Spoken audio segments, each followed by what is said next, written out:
I know they gon' fall. I'ma need months now, getting to the back like pow, pow. Thought I wouldn't, but tie down. Heavy in the paint, cause I know they gon' fall. I'ma need months now, getting to the back like pow, pow. Thought I wouldn't, but tie down. Did you say I'm bad, but the streets say I'm good. I'ma go hard as I could. Don't ever get it misunderstood. I'ma apply pressure like Did you say I'm bad, but the streets say I'm good. I'ma go hard as I could. Don't ever get it misunderstood. I'ma apply pressure like They going hard, but I'm going harder. That's for my son and my daughter. Hit the valet, tell him go bring the car up. Boy, you know I'm pushing Rari. I tear the tar up. I'm sorry, but I am not sorry. Cause I'm here now, but this not where I started. I used to work at Fish Marshall, cooking up sugar, take orders from bosses. He tell me to take out the garbage. Get mad as hell cause that smell made me nauseous. Through my apron like I'm over artists. Start working on being an artist. Hollywood, I'ma hit the red carpet. I'm dripping, so approach with caution. John Wick, I ain't missing a target. Stop the car at the light gets 30. Purple jeans where I can't get dirty. Blue strips make a chick get flirty. And she ain't coming back till around 6:30. MMA game, we go hard in the paint. Take position and move like a tank. Maniac with no restraints. Act tough, then I'm checking your rank. Heavy in the paint, cause I know they gon' fall. I'ma need months now, getting to the back like pow, pow. Thought I wouldn't, but tie down. Heavy in the paint, cause I know they gon' fall. I'ma need months now, getting to the back like pow, pow. Thought I wouldn't, but tie down. Did you say I'm bad, but the streets say I'm good. I'ma go hard as I could. Don't ever get it misunderstood. I'ma apply pressure like Did you say I'm bad, but the streets say I'm good. I'ma go hard as I could. Don't ever get it misunderstood. I'ma apply pressure like I'ma go heavy in the paint like Shaq. All in your grill like plaque. I be spitting real ass facts. Shitting on the track like I took X-Lax. They was sleeping on your boy jet lagging. Now they jumping on the bandwagon. Gas every track, I be spazzing. When he in the field making plays, I'm at it. Hit the backboard, now I'm feeling good. I'm all about my chips like a hoy. You can take the boy out the hood, but you can't take the hood out the boy. I caught my first case in 04. Either witness pick me out like a fro. 2015, I met bro. Me and Q still a mixtape at the stove. Boat pulled up and we started selling more. Started from the bottom, only one way to go. RJ said it's on the flow. So the records fucked around, let us in the dough. Me and my buddy smoking dank. I'm on my celly at the bank. I'm on Pirellis and they can't. Mad cause I'm really going heavy in the paint. Heavy in the paint cause I know they gon' fall. I'ma need months now, getting to the back like pow, pow. Thought I wouldn't, but tie down. Heavy in the paint cause I know they gon' fall. I'ma need months now, getting to the back like pow, pow. Thought I wouldn't, but tie down. Did you say I'm bad, but the streets say I'm good. I'ma go hard as I could. Don't ever get it misunderstood. I'ma apply pressure like Did you say I'm bad, but the streets say I'm good. I'ma go hard as I could. Don't ever get it misunderstood. I'ma apply pressure like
G-O-G-O, hey, keep time, we don't need you. We the greatest of all, in time you'll believe. G-O, greatest don't evolve, happens in the fetus. See my gritted jaws, wonder who gon' feed us. Hunger to win, hard pressed to beat us. Hundreds and tens, hard fresh Adidas. Thought I knew men, most of them was divas. I'm more than man, I'm my God, born dreamer. Metal where the fellows keep the metal at. They metal for the stacks. I'm making benefactors, landlords, but I have to pop the car, the kettle's black. Hello, I know you feeling mellow. You thinking life is gonna be cinematic as these cellos, but that's just the rumble for the building like a bellow. If they gon' hit you more, time to let go.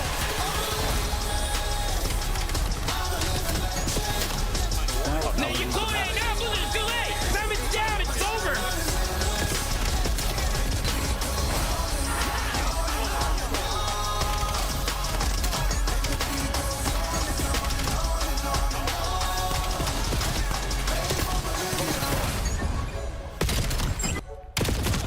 Oh, good try. Good try. What? Good try, bro. My ass. What?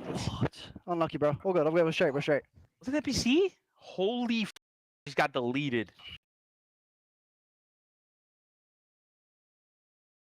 Nah, Purge gets 3 here. Number 2 has to run. Got him. I need 2 Purge. Oh my god. Purge. Oh my god, he's out. Oh my god, he's Purge! It's the Purge clutch! Purge makes the play! Purge! Purge! Bringing the house down on him! Everybody point and laugh at Aroma! Everybody point and laugh! Look at this guy!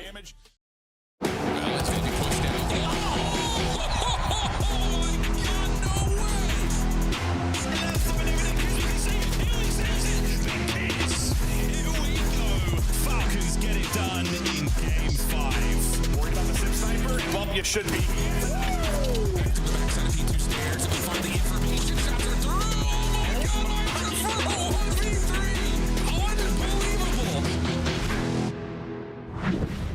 It's Championship Sunday. Not really, but it might as well be for teams like Carolina fighting for their lives to get to World Championships, where only the top 8 teams will be playing for this year's trophy. Welcome in, everybody. It's Puckett alongside Rosalie and Nameless. And Rosalie, I want to start with you. Other than the Carolina surprise yesterday, what do you take away from all the upsets? I take away mainly G2's performance. I think that was a team that I didn't have high expectations for, and they've definitely exceeded him. Nameless, you called Miami, and Miami came through once again. They are now 4-0 against FaZe, and that is going to give them a 60-point buffer over our Carolina Royal Ravens. Let's take a look at these standings. And Nameless, walk me through the situation we have brewing on that right side of the screen. Yeah, so Carolina technically aren't out yet. They would need a miracle. This team would have to win a lot of matches and make it very far in the tournament and hope for an absolute downpour out of the Heretics. But aside from that, if you're our top 8 teams, you're trying to avoid playing Optic or the LA Thieves. They have both been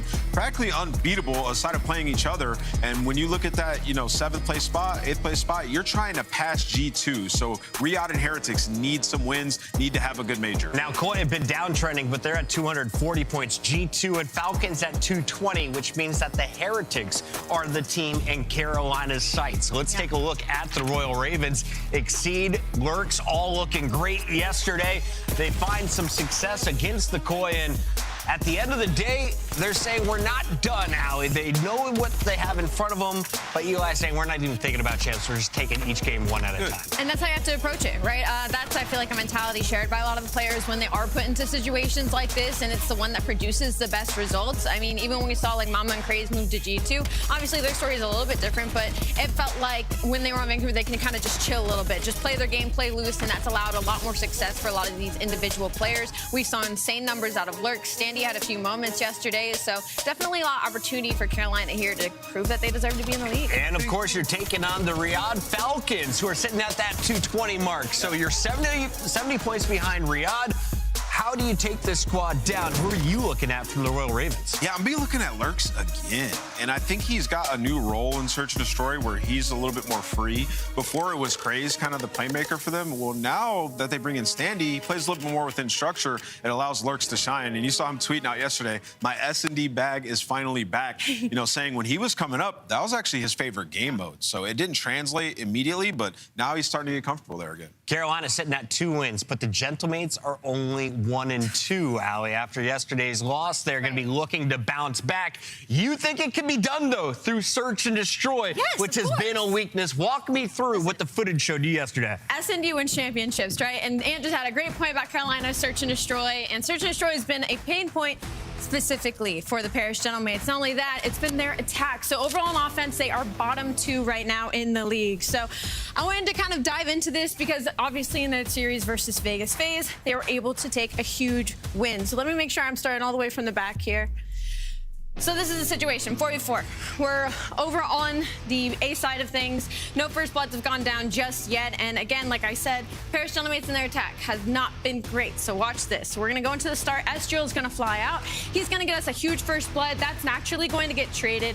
And then we're put into this situation where number 7 is going to have to back down. And all of bomb site control is now in the hands of Paris Gentlemates. Now, typically, in this situation, I think most of us would assume that this is what's going to happen. Bomb probably going to go down. And in this situation, you have the numbers regardless. It's in a 3v2 situation.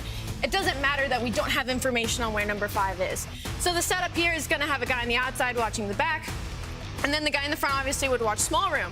But in this situation, Paris doesn't really choose to do that. They sit here for a moment and they kind of wait for number 7 to see if he tries and makes this route to either come into small room and get that free kill on the bomb plant as it's going down, or to maybe try and chow this guy outer, which again, we don't know where number 5 is. Could set up a situation where he then is able to push and get a free kill on bomb. So I'm gonna let this run. Paris Gentlemates don't actually plan to let that happen. They decide to sit here and they're like, you know what? We're going to instead try to push out the guy that we have information on in the back. Now, a couple trades go down regardless. They end up in this 2v1 situation. Number 7 gets out with his life once again. And the decision making from Paris Gentlemates here now is to wait and see if this guy hits a wrap. So they're going to sit in dojo for a hot minute here. They're expecting number 7 to either try and hit this route to come through and check that bomb plant or go through mid. Out of the question at this point. So for the side Paris Gentlemates, he doesn't hit the route. 04 simply is not trying to give them anything for free. So what does Paris do? They instead decide finally to go get the bomb down. They have a perfect post-plant situation here. They're going to be watching both of each other's side. You got a guy covering this bomb. You got a guy covering the flank. 04 goes for the flank. They get the kill. They win the round. Now this is a great example of Paris Gentlemates and the approach that they are now trying to make towards Search and Destroy and kind of make things a little bit easier on themselves. They won an offensive round. Eventually, though, it's FaZe who gets the best of them, and you can see it is a 2-3 loss that makes them now 1-2. Their only win over Carolina. Today, you got Vancouver. You got the Breach next week. So, is this a situation where we could be looking at Paris starting off in the losers bracket, Ant? Yeah, it's definitely a situation where it could happen, especially if they don't clean up their offenses like the one Ali showed. Like, I thought that was a great round of playing aggressive, actually using your numbers. These guys are getting paid a high salary for a reason because they're really talented. So, yeah, in that situation, I'd like to see more of that out of them, honestly. Nero and Vancouver have jumped from the D tier up to C. Is it good enough to take down Paris Gentlemates? Well, you'll have to wait and see as we have 3 matches coming your way. We're starting things off with New York versus Toronto. We've got those Paris Gentlemates taking on your Vancouver Surge at 4:30, and we'll close it out with the Royal Ravens versus Falcons as we head to the air. Right now, though, we're going to a break. When we come back, can Koi find a dub? They better. They're playing the bottom team in the league. That's nice, man.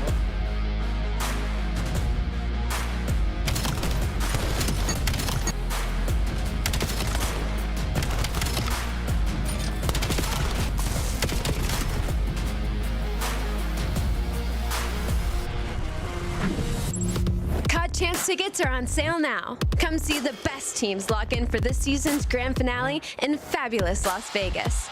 All 4-day passes come with early venue access. Head to FazeVegas.com or scan the QR code to get your tickets now. Scuff, official controller of the CDL. Monster Energy, the official energy drink of the CDL. to you by America's Navy and the special operators who work in the shadows. Let's find out who's built for the big save. The Heretics ready to dive in. Thanks to Four and Snoopy. Come on, what's the ball? But Hydra with the switch impossible. He's making top room. So damn happy. Insights. Down a bruiser. Dominance on the grandest stage.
Welcome back, ladies and gentlemen. It's time for your first match here on Sunday. We've got 3 coming your way in Toronto. Well, they have not been looking good after losing their star player, Joe Deceives. The team has looked flustered. Today, though, you're looking to right the ship. You're playing the worst team in the league in Cloud9 with a squad made up of 18-year-olds, basically. So, Ali, let's start with the Koi. The veterans here. You're bringing in Kips. He's the rookie. Now you've got a new fourth on the lineup. What have you seen from them lately, and what is it going to take to walk away with a win tonight? I haven't seen much from them lately. I can't lie. I did get excited when they did have a win versus Cloud9 because we thought, we saw a little bit of participation out of Abe. He did what he was expected to do. But unfortunately, since then, it hasn't been a whole lot of positives to talk about on the side of Toronto Koi. The positives in this specific matchup is that they haven't lost a hard point to this team. So this will be a great opportunity for Toronto Koi, especially to focus on those S&Ds and see how they match up versus a team like that. Is this a trap game, Nameless? Nope, they just played them. It was Abe's debut match, and they blitzed them, and Abe had like a 1.15 against them. So we're really not going to learn anything from this match for Toronto unless Toronto lose it, which would be jarring. Yeah. But yeah, I mean, they're good enough that, and they've been good throughout this year, that it doesn't matter if Joe's not on this team or not for this type of matchup. Just want to come out here and be clean and repeat the same match you had a week ago. What is Cloud9 playing for? Well, they're going to Major 4. And they are. They could play next year. You got to play for your spot. 100%. You got to showcase your skills, right? Yes, and you know who's been doing that? Wevy's been showcasing his skills. His shot is incredible. He's had a couple of moments where, like, a mental lapse in judgment, like lost him a scar hardpoint. But aside from that, he's been a straight shooter. So if he can continue to develop, I think that'd be awesome for him and some of these other teams looking at players for next year. Cloud9 going with the discount roster. They bring up a bunch of players from challengers, none with trophies, though, Ali.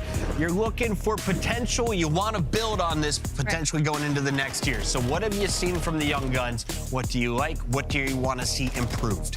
On top of the conversation of Wevy, I think we've had some moments out of Encourage and Nezra. I think if you look at overall in the season, specifically in that Search and Destroy, this is a team that could 2-3-5 you. I mean, they are, keeping overloads close. If they found any success, statistically speaking, just in their own pool to use for this, their S&D has been good. Their overload's been all right. So you can't write them off completely. I do think it is an opportunity of a trap game because this is a Cloud9 team who scores have been slightly getting closer and closer in the gap when it comes to some of the professional teams. So I don't know. I wouldn't completely sign them off. It's been 94 days since they've beaten a pro team. That's over 3 months. They also only have 4 match wins on the whole season. Yes. Cloud9 has been in the blender. Let's take a look at the maps and modes for this best of 5. Can they find a chink in the armor of the Koi? We have Den, a triple dose, and I feel like maybe Cloud9's GM wasn't involved in the bans here. Why do you allow Den in 3 times after watching Koi pick up this ban? Well, I mean, Den actually hasn't been that good for Koi for the past couple of weeks. I mean, Hardpoint, yes, that's still in the series, but the Den Search and Destroy and Den Overload, I mean, maybe Cloud9's just banking on the fact that it hasn't been as great, but versus this is a team like Toronto, regardless, is going to be difficult when it comes to the veto process. Any surprises in the vetoes, Ant?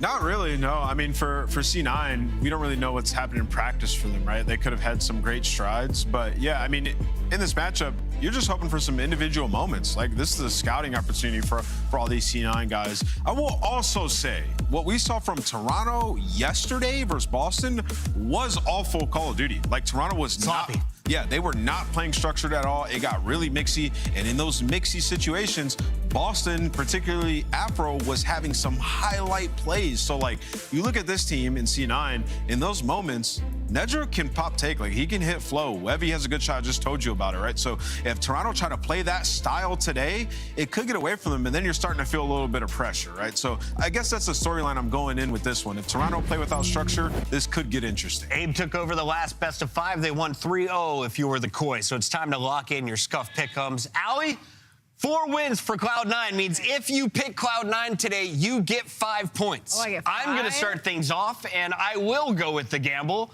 Cloud9 gets their 5th match win today. Nameless. We get 5?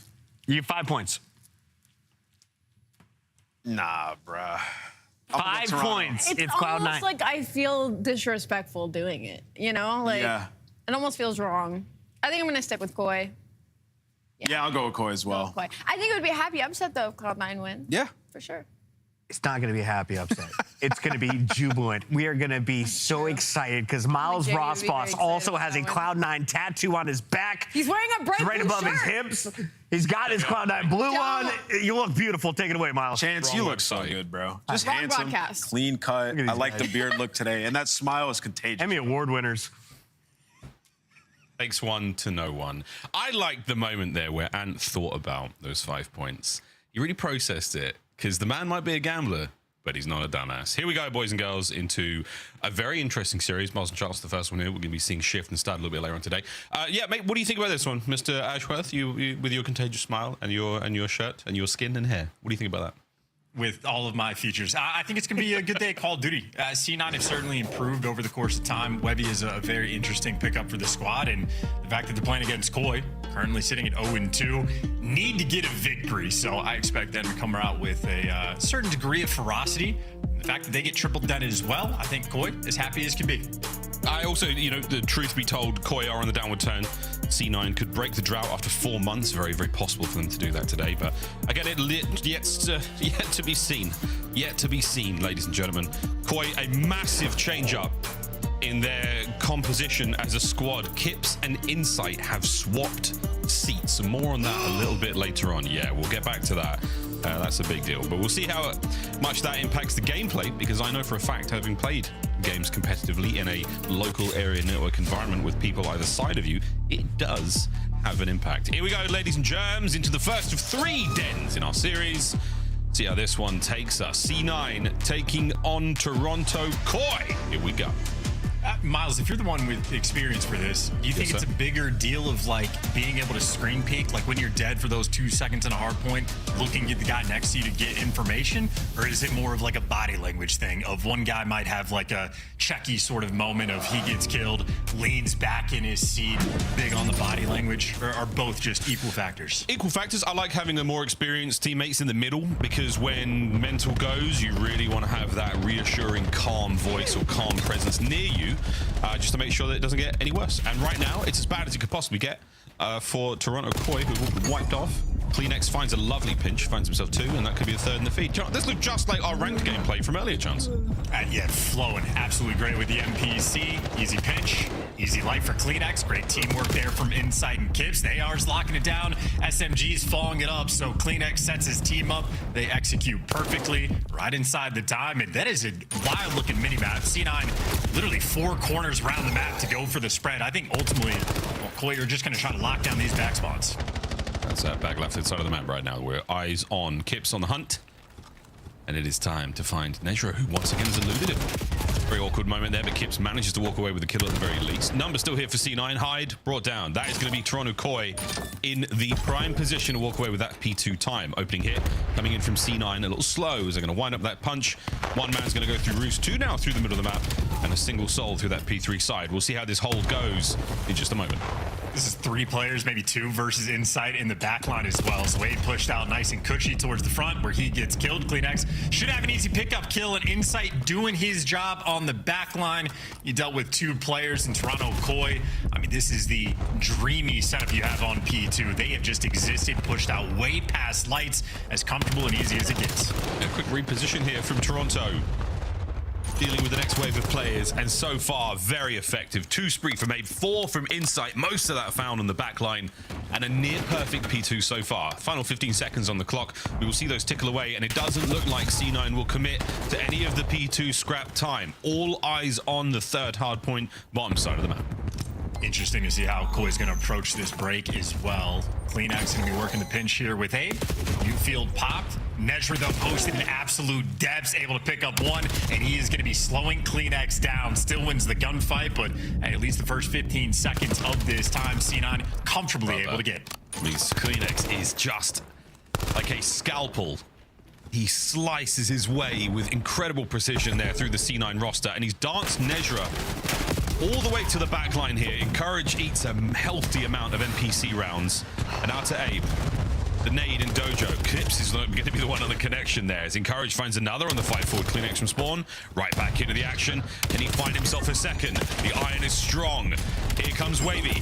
Up close and personal. CleanX finds 3, but no good on the break yet. CleanX is just walking through them. Light work so far, 10 kills only on P3, nice and flowy. 3 kills there, scrap time though. Gonna go towards C9. Toronto Koi though absolutely posted in the back of spawns. Kips will be the initial time collector. Insight and CleanX, long-time duo, gonna be dealing with these 3 players. I've never tried. I wonder if you could wallbang this position. It's such a common spot on top of that railing. I wonder. Well, that's all dead. Lovely work, Toronto Koi. C9 towards the top roof spot. Abe, whoa! The surface to Abe air missile takes care of business. And a few more members of C9 now on the attack, trying to make their way through lights. Encourage once again, winning a couple of big ones. Wavy, struggle bus, population him at 3 and 10. Having a tough time here on Den. Koi are also just bullying them in these situations, hopping off time and just pushing out so distant. They get the clean 4-man down. Everybody snaps into position right now. This is just almost a test of like how good is your practice going when you get these dream setups. How good is your execution really going to be for Toronto Koi in the first set of rotations? Perfect. A+. Coach's staff going to be very happy. Yeah, very happy indeed. Smiles all round. And no smiles just yet from C9. It's still got time to turn it around on our second set, but what an unbelievably productive first there from Koi. 134 they have mustered in our first set of hard points. Strong looks in the KD department as well. Insight, that 10 and 4 looking good. Let's go for a listen in and see how it sounds. Outside time, not touch. Watch out. Nice. Top blue. Heard you. Reload red. Heard you. I have it. Holding right. What's the blue again? I got naded again. Out red. 2 top blue. 2 in top blue. Yeah. Out of time. Left side time, 1 shot. 2 on time. Alright, 2 time, 1 blue. We'll get checked. Another be cut. Out, yo. 1's in 10. 1's on 10, 1 time. Really weak, absolute. Our lobby wants to be cut. Yeah, I spawned off. Front lobby, 1 shot in the B cut. Okay, B cut and time, okay? Yeah. 1 was out right. Yeah. I'm up to the left. Hit there. Yeah, you're good. Nothing time. I'm gonna help you. Right? Okay, you have a cross seat? I love it. Okay. Yeah. Plants, I'm 1 shot. I'm in lobby, yeah. He's not in that lobby. I'm a Rough, shot out the back. Let's go. I'm just playing for him, okay? Just gonna play pressure. Go. Absolute front lobby dead. That's me, Could go right. Yeah, I'm chilling out right, okay, Ron? Okay. Could be lobby. Nothing right. Yeah, 1 right on me. Could be like broken down, okay? You two me dead. Nice, bro. Come on. Could be in lobby, guys. Lights front. Front. Really weak front. And 1's out top. Yeah, they could be lobby. Dead blocked me. I threw a detonate lights. Could be lobby. That's fine. Send it. I'm challenging front. Lobby now. Lobby now. Weak. Lobby still. Pitch lobby. He's top steps. Went back to lobby. Lobby weak. Lobby weak and then one back as well. Good time. Lobby front, okay? I went mid, okay? Yeah, one's out lights. Nedro. Cool, dead. Nice shot. I'm with you. I'm straight back on shot. I'm back lobby, I'm outer. It could be outer. Under me. Inner time. Two of me. Hide. Pillar. He's close left. Rotate us one. Yeah, well. 1 more back step. Out me. Yeah, back there's the time. Tool side. They could be mid quick, okay? Yeah. Might be there. Try over each I'll see other. shit then. I can be covered now. Outer. You're good. Maybe 1 more on you. Hey, his wifey's here on me. Okay, on you, bro. Two. We flip. I'll be up. Start dating while heading. I'll be dead. 5-10, 2 and 10. Give me spot. Blue weak. One more pinch. Nice. Front dojo. Out of tree. Let's go out of tree. Got me tree weak. You went back to mid. tower again. They're gonna behind you. Yeah, both sides. I have your mid. Play left. I need you out. I brought Stay it. down. Still broken. Yeah, I have your cross. Broken. He's gonna be cut now. Turning on it. In. Go, hold check. Stay down. You're good. Alright, 2 there. In pin and be cut. Maybe time fast. Under half wall. Under half wall 2. Under half wall 2. One's be cut. I'm playing Right, this for you he's guys. laying up front of the dojo. Very calm, very chill. Maybe too chill, Chance. Look at that scoreline. They do not appear to have any fear of losing the game, but as you pointed out, nearly tied up at the end of this one, so they got to lock in. C9 really turning things up. Webby had a very slow start to this game, but he had a nice takeover moment on P2, helping his team get back in the mix, and guns heating up just a little bit for Cloud9. Yeah, it's starting to get a little bit zestier. They're doing the best they can to keep it all rolling. Nice 2 in the feet there from inside. We're going to make our way towards the sort of dojo side of the map now, and CleanX yet again another highlight moment from him on this side, and it is dangerous stuff. Olabe brought down on the outside, single man there on time. Kips reinforcements here from inside. Many big finishes we've seen here on this side of the map. It is not going to happen here though. CleanX still keeping the members of C9 firmly on their toes. An incredibly difficult attack for them to find. It has been impossible for C9 to cross this left side of the map and get past CleanX. Both go-arounds for the P4. They have struggled immensely in that capacity. Now they're trying to work 2 through server. They're getting some of these entry kills. It's not the most connected push, though, for C9. Finally getting grouped up together and good damage being done. So NPC's good enough to make the break. Problem is, CleanX has been just the absolute killer in this lobby. 28-17, that's the Hellstorm. Yeah, CleanX is taking them to task. 7 spree, looking for his 8th. There's a man next to him. We'll let that one slide. He's going to shoot his teammate in the back, but we're going to keep on board with this play. He's looking for those P2 spawns going into our 3rd set. Right side of the map. And the Hellstorm is an option as well. Strong work here from Koi, closing out the 2nd set very well. Into the 3rd and final we go. And inside still that 21-14 looking strong for the squad. CleanX 28-18. It's the dads on this team who are running the show. Caught in the Hellstorm on P1. Need to make the break. Dad's trying to show off with the missile. Webby on time, gonna jump right off and sort of run it down towards server. In Toronto, nobody in position really to do any type of damage. Hellstorm lands, no connection. Toronto get mid-cut, but C9 get the time. Problem is mid-cut may be more valuable. Abe goes and slaughters the entire squad. Yeah, it wasn't a great looking minimap for Koi, but boy howdy, did Abe turn that one around. Big 3. And that's going to be hard point in the hands of Koi. Final seconds. D1 is theirs. P2 now in the hands of C9. They are set up here to stay alive. How strong a hold can they find? Wavy pulling it right back. That 19-21 with over a minute 22 of hill time. He's put in the good work. Here we go. Hard points open, and it is time to party. Wavy on the back line. Here come Koi. Guns are hot, and he's still firing away. Lovely work onto the back there. Takes care of Kips. What a turn! Wavy goes huge. A big 3, and C9 are still alive. All 4. Toronto, what do you want to do? 2 right now through the front. All 4 going to be trying to break this one through the front. This is a hold the line type situation, gentlemen, but Kips might just break it down himself. Or CleanX is going to even up those odds. That's a team kill. That's a painful moment. That is C9's opportunity to win this map. What in the name of all things sacred have we just seen? 230, 222. Abe on the entry. Sliding, can't find any more. C9 lose the trade battle. And this one's done. We gotta go to new. What an unbelievable P2 that has turned out to be. Kip's trying to play the corner in mid. The foot race is on, and it could go to Nezra. He's the first man in time, but he doesn't have the numbers. Koi with the trophies. Koi with the kills. Koi! Oh, we're going huge, and that should be the game. Called it. Everybody spawning out, spawn up a dojo, turn your head. They don't even have the time to really make this a contest. And Toronto Koi get it done. One key mistake there from CleanX with the double Semtex kill. Ultimately, Koi, I think, just in control of the pace. And Kip's really able to flip that switch as well on P2. Both break opportunities outside of that Semtex rolling through. Kips was absolutely putting on some wicked work to make those breaks. A little bit of a skill diff there in that one.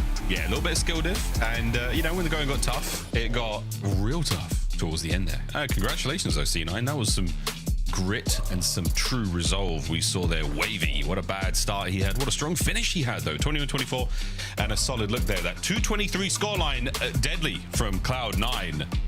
We are not out of the woods just yet, folks. This was definitely a tighter contest than many of us expected. Well, GG's, though, to Toronto Koi, walking over the first map there, just over 10 minutes of Den action. And I hope you love Den, because we are staying on Den for the next 2 maps as we look across the highlights.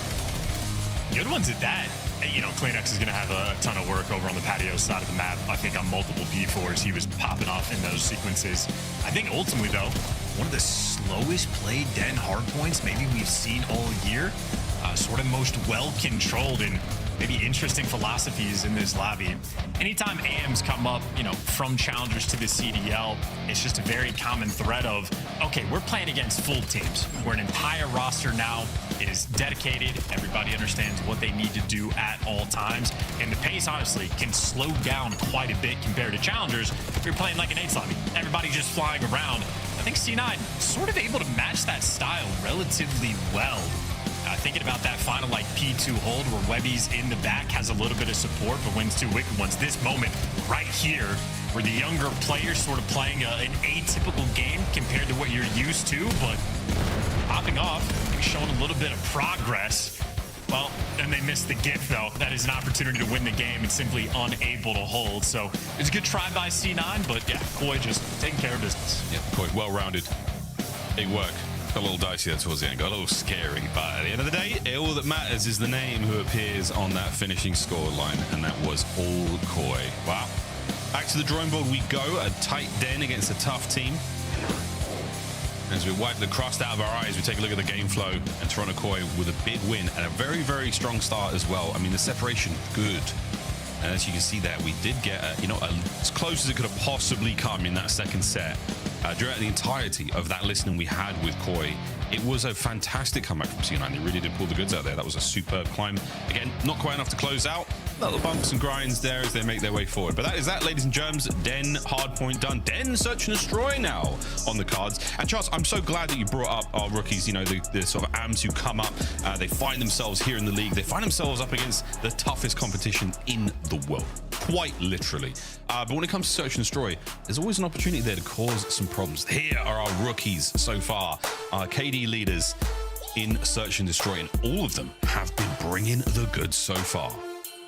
Trix will be missed. A player absolutely that should still be in the league. Kips, though, maybe a bit of a fall off. 1.17, obviously the best of the rookie class, but throughout the stage, 1.3 overall means he's been kicking it up a decent amount. I'd say C9, though, this is the opportunity. It is sort of your Neslo team. The hard points have been an ever-present struggle. Got a little bit of overload success. In Search and Destroy, Cloud9 absolutely have been bringing the work. An interesting battle on Den. Let's see if they can cook something up for us, Miles. Abe's cooking up something right there. What are those warm pockets in his hands? Not quite warm too hot. In his hands. Not too hot. If they were hot, he might be in trouble. But those pockets might contain something. Is he cooking there? Is he microwaving them? I mean, that man is ready to rock and roll, folks. I've seen hand warmers in my time. I've been in the esports business now for a hot minute, for a very toasty, warm minute. But let me tell you, I've never seen hand warmers that big. That was at 2 pillows. And I'm talking going back to the Adam Assault double fisting on stage, the dual wield akimbo. I've seen it all. You know what I'm talking about, OGs? Those were some absolute pillows. That man is coming out frying in this Search and Destroy. Might have dual factor potential as like towels as well, almost. Like not just to warm your hands up, but like absorbent off as well. Yeah. It seems like a multi-purpose tool. As he is in Search and Destroy, he's very accomplished. He can do a lot of things. He's a good player. Good player. We'll check the absorbency. No soaking here in Search and Destroy. We're worried more about the kills and the bomb plants and diffusers. That's exactly where we're going. C9, where are they going? They've thought about mid-map a little bit. Kleenex, see it, bruv. Wavy laying down some hate in mid-map. Great work on the first man. However, Abe and Insight get their respective kills. B-bomb site a dangerous place, and the bomb has been dropped. It is on the floor with no owner to its name right now. It cracked as well. Information on one player, knows bombs down. Information on the second player, Webby, last man standing for the 1v2. He's on for the ace here, and this would be a very spectacular one to get. He's been contained, as all of C9 are. Their skulls, their bodies, their remains, their weapons. Their hopes and dreams of this round, all lying very, very close to that bomb. Wavy now. A nice rotation. Yeah, Kip's the overseer of the bomb. Insight has all the angles covered. Webby is taking a nice route, but he's going to have to rip Insight here to have any hope, and missed opportunity. Toronto get the dream set up. Yeah, nice mechanical skill, though, from Webby there. You saw the pre-aim was on point. But Insight, what does he do? Plays it perfectly safe. Vetty moment there. Gets the intel, stays behind that hard cover, gives it to Kips. Gets himself on the board, and a lovely bit of work there from Toronto. I believe it was Insight as well that caught Hyde making a play over towards the B site. C9, most players are grouped up towards mid. Webby actually gets the first blood on CleanX on P1, but the one sort of disconnected player, the island guy attempting to make the play, once he gets caught, devastation for C9. Toronto Koi, good execution. On the attacking round, Kips would be the floater. He's leading towards the A site. Everybody else, right towards B. Well, Wavy, he's on flush dude to take care of that floater for now, though. The rest of the bulk of Koi on the attack now towards B. CleanX opens things up. One encourage here from the smoke play. I love this playing very sensibly and slowly. As it clears, his position remains unknown. Can he make something of it with a bomb plant? Here we go. Another nade there. Cuts Dojo into pieces, and that is now Encourage waiting for the reinforcements to arrive. The pinch is on from Kips, and this is a Toronto Koi round from start to finish. Outstanding execution. Big difference highlighted in the teamwork. Encouraged by the time he gets involved in the situation, he's dealing with 4 players. Kips flying on the pinch. His teammate dies right behind him. CleanX is there for the trades. Insight had the crossfire, and Abe lying in wait. Full unit working together. Hyde, that is back-to-back rounds where he gets caught effectively by himself. Encourage was nearby, but the coverage, not the best. Slight disconnection against Toronto Koi. Absolutely, they will take you down. Attack here for C9 New York. That was the ring of a sniper rifle round of VS Recon in play here. Encourage a vicious attack here. He and Nezra, they managed to make something of it. Encourage once again pushing pace. Huge advantage right now for C9. Oh, and a bomb plant. And the top of Nezra's head. A perfect nade to catch Insight and keep him in trouble, but wait, he holds the line. What a shot on a Nezra. It's a headshot. Looking for the second man. The dance is still on. Under the coverage of Insight, and another nade. He's eating his fair share here in this 3v1 right now for Abe, and it is done. C9, stay alive. Hungry Hippo. How many that perfectly timed every 5 seconds, just a brand new frag grenade right down the pipe at Insight. Can't afford anything there and shows off the teamwork. I think round 1, we heard this smoke gets missed by C9 right at the start of the round. And I think that was a failure of the strat. They corrected it here. Smoke out the top window. It's where Insight was trying to snipe from. C9 run straight through the middle of the map. Attack the B bomb site from there. Great pressure in towards Dojo. I think explainer for what their failure was round 1. Just the missed smoke costed them, but right back in the mix, C9, at least on the board. And Toronto right back towards B, keeping things nice and stable. Not sure how much impact that trophy has had as of yet. Only Encourage throwing this concussion so far. C9 not as invested in this side of the map as Toronto Koi are on the attack. Here come the reinforcements. Right-hand side of the map. On they flow. Looks like 2 through mid, 2 through Dojo. CleanX might be catching one out here. Kips will help him out in mid. The Dojo battle is on yet again. The heat map from the previous round. We are still in it, scorching hot. And Abe with the bomb plant is just going to give C9 the opportunity to fly forward. They're going to play this one safe and go for the full retake. You bet your bottom dollar. Nades are out, and Abe walks away unscathed. Here we go. C9 over the top, and so far it is good from Koi. Opening kills theirs. Kips on another flank. Red this time. Not good enough for the kill. Another man. He's cut his way through a third. Oh my goodness. And Hyde, last man up. The Kips flank pays off. Methodical.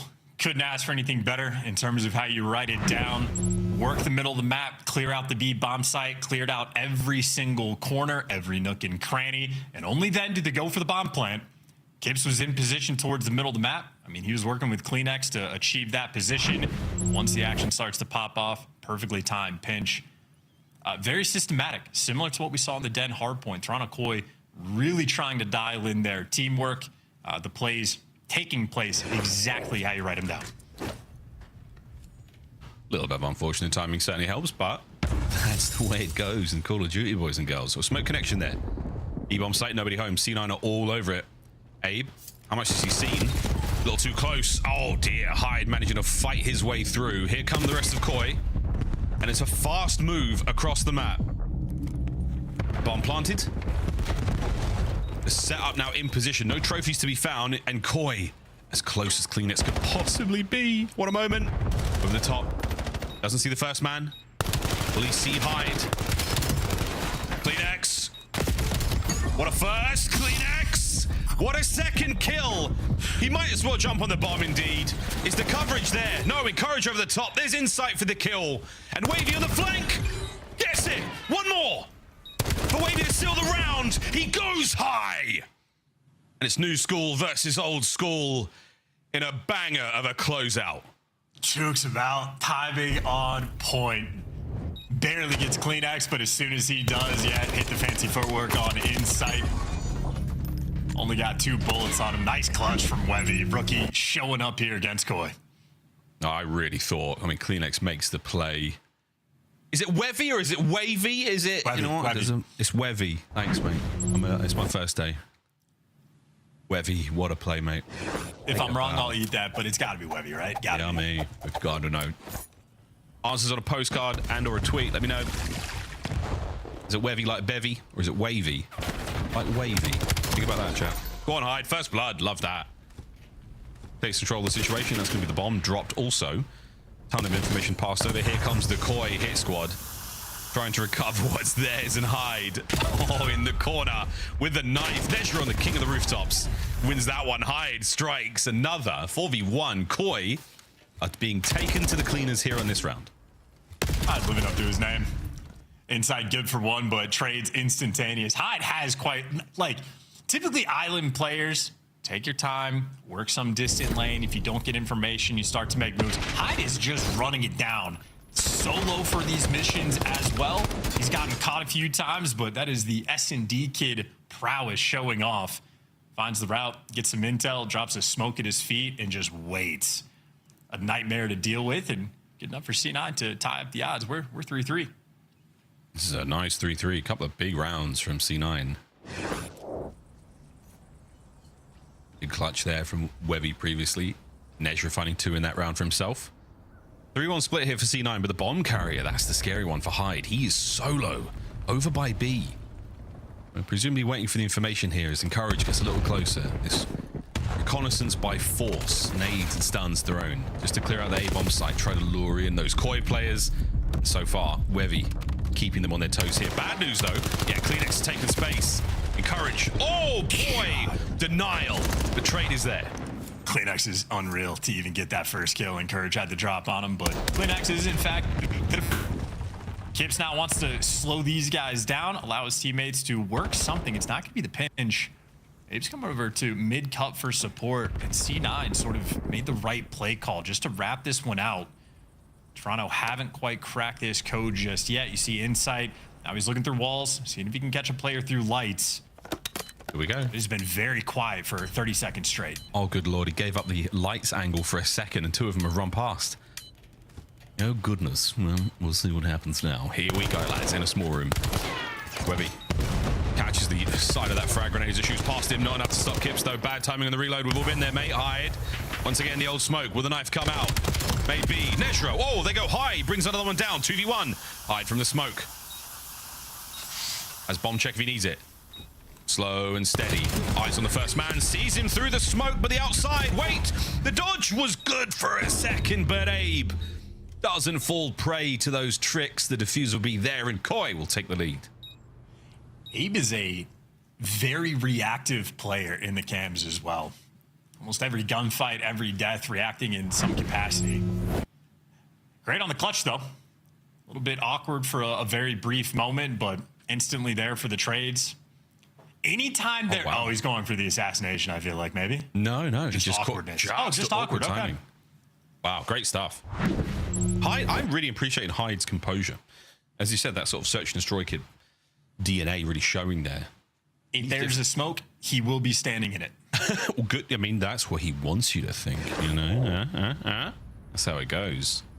Shown that hand twice now. Surely he doesn't show it a third time.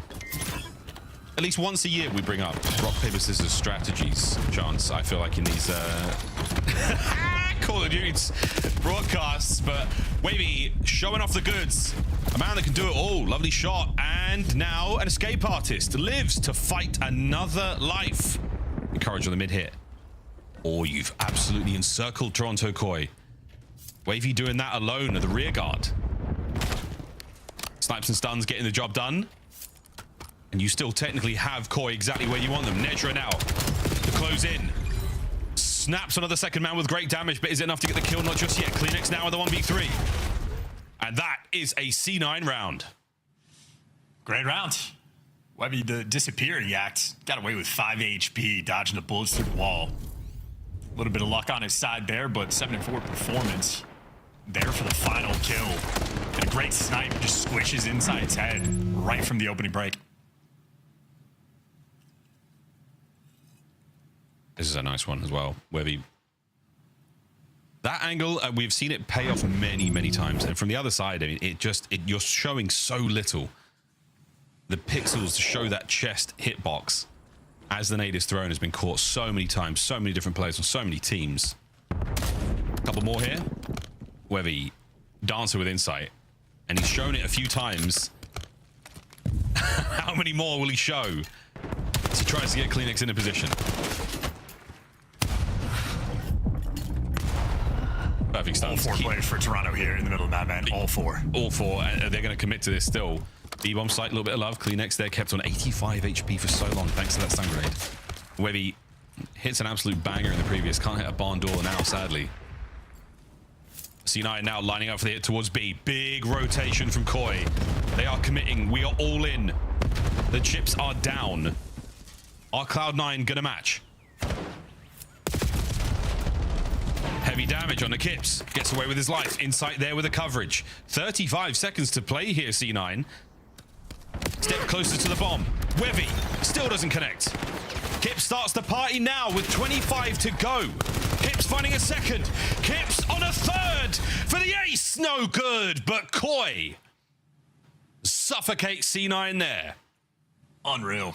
Kips had no right to live. Tagged up one shot when he's out of dojo. It actually jumps across sort of no man's land.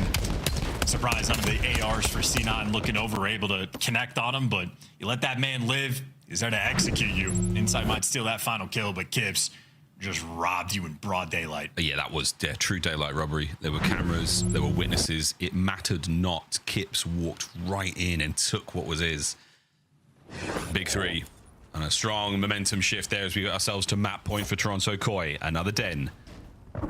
Might be going their way. A single round now for them. 3-1 split, and it's going to get ugly quick. Nezra, does he find the corner? He does. Can he hold on? Over the top, Kips down. Can he get a second? No, we cannot. The trades are on point, though, and here comes the bomb. Aim the carrier. Keen for the attack now. Insight backing him up. It's a 2v3, and Koi are not backing down. Ouch. That's a sniper. Ouch. That's the round. Oh, oh. Webby hits. Webby connects. And the rest of C9 there to pick up the pieces.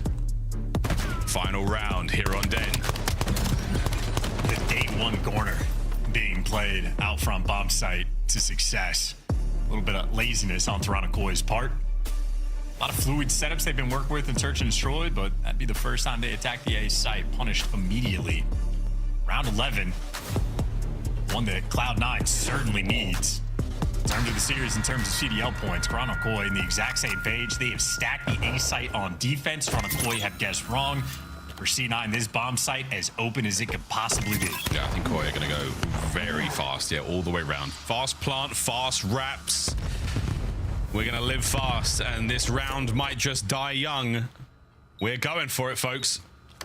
2 on the pinch. How's the timing? How's the chemistry, C9? Have you got an eye on the prize right now? You sure do. Webby, good coverage. Trophy in position. The corner, though. Wait. Kleenex manages to fight his way through. An opening. A small gap in the radar, and he manages to sneak in. Kleenex still dancing. Whoa! Wins the fight on a hide, but now it's a 1v2. Nezra encouraged now. Tight in the ranks. C9 in no man's land. Can they close it out here? Kleenex down. C9 tie it up. Taking care of business. Insane round. Call of Duty timing all over the place on that mini-map. C9 delivered though. Hyde living up to his name. Cheeky spot there outside of front lockers. Unspotted. CleanX might have found a little weird route to get through, but when all is said and done, CleanX just left that last man standing. Good game down the line. Every single player for Cloud9 getting involved. Everybody had their impact. Hyde struggled, I'd say, early on. First 2 rounds was getting caught. First Bloods, though, ends up with 3. 2 for Netra, 2 for Webby. 1 connection with the sniper rifle at the very least, so good work out of C9. The one game mode they need to be able to win, they have converted. They've got the S&D. Hey, look at these score lines, folks. 223 and 6-5. It's a pretty close one, and both teams are rather adept at a den overload, if I do say so myself. When we get to the gridlock, though, it's all bets are off. It's anyone's guess at that point in time. We'll see how that goes, folks. But at the very least, we will be seeing one of those gridlocks. Hey, this is a fun series. I dressed C9 blue, and I'm hella blue today. We'll get rid of those blues on the other side of this break, folks, as we're going to play ourselves some Overload. We're staying on Den. It's the final part of this trilogy before we go to Gridlock. Don't go too far, ladies and germs. This is the Call of Duty League.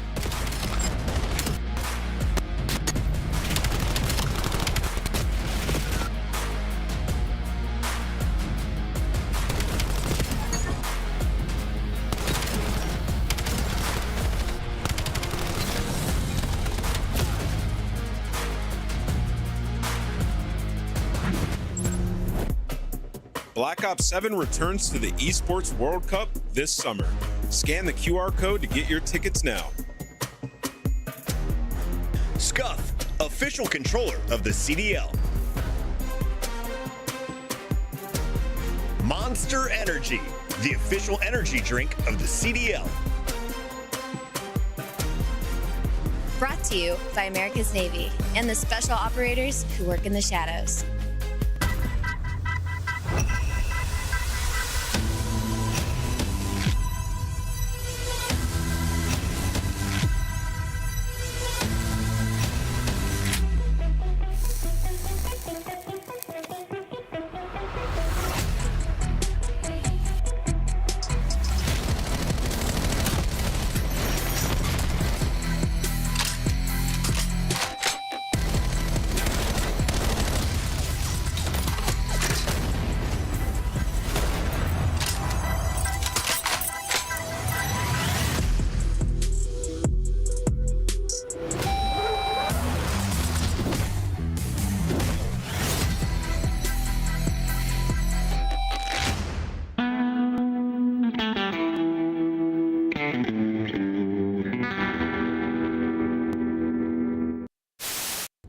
I mean, Bader. It's like both sides.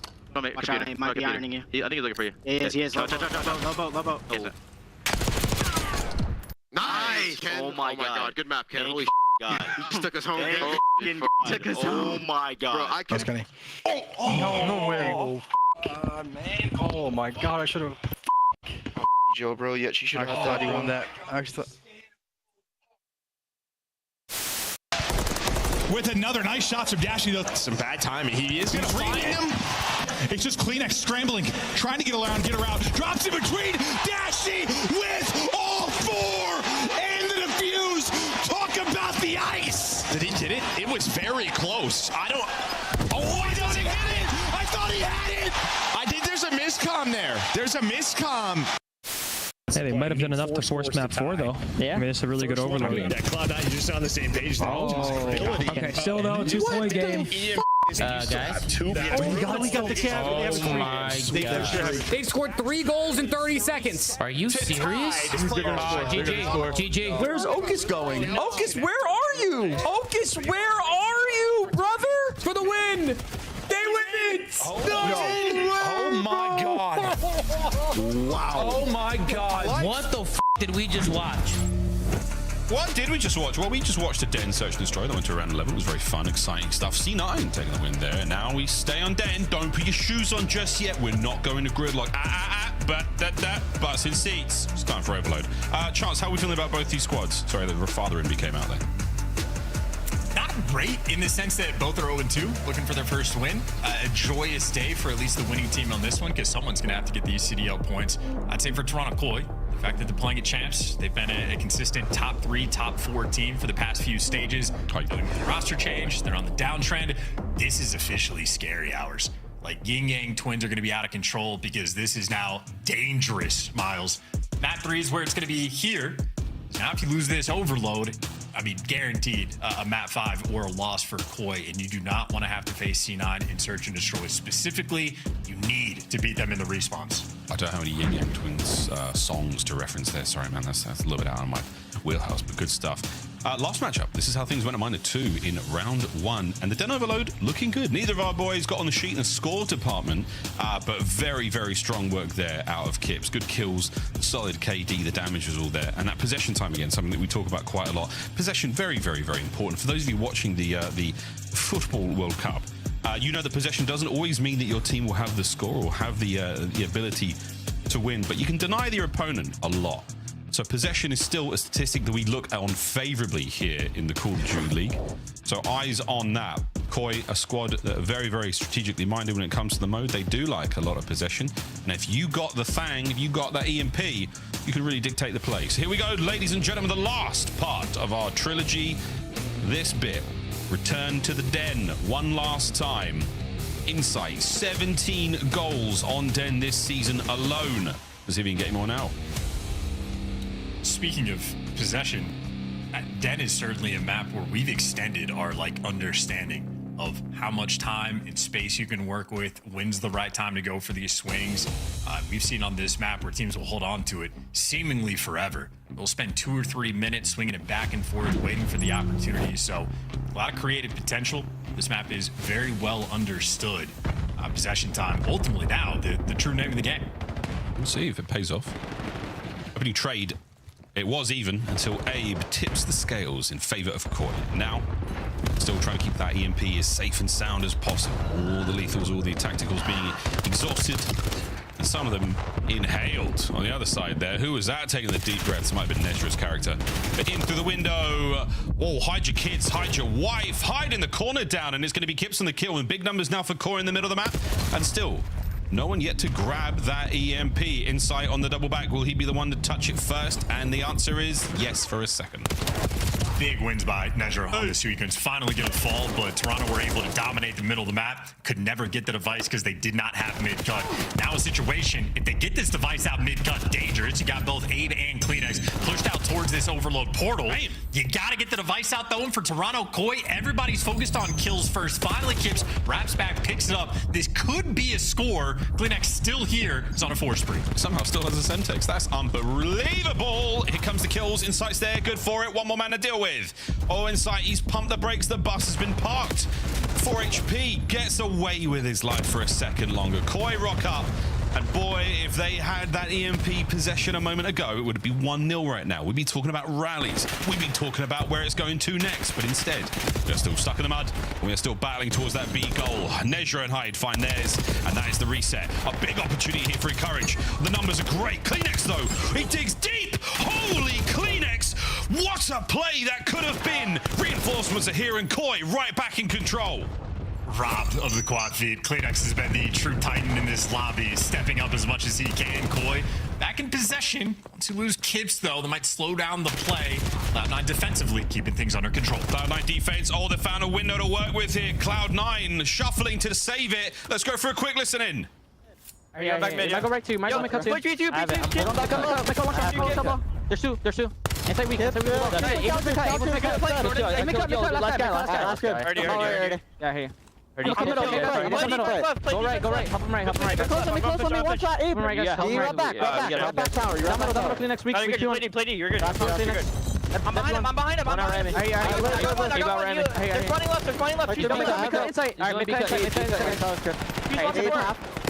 Okay, one small. One shot. One mid. Absolute. They're going B cut. Last guy. Kips and Dojo. They can't go mid. I got missing Kips. I'm meeting you. There's that 10 clean. I got him. On the head, one shot. Abe, jump out. Missing Kips still. I keep Kips was all right. Missing Kips. On the tree, dead. I'm right. On the tree. On the tree, guys. On a tree, yeah. You guys got one back fight, bro. I'm making a spot now. I'll look over your middle. Go. Top blue. Top blue. Low server. Too low. Top blue. Hide. I'll put it with top blue, bro. Top blue inside. Top blue inside. Fuck you, run out. Top blue. I'll grab ball. Can you wrap left? Can you wrap left? No, I can't. One mid. One shot. Pitch server. You're gonna have to jump back down. Server. One more top blue. Bring it through. Bring it through. Go. One more shot. Top after that. I'm dead. He's gonna respond. Going back. I'm going back mid. Yo, push him mid. Are you everyone take it down? Yeah, I'm gonna pitch DB. I'm pitching DB, guys. I'm pitching with you. I'm alright. Can't see these boys don't want it. They are furious in the comms. Just over a minute to play here in the first half, and neither team really able to get too close, but this might be the turning point. Encourage is in position. The EMP's going the wrong way, though. Now back over the top side to B, but wait. Oh, Abe down to the lobby once again. Shots of damage. No, nothing. No, it's over. Koi with a chance to attack. By God, though, have the spawn kills from C9 been incredible. Haven't converted into anything close to a score, but they've been spawning them out very consistently, and that means something. 45 seconds of possession there for C9 New York. And another one on the back here from inside. B goal. No, not yet. Oh, encourages on it. Picks up one here. The pinch is on. Final 20 seconds of the first half before we go to the extra time. And what do you know? Kleenex piecing yet again with the NPC at range. Final 15. Here we go. Flowing. Great movement. Hopping over.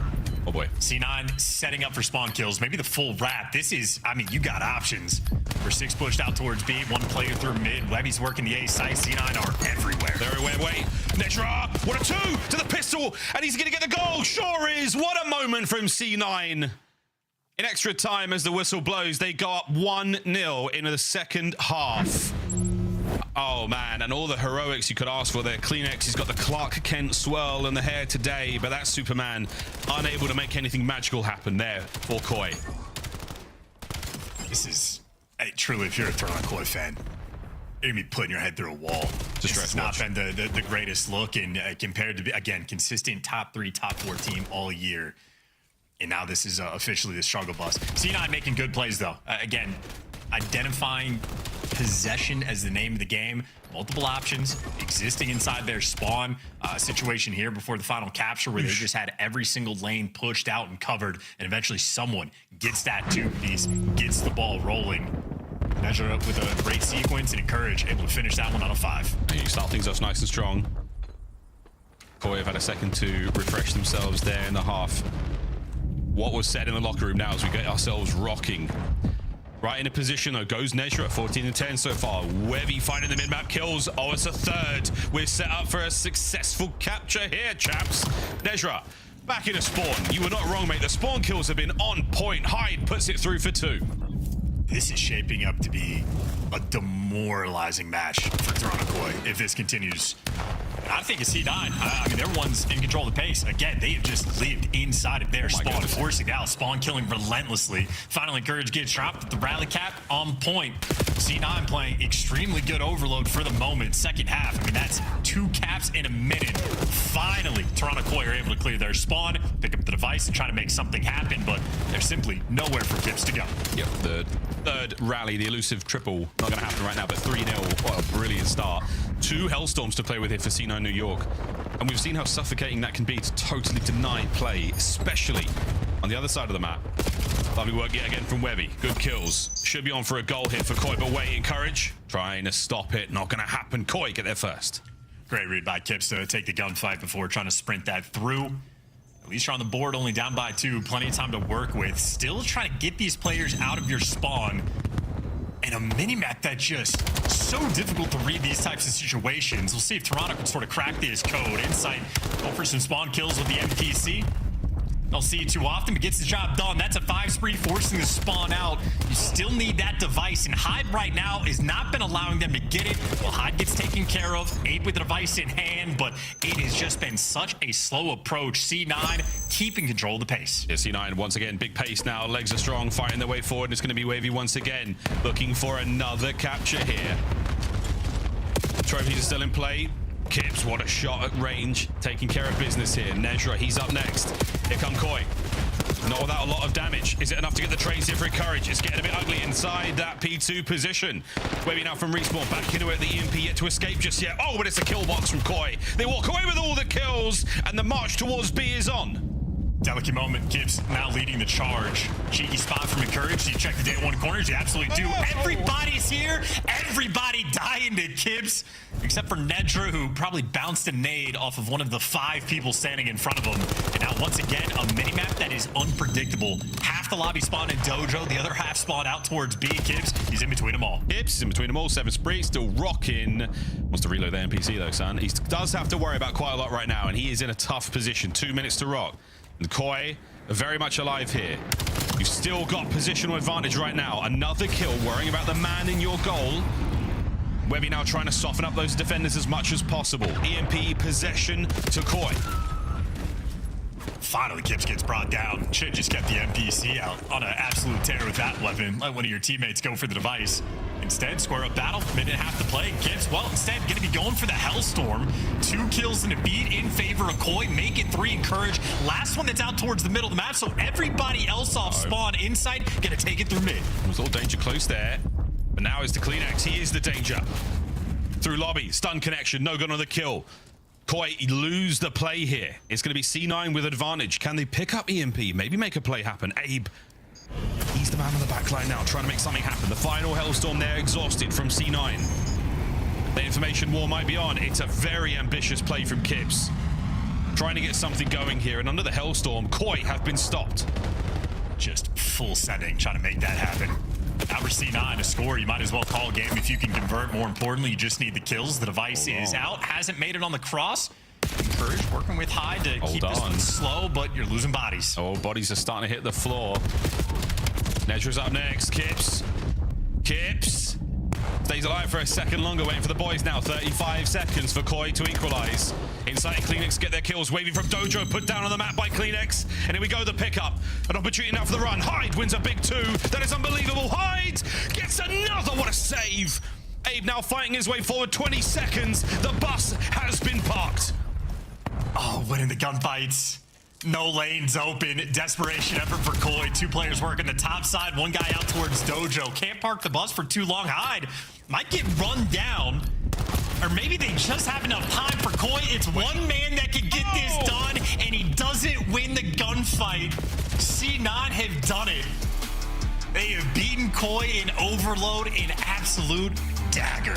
And that was a moment. Hyde, take a bow, son. What an unbelievable hold.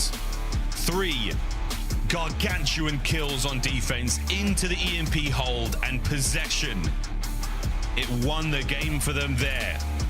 Demonic possession at times was true demon work from those boys. C9 coming to play on Den. Back-to-back maps gives them the lead in the series. And Nezra blew himself up twice with grenades. Didn't matter.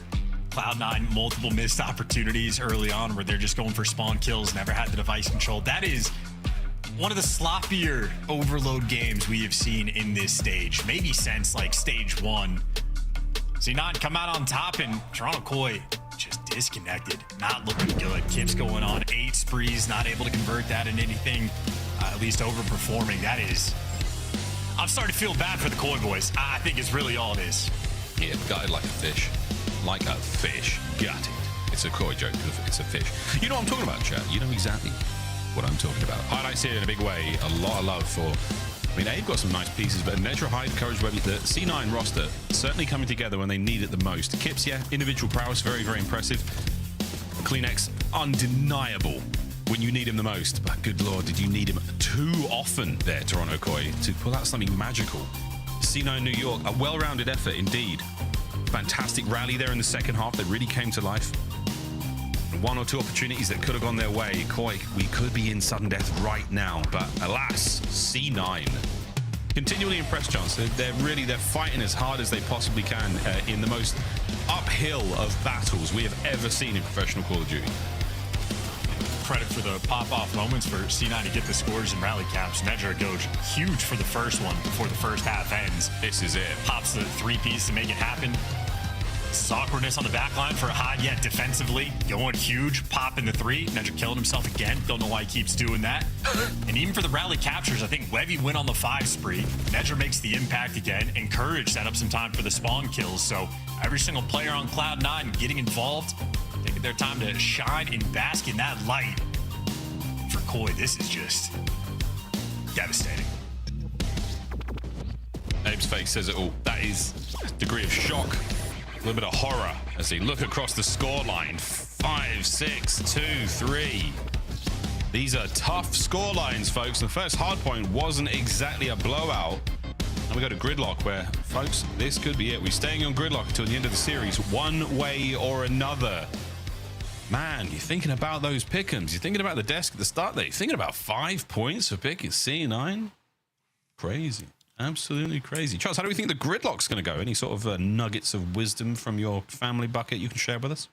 I'm scared, to be perfectly honest, for Koi in this situation. The hardpoint for C9 has not been good. It's been 94 days since they've won a series. Hardpoint has been their weakest game mode by far. They've been losing their hardpoints by an average of 40, 45 points. So struggling to even keep the respawns close. Now they're up 2-1, and I might be a believer that anybody can beat Koi at this point. Hasn't looked particularly great. They looked a little bit checked out. The vibe in the first hardpoint, the energy simply not there for Koi. Unexpected. Perilous moment now, because if C9 get this win, that might dagger their year. That's a scary, scary prospect. This is how Gridlock has gone so far in the season. Koi with a single map more in official match play. The margins of victory and the rotation. Nice, C9. Look at that. The hold's not so bad there for Koi either. So as far as we're concerned, statistically, quite an even matchup. We will test the resolve of our players right now. And again, the stun, the surprise that Koi experienced, the loss there in that overload. We'll see how heavily that looms over them going into gridlock. Starting to get dicey, starting to get very tense indeed. And for C9, I mean, boys, you've got nothing in the world to lose right now. They are certainly playing for possible future positions in the league and absolutely to just destroy that Koi run to champs. And the fact that gridlock is the hardpoint map they've had the most success on, they've got to be ecstatic to see it here for the map number 4. Playing good Call of Duty. Every single player for C9 getting involved and leveling up their game. Taking out Koi, I mean, even if the roster is in a painful spot like this, still no joke. Insight and CleanX, 2 of the most successful players we have had in the CDL era. They have been towards the top of the league for 6, 7 years now. Didn't do that intentionally, but I'm just doing the math for 2019, and it just works out in that capacity. So a great opportunity and a great look so far for C9. If they close this out in 4, wild work, extremely impressive, and ultimately, as you pointed out, Miles, playing with nothing to lose and have that sort of comfort S&D for the map 5 if they need it. Another opportunity. I mean, they beat Gentlemanmates, and that roster absolutely blew it up a month later. You beat Koi, and similar type of vibe kill will take place. C9, the wild card Reapers. The wild card Reapers doesn't have a ring to it. It does not exactly roll off the It's tongue. not my best work. It's not my best. It's not up to you. But what that team does do, though, is they rustle you jimmies. They get under your skin, and they keep you in serious contest. Hydration break for Kips. LOL. You know what I'm talking about? He's staying well hydrated. As the boys will get themselves ready to dive into the next one. Abe, contemplating existence right now. Yeah, me too, man. Me too. Insight, been in many times before. A couple of deep breaths. Amy Craven. And of course, the final man to round out the roster, CleanX. Tobias Juel Jonsson, the Great Dane. We haven't seen that greatness on the podium for a minute. Here we go, Koi. This is a must-win for you boys. A very, very important map of this entire series coming up next. Time to lock it in. Toronto Koi playing against Hyde, who graduated from high school just a few weeks ago. Congrats. Very fresh player. Webby honestly might still be in high school. It's Ojani's younger brother. Who knows with it? Yeah. That's unreal. That's unreal. What a talented COD family. You know, like the family get-togethers, like, yeah, should we play COD? Yeah, 2v2s. Absolutely belt to ass, rest of the family. Standing so far here in Major 4th qualifiers, both of our squads, a clean sheet in the wrong direction. They joined Vancouver Surge. We'll see those played later on today. Looking for that big change. Looking at the losers bracket at Major 4. You don't want to travel all the way to lovely Paris, lads, and do a one and done. Let's turn that frown upside down. Let's try to get ourselves up into the left-hand side of that table. A couple of games still to play next weekend as well. Before we get ourselves to Paris, I've got to check myself in soon. I've got to like get my meal and all that stuff right now. I'm well excited to get myself to Paris, mate. Make sure your visas and passports are set, boys and girls. If you are joining us, especially those traveling internationally, for the folks traveling for the UK, it's gonna be real nice. Maybe get the train. You could be home for dinner. Crazy how that works. Chance Gridlock. We've already talked about it a little bit going into this one. Both teams low reps, but vibe check. Where are you going for this one? If you paid attention to the standings, you noticed that C9 were above Toronto. You didn't? It was on the graphic. C9 was above Toronto Koi. The reason is because they have a better map record. Both teams might be 0-2, but currently Toronto Koi, including this series, are 2-8 in map count. So struggling to find success even in these small moments. So not feeling particularly good for them going into the gridlock. C9, again, it is one of their better hard point maps. Truly scary hours. I'm scared of a lot of things. I don't have my flight to Paris yet. I got to send some more emails. That's terrifying. I know. We're very far behind right now. Yeah, you put the fear into me there. I was fine. I was feeling real confident about that. But now I'm you know, maybe we should just go to a break. Maybe we should just go to a break and I can compose myself. Sit on the other side for our 4th map of the series. Dominate the competition on main stage with the CDL Major Hunter Tracer Pack. Collect your chip by scanning the QR code or heading to the in-game store now. Go pick up the 2026 Call of Duty League Championship Tracer Pack. You can support all 12 Call of Duty League teams. Monster Energy, the official energy drink of the CDL.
Ken Sparrow. Watch it. Sparrow, they shoot. Go. Around me.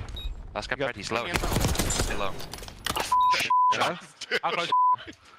245. Oh, sorry. We get it? Yeah. GG! Boom, let's go. I want to say that I was not trying to curse us. I did not. I thought it was 250 kills. So when we were up 70 kills, I was like, there's no way we can lose. Yeah. Now it makes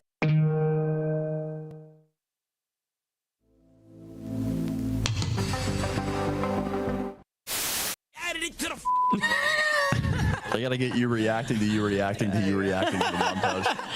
Yeah, they are doing every that. stage, they just add another. Wait, they're adding me reacting to me reacting to me reacting to me reacting to this. Every stage, they add a you reacting.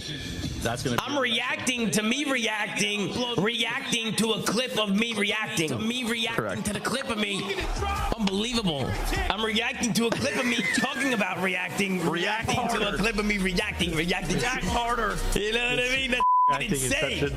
That is fucking insane, Chad. Yeah, weak, close. Nice. Calf. Yeah, Calf killed me. Top out. Calf weak. Falcon. I'll jump down. He's still in yellow car. Weak. I can kill him. Up point, bro. One's out now.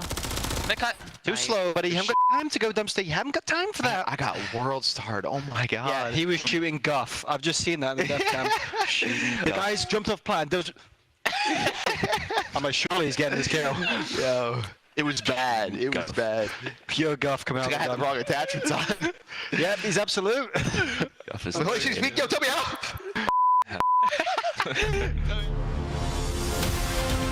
Let's find out who's built for the big save. The Heretics ready to dive in. Fights 2. 4 and Snoopy. Wipes them all. But Hydra with the switch impossible. He's making top room. So damn happy. It's Sykes. Down a bruiser. Dominance on the grandest stage.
Ain't tryna compete with the fool in the street. I'm out tryna make this dough. This game ain't sweet, better move your feet if you not what you came in from. I'm around the elite, y'all roll up, twist that shit, sound so low. Like a top athlete, my skills concrete, moving up your head, on check. To a high rise suite, on the ground, have a seat back, feeling me, name up. Being obsolete, you don't grind, you don't eat, y'all already know my turn, my turn.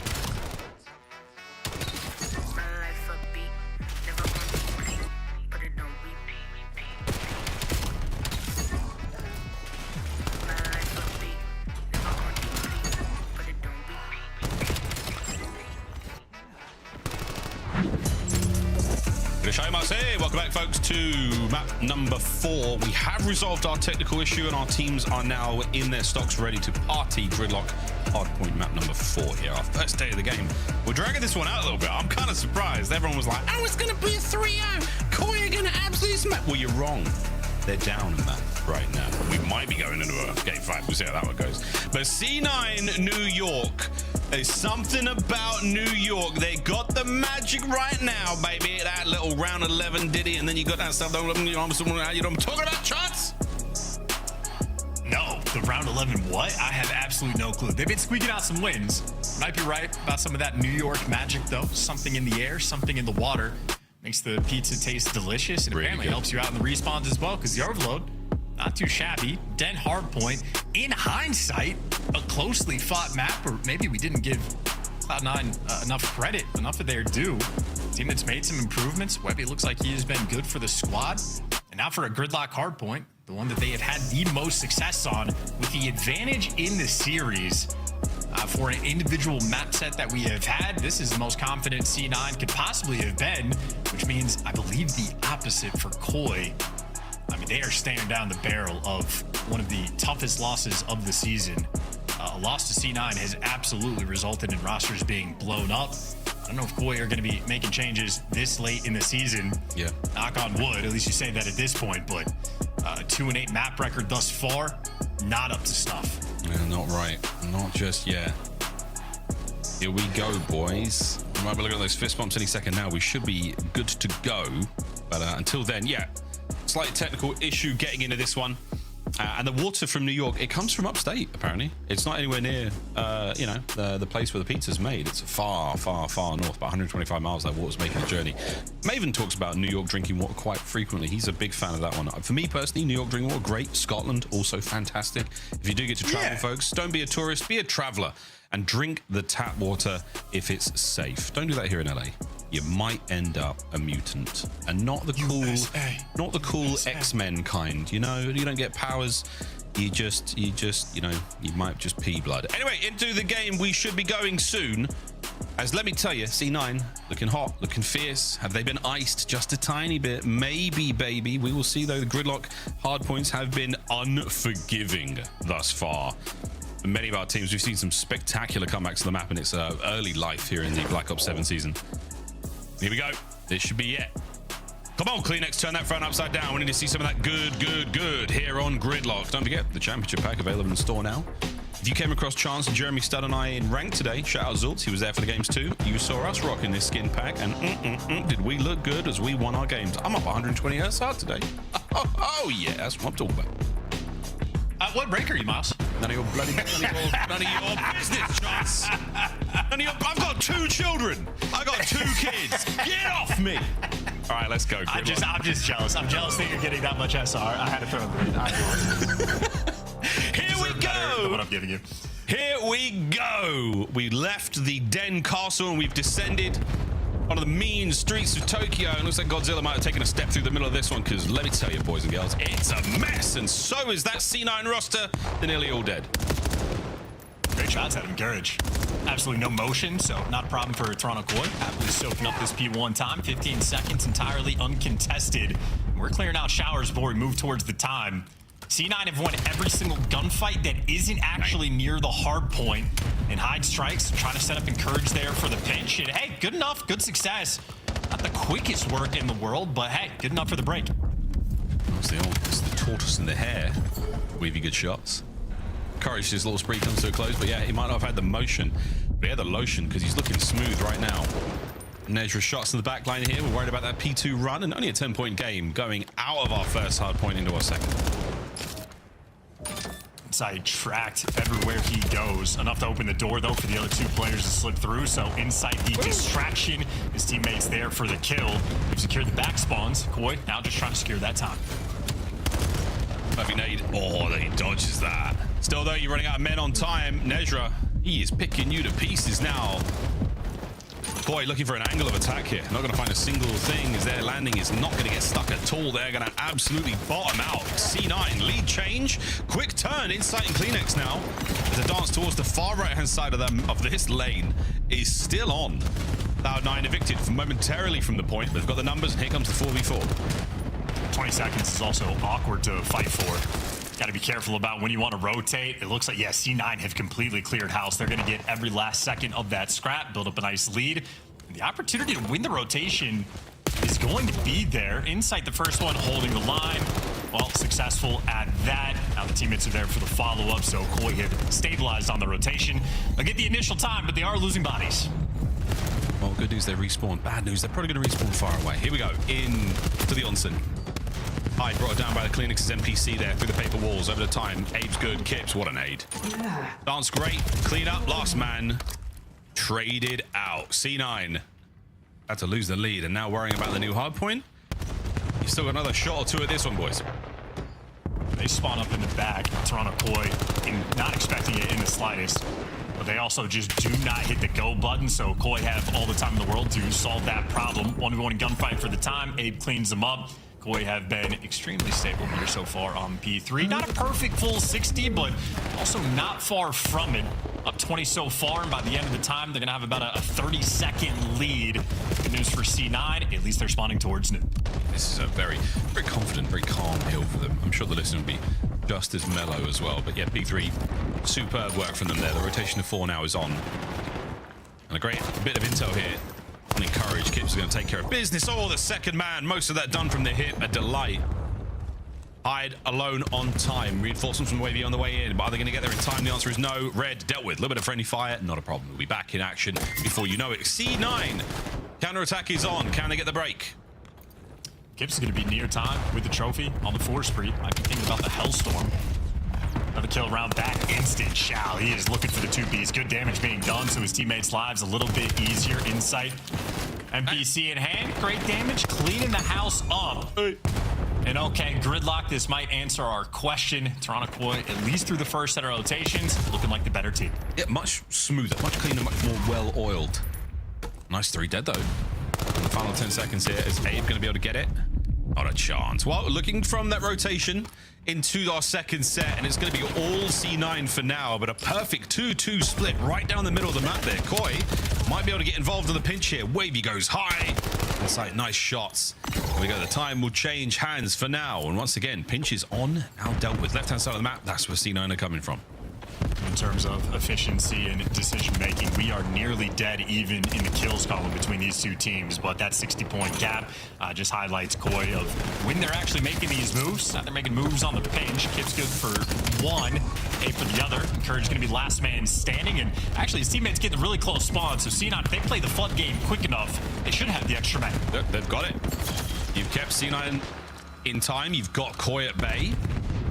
A bit of a wrap there. Going to be Kleenex on the low left-hand side of the minimap, trying to make something happen here towards P2, but it's been a nice hold. Out of Cloud9 here, this P1 from them, solid. They're going to get as much time as possible. They have accrued it. And now looking towards the bottom side, yet again, Koi. Block by block here on Gridlock. They clean the streets, and Kleenex, he and Kips make it 3 in the feed. So patient, so controlled. Kleenex lying in wait for 20 seconds inside of the mailroom, waits for the intel and times it out perfectly. After C9, you are spawning so far away. Kips is fighting a guy in showers. He might lose that, but Nezra's still 20 seconds before he's in the picture. Meanwhile, his teammates getting cut down like ribbons. 50-point lead and then some. A good P2 so far. We're shredding. No turtles found. Inside down as well. That's going to be a good hold. Turned into nothing. Wavy and hide on the attack. Kleenex now goes left. And we hit a contested. So she found the perfect window. Sure has. Back and forth we go. C9 on time. Gone. Kleenex down and out again. It is endless here on Gridlock. A great artist is Kleenex. No Renaissance painting there. Setting up on the rotation where the last go round P3 absolutely set Koi apart. For C9, you need to win these rotations, and that is not a good start, Kips. Typically good for 2. Great damage. His teammates get the cleanup kills. And once again, look at how far away C9 actually is for this new time. They get one cheeky back spawn, but I think Koi are reading every last thing. Yeah, it does look like Insight has picked that one up instantly. Great work. Very heads-up moment there from Koi. None of this gets away from them. Insight though is FOV. Doesn't spot this player. We do, and that's great shots onto Nezra there. The NPC still working out for him now. Pressure and a little bit of a pinch. You might be able to get the kill here. You've run out of time, and the Koi spawns are a mile away. So hides 2-piece works out 3 now in the feed. Nezra good for another. Here comes Abe on the entry. A C9 have managed to turn this hard point around, but they haven't turned their heads around. Abe, what a pickup. Another kill. And a measly 10 seconds gained before the break. Yeah, very different. Insight was reading those spawns through and through. C9 just unable to read the same thing. It is complicated, not an easy thing to pull off, but something that is currently setting Koi apart. Another team kill, though, so softens up the actual push for the rotation. I think Koi last time were able to break through the P4 off of a 2-piece from Kips in a matter of seconds. This time C9 have way more space that Hyde wants to give to the other team. That is a full send into 3. Oh, this is an unbelievable amount of friendly fire. It feels personal. Kips down. Wave in the back, no good for the second man. Here comes Hyde. And Insight plays the tight angle. MPC, and he's kicking ass. Nezra is up next, but the trade's perfect. Kleenex is seemingly everywhere. On a Kips, frontline, bang out. Koi looking to break 200. Kips able to clear out mid-map, means all guns forward. He's going for the peak again. Black intel means you have to know everybody's front. Abe's gonna spot out everything, including eating a couple of these nades. Good damage being done, and it is just a funnel system. C9 are desperate to 4-man hit through the front. It doesn't sound easy, and it wasn't. They get wiped off the board. Good scrap time being collected, and Toronto Koi ahead of the rotation in P1. Again. Yet again. Another set, another Koi rotation 1, couple of sprees. No Hellstorms yet. We've seen how deadly they can be on this map. Some very, very wide open hard points. C9, oh, we're getting involved, lads. Oh, and Jamie Craven, 22 and 17. Getting him kills. The belt is off. Oh, and he's looking for that ass. Doesn't get the next 2, though. That would have been unbelievable. Here comes Kips. Here comes Kips. Nice 4. Wipes them off, and again, perfect read. No assumptions here. Word to Jeremy Studd, they'll get you killed. All bases covered for Koi, and that is watertight on P1. And we're back to the just flooding in through front. Desperation effort. Hope it pays off. Hope we win the gunfights. So far, so good. Insight overwhelmed a single team kill, but doesn't make any bit of difference. C9 needed to be able to break through the front. They're absolutely successful. Boy, decision to make. You want to rotate? You want to fight through P1? Kips doesn't know what he wants to do. Head on a swivel. He's back and forth. We're fighting for the final 10. Yep, he's fighting. He's absolutely fine. Go on, son. Gets himself 2. Final few seconds. His Wavy's going to be an issue towards new time. He's whipped himself a good corner there. As the rest of Koi now make their way in. This could be the final moments. But we get ourselves to that map 5. CleanX on the hold. It's going to be Abe in the feed. His 3 is enough to get you over the finish line and get us to a game 5. Gridlock to decide it all. Very solid win. Well played from Koi. I mean, look at the slaying numbers. I think they might be only +3 or +4 in the kills column. They converted those 4 extra kills into a 100-point victory. So Koi absolutely dialed in on Gridlock, especially so for those P3 spawns. Very consistent about reading it. Both hills got locked down, not for a full 60, but for a substantial sum of time. They probably outscored them maybe 80, 85 points to 10 on that hill alone. So without the slaying being there, you need some key moments.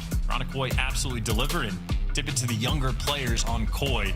Kips with 1:37 in time, Abe with nearly 2. Locking it down on the OBJ. 250, 158. The hard points still eluding C9. Well, folks, while they get the game flow, this one's going to be big. Yeah, that's a nice bit of separation. No legs there from Cloud9. Able to keep up with the stamina, no pace, as they just got run away from them there. Good stuff, Koi. Map 5, though, the only thing that matters right now. Can Koi do the unthinkable?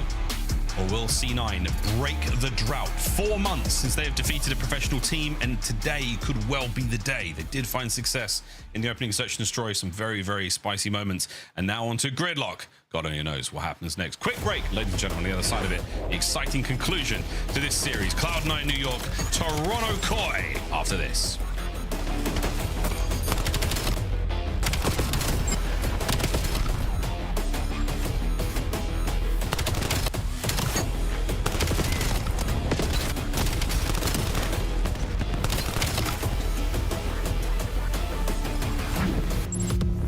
Champs tickets are on sale now. Come see the best teams lock in for this season's grand finale in fabulous Las Vegas. All 4-day passes come with early venue access. Head to phasevegas.com or scan the QR code to get your tickets now. Go pick up the 2026 Call of Duty League Championship Tracer Pack. You can support all 12 Call of Duty League teams.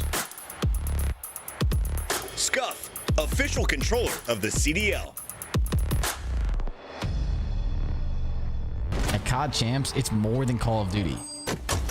It's you whipping an F1 go-kart at the Grand Prix Plaza, testing your aim and movement at Summerlin Paintball. It's you driving supercars at Speed Vegas, surviving the best escape rooms at Escapology, experiencing the immersive art in the Arte Museum. It's you taking a picture in front of the Bellagio Water Show and seeing Vegas from the largest observation wheel in the US. It's you and the squad making memories for life. A weekend in Vegas that you'll never forget.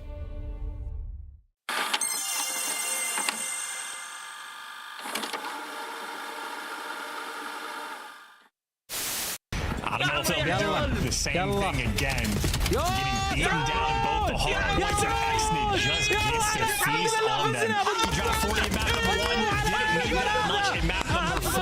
Falcons dominate FaZe in the hard points. That is a convincing victory. A very convincing victory for the Falcons.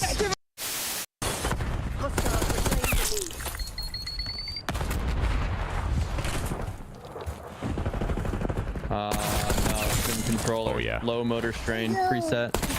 Oh, yeah. Oh, yeah. Like, oh, give me all the headshots. Exactly. Behind enemy lines. He's getting loose early every round. Like, do a little dance, make a little love. Who's dead tonight? We're done. So, yo, one break, nasty break. Lost you front, one more, I have you on AG, get a look at head. I'm blocking. Let's front. Front, lost you front. So nasty. Go, baby. Holy that's the one. Alhamdulillah.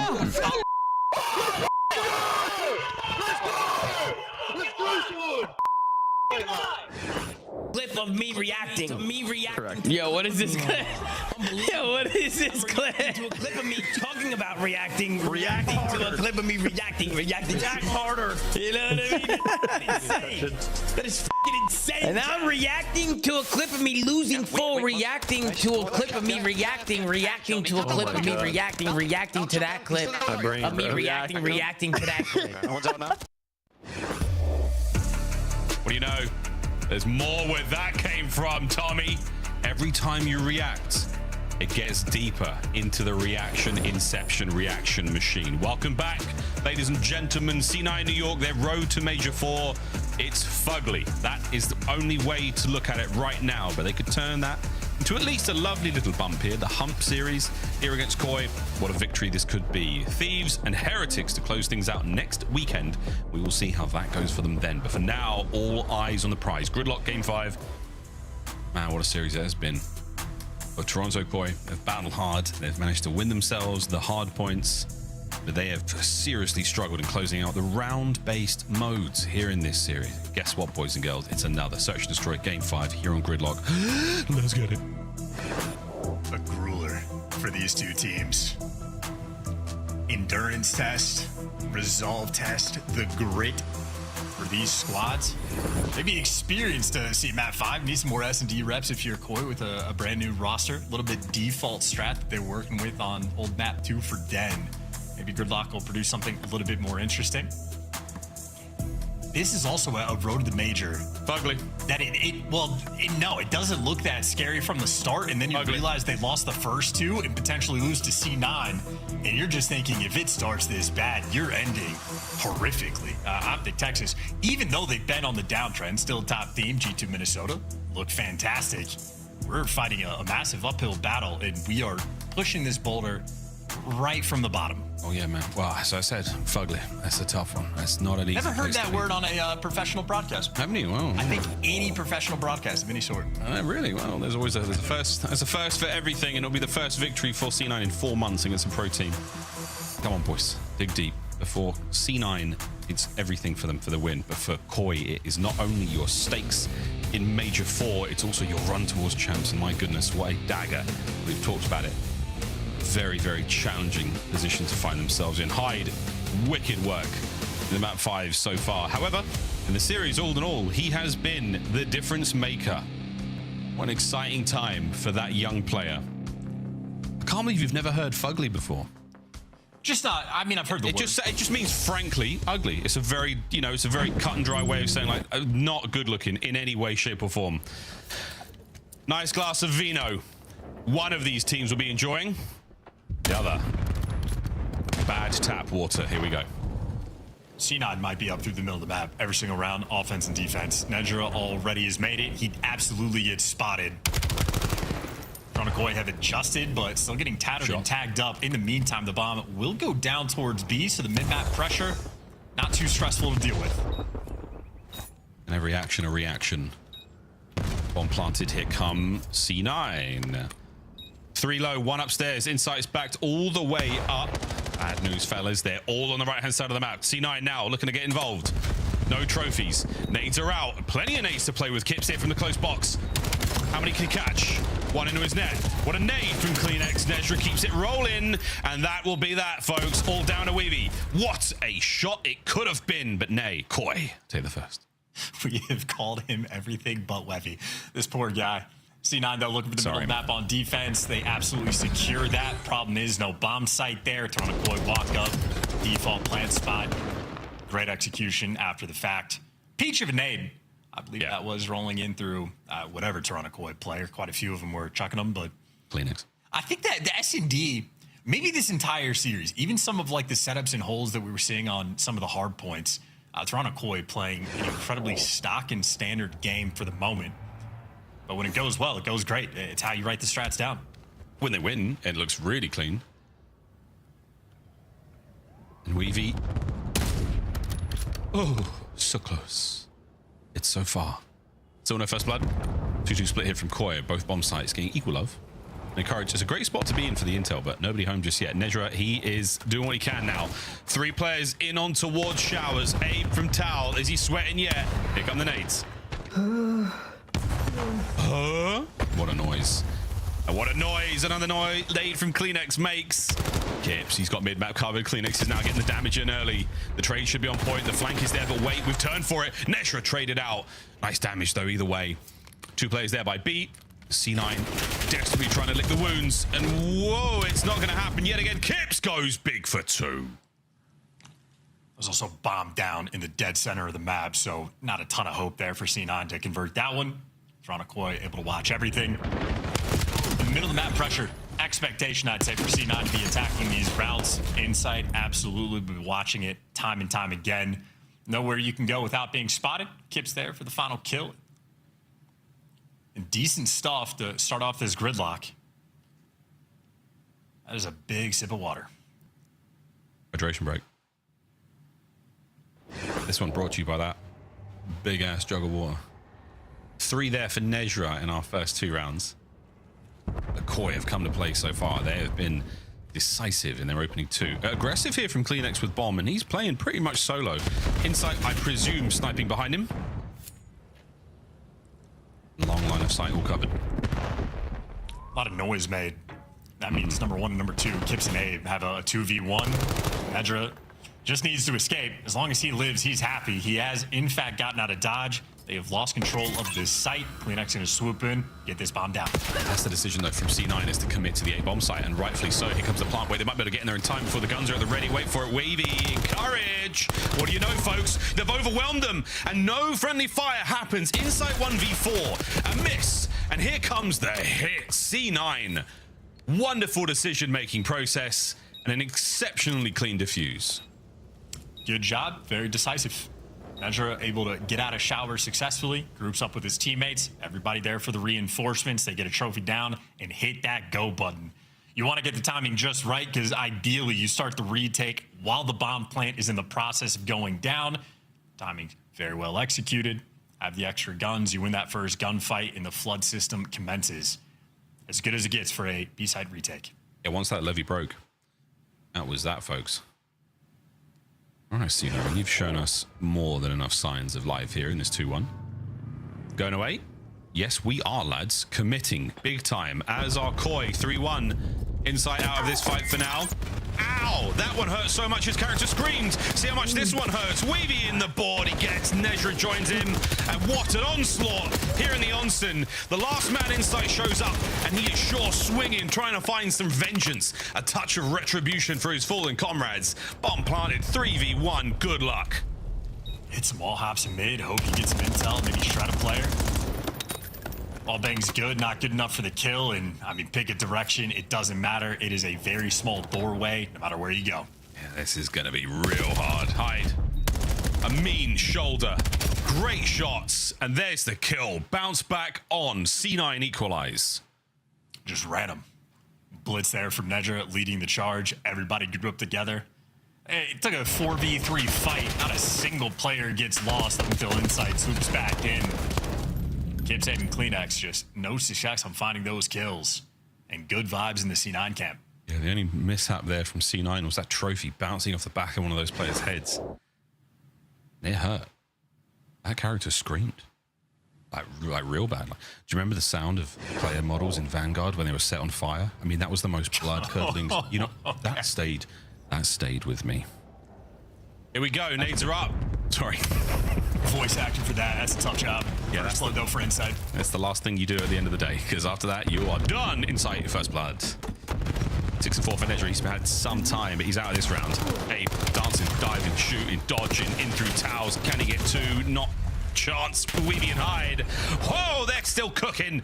All down to Insight yet again. They've spotted him, and here they come. Another from C9. Bang! From Nejra in the comms. Oh, and we're just getting caught trying to do a little bit too much with the SMGs. Had it locked and loaded, but no execution. And Webby there for the final kill, 5 and 2. C9 looking good on the shower section of the map. Around this bomb site, it gets squirrely. You just need the kills. You need the trades to go down. And he was good for 3. Yeah, Webby, look at that. Good shots, Webby. Nice 4 spree there for Webby. Webby, the player on the bottom right-hand side of your screen, Chance. That's Webby, is it not? I believe that is Wevy. And if I'm incorrect, then I've just destroyed it the entire series. That'd be on me. I've committed. I'm gonna have to message him after this to find out what's up there. But with Wevy, and he's got eyes on nothing just yet. A-bomb site starting to get the love. Dipping a toe. In we go. Hide all the corners checked. That's right. Yeah, plant it. Here we go. 2 members of Koi now. They're going to try to intercept, but they are not going to be able to stop this bomb plant. All right, fellas. You hear the ticking. It's time to get kicking. Here come Koi. Encourage keeping at bay. There were shots from the NPC. Headshot there, dings. Koi, a couple of steps forward. We're now in fighting distance. Oh, but it's Hyde and it's Wevy, and we bring him down. And yet again, C9 bang out the bomb site. Dominating this section of the map. Toronto Koi tried to square up over there. No success. Tried to square up a second time with everybody involved. No success. They just give up the bomb plant. C9 able to go for the aggressive plant spot. Go for the 4-man retake. No success. Koi have nothing cooking on that section of the map. C9 have their number. An uncharacteristically quiet Toronto Koi. Shake it off, lads. It is 4-2 here in the 5th.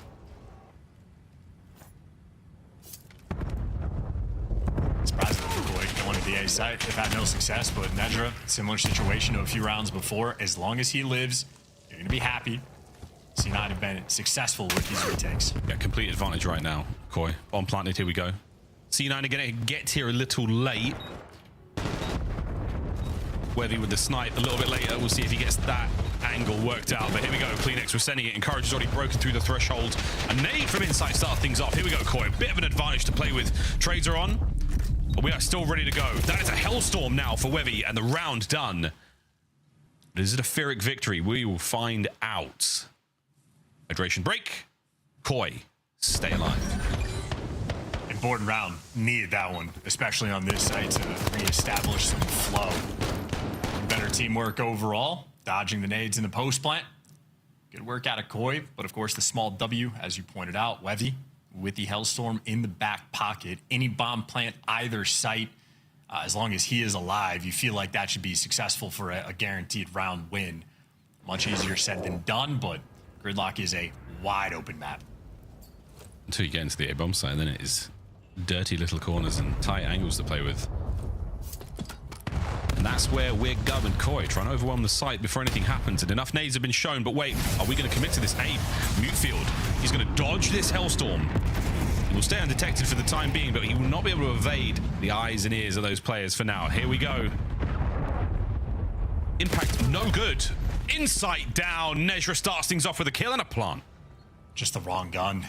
Not ideal for that moment. Middle of the map was wide open because of the Hellstorm. Now you get everybody in position. Hyde could get isolated, but he's repositioned. You got Wevy B in the floater. This is a good-looking mini-map for C9, but you got to be worried about the pinch. Kips strikes. Yeah, Kips, wicked start. Hyde on the other side. Kips is out in the open for now. Stays alive. Netra still hot on his tail. There's the shots. The kill good enough. Wevy there.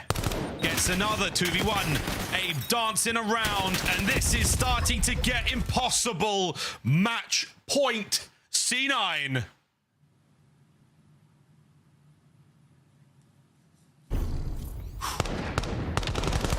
Wevy 9-3, able to do whatever he wants. I'm just feeling an air of hopelessness for this Toronto Koi camp. Typically heads up gameplay, always tracking players. They know where everybody's at all times. Insight just getting caught way too up close and personal there with the AR up top. I mean, Kips goes on a pinch, but just not ready for the next guys who's going to be playing back 18 for the post plant. This is not heads-up gameplay that we are accustomed to expecting from Koi. C9, this could be the final dagger. Any one of these rounds, and Insight forced to back down from the snipe. Wevy puts it away. What a catch. Kleenex, a beautiful nade. Trying to will his boys into the 4th round win. Stacking now towards A. Nezra alone. A single kill is enough to help. Any more than that would be unbelievable. Reinforcements now rapidly making their way. A quick reaction here from C9. Survival game, 2 players on the pinch though. They're the ones that have to make something happen for Nedra. Nedra hoping for a scam, or maybe Nedra allow his teammates to wrap back with him. They're going to hit this 3v4. Yeah, 3v4. They're going to hit this together now. Reinforce. Hey, gives it up for a second. Not a problem. Encouraged with the trade. Done. Nedra, last man. And he's not going down without a fight. Waiting for the regen. 25 seconds. Eyes on. Good shots, but not enough to save himself from the angle. Koi live to fight another round. 5-4. Stressed out, though. And no golden opportunities. They have struggled on multiple sections of the map. They've struggled with a couple different strats C9 have brought to the table. Cloud9 have also shown presence on both bomb sites and through the middle of the map on attacking rounds. So almost pure guesswork and pure feel for these strat calls. Expectation is Koi almost likely to stack maybe 3 players on that A bomb site. Inside would be the floater on the other side of the map, whether he watches mid or down low, up to him. But C9, Old Faithful. It's going to be 3 out of 4 players going towards A. A bomb site certainly getting the love. Inside back in his window, where we saw him fall previously. Over by B. Oh, that's a problem. It hits the woodwork. Shots in from CleanX as he takes care of the woodwork in his own regard. And Courage so heavily damaged, managing to stay alive. I cursed the life out of that one. Hide. Bomb recovery. Oh, and he just walks right into the eyes of CleanX. Slays him. 4v1. Round 11. Can lightning strike twice in this series? Koi, tooth and nail. We're leaving it all on the line here. The final round of the series. Keep in mind, like game 5, round 11 between these two squads, Nedra has team killed himself twice with nades in this series. We've been jumping off the map. We have entry with frags on our teammates, and still, this is a closely fought battle. Round 11, though, opportunity here for the Mortal Kombat fatality. C9 on the attack. Going A. Playing it safe. Koi will not have the numbers here. Will we have the nades? Get trophies down. Watch out for the teamwork. Trophies connect. Here we go. Koi, immediate read. They have backed it up. Put it into reverse and waited now for the reinforcements. The 4-man hit. Bomb plant. This is it. Nothing left to throw. Hellstorm is gone. Who will find the opening blood? Hide on the dance. Spots them on the cross. The damage is in, but no kill just yet. Insight threads the needle. Kips, guns another. And now the pressure applied. No chance to suture the wound. It is down to Encourage, who has been wiped off the map. Koi, live. The finger was on the detonator, ready to blow it up, but they say not today. Round 11 is won. Man, and what do we make of this series? Interested to hear the Death's thoughts on it. Painful there for C9, just a round away and no ice in their veins. Poor positioning there in the final round for Insight to rip you for the first blood. The previous one, just a bad frag grenade. Rookie mistakes can happen. They will absolutely be punishing, and a map as close as this, well, make sure you apologize to Easy Mac after this one for leaving the game. Easy Mac has done phenomenal work this year. He has been stepping up and improving year over year. Another tough scoreboard for him to deal with, but ultimately for Toronto, I suppose a win is a win. 10 CDL points, 2 more series to play, and they have moved successfully away from the 12th spot. Admittedly, they do not climb that high. I think they're now going to be sitting in 10th place overall. Woo! Woo-hoo! What a stressful series!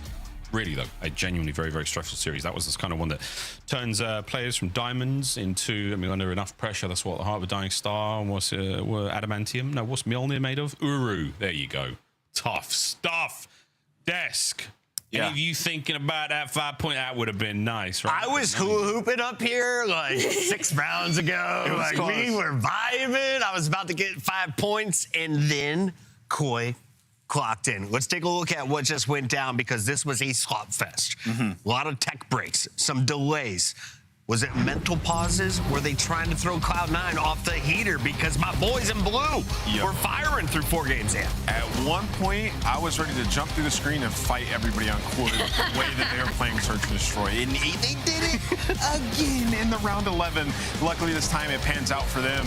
What are you talking about in particular? Just the stack or the refusal to chow? What are you looking at? So a lot of the times in their defensive rounds, it's been like this for so long, they just give so much space and so much respect to their opponent when they have such good players who have great intuition and instincts on the map. So I don't always agree with it. But yeah, C9 and a lot of the aggressive rounds that were kind of 44 skirmishes, like they got the better of Toronto. Showing their gun skill. Yeah, some huge clutches. You know, there was one round in particular where Toronto had the first 2 kills, I believe, and it was a 2v4 backed up into showers that C9 had. So showing some individual prowess on their side. But man, these guys in the end of maps, the end of this S&D, it was 5-3. You get comeback on. Yeah. In that hard point, can't close. In that hard point, you had a huge opportunity to win at the end as well. Just lose all 4 on rotation. Just unlucky if you're C9. I have nothing to say. I'm speechless. I'm sad. Like, and I'm I guess like, we're done with it. We move on. How do we get to a game 5? How do we get to a round 11? Like, I guess when I do look at how this series ended up playing out and how we set it up in previous matchups, that Toronto has always won the hard points. Sit down, Aroma. Aroma, just take a seat, bro. Yeah, just chill, bro. Honestly, that would have been like the one time I would have really wanted to watch an Aroma watch party, because I know that his reactions were just on 10 the whole time. He is probably mind blown. There's certain states you can't drink on a Sunday. I don't think that's the case for Aroma. We are going to take a look at this play of the game as we celebrate one of the big moves. It should be the team name. In fact, it's multiple moves by the issue. Kleenex sneezing on people. Yeah, he had a beautiful 7 streak on this map. He also had a 2-piece team nade that almost cost him the map. Almost, but didn't. Yeah, well, he did have the 2-piece team nade, but it didn't cost him the map. Yeah, yeah, Kleenex, nice bounce back. He didn't perform particularly well in their last couple series, so nice to see him frying again. And yeah, they're going to need way more of him. He's going to have to be that superstar for them. Well, this kind of plays in. So what I was saying before we had to see Aroma's crash out was that Toronto play, they are still now undefeated versus Cloud9 New York in the hard points, but that still begs the issue of like, okay, so S&D and Overload need some serious work when it comes to the Toronto Koi camp, because this is now a second time that Cloud9 has come this close to beating them in this specific situation. It's time for your Monster Winner Spotlight. We welcome Kips onto the show. Kips, I love watching you on Den. What is your favorite map to play? Den, of course. Great answer if you say. Kips, I got to get right to it, man. And listen, congrats on the win. We'll start there, but let's get into the nitty-gritty and search and destroy. Be nice. I get so mad watching you guys sometimes because you give so much space away on defense. In the round 11, in the last map, it works out for you guys. It doesn't work for you guys in the game 2 round 11. What's the thesis on that, and why have you guys never strayed away from that play style in critical defensive rounds? You can kind of like compare it to like a plaza, like just like some of the bomb sites are just like really aids, and you just gotta play them like tight and just play them smart and just play together. So I mean, and we're just going off flow. Like if we think it's the better call at the time, like we'll just go with it. So I mean, it's kind of just on the go, but I guess we just kind of have our ways of like working around like retakes and stuff. Fair enough. I kind of want to hone in on that just a little bit, just kind of like y'all's approach to the game right now, because it feels like when we watch you, it's a little bit chaotic. Like you guys don't have a strict game plan just yet. Like pacing might be a little bit of an issue, figuring out if you want to be a faster or a slower team. So I want to know from I want to know from y'all's perspective, like what are you hoping for? Do you have kind of like a semblance of the way y'all want to approach the game? Do you want to be a faster team? Do you want to slow things down and be more controlled? Like what is y'all's approach heading into Major 4? Well, I think we're just adapting to like having Ron here or having Abe here. Yeah, of course. I think we were a fast team with Joe, but I mean, I'm just trying to keep up the same pace, like even with Ron. So we're just trying to be a fast team. But do you feel like that fits y'all's play style? Like, do you feel like that's what you need to live up to find success, or maybe you need to find your own? I definitely think so, just because it's Black Ops 7 and that's like the way of the game, I feel like at the moment. So yeah, we're just trying to be bangy, and I'm just pushing the pace as much as I can. So. Absolutely. Kips, can you talk to me a little bit about what it's like? This is your rookie season. You've had some incredible moments, a top 3 performance in the UK. You're going back to Paris, or I guess you're going back to Europe, this time to Paris. Yeah. Did you ever think you'd be playing Call of Duty in France? I actually never thought, like, I don't know, I always played as a little kid, but I didn't know my dream would actually come true. So I'm just looking forward to Paris. And what everything. What are you going to do between now and then? Because you guys still have a few more matches to decide whether you're playing in that losers bracket or the winners bracket. Yeah, it is sticky for sure. We just got to win out, stay out of our game, keep the scrims up, VOD, all that type of stuff. I'm excited for the Parisian fans to see you on land. Best of luck. Thank you. Have a good one. That is Kips. They got through a messy fight against Cloud9. Heartbreak for the youngsters. Yeah. We hope to see more from them, but You missed some opportunities tonight. Nero, though, is not going to let you off the hook. If you give Vancouver a lead, they'll take it from you. Can they take down Dan Ghosty's squad? Paris Gentleman's looking a little bit messy in their own rights, Alley Cat. It's not another game 5, please.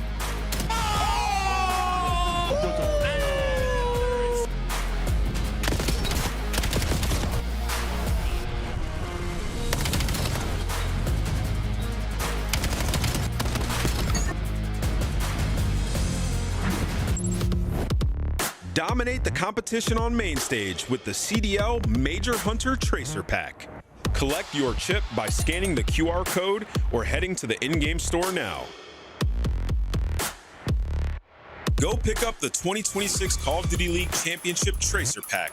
You can support all 12 Call of Duty League teams. Monster Energy, the official energy drink of the CDL.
Do they have flak? Oh, my. Oh, they got flak.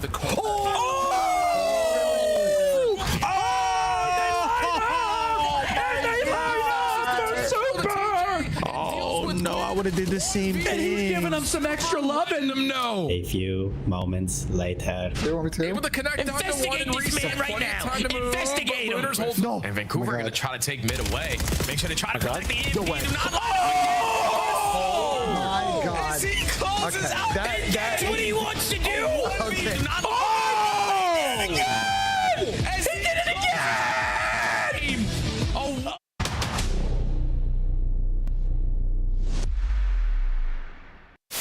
Where is it?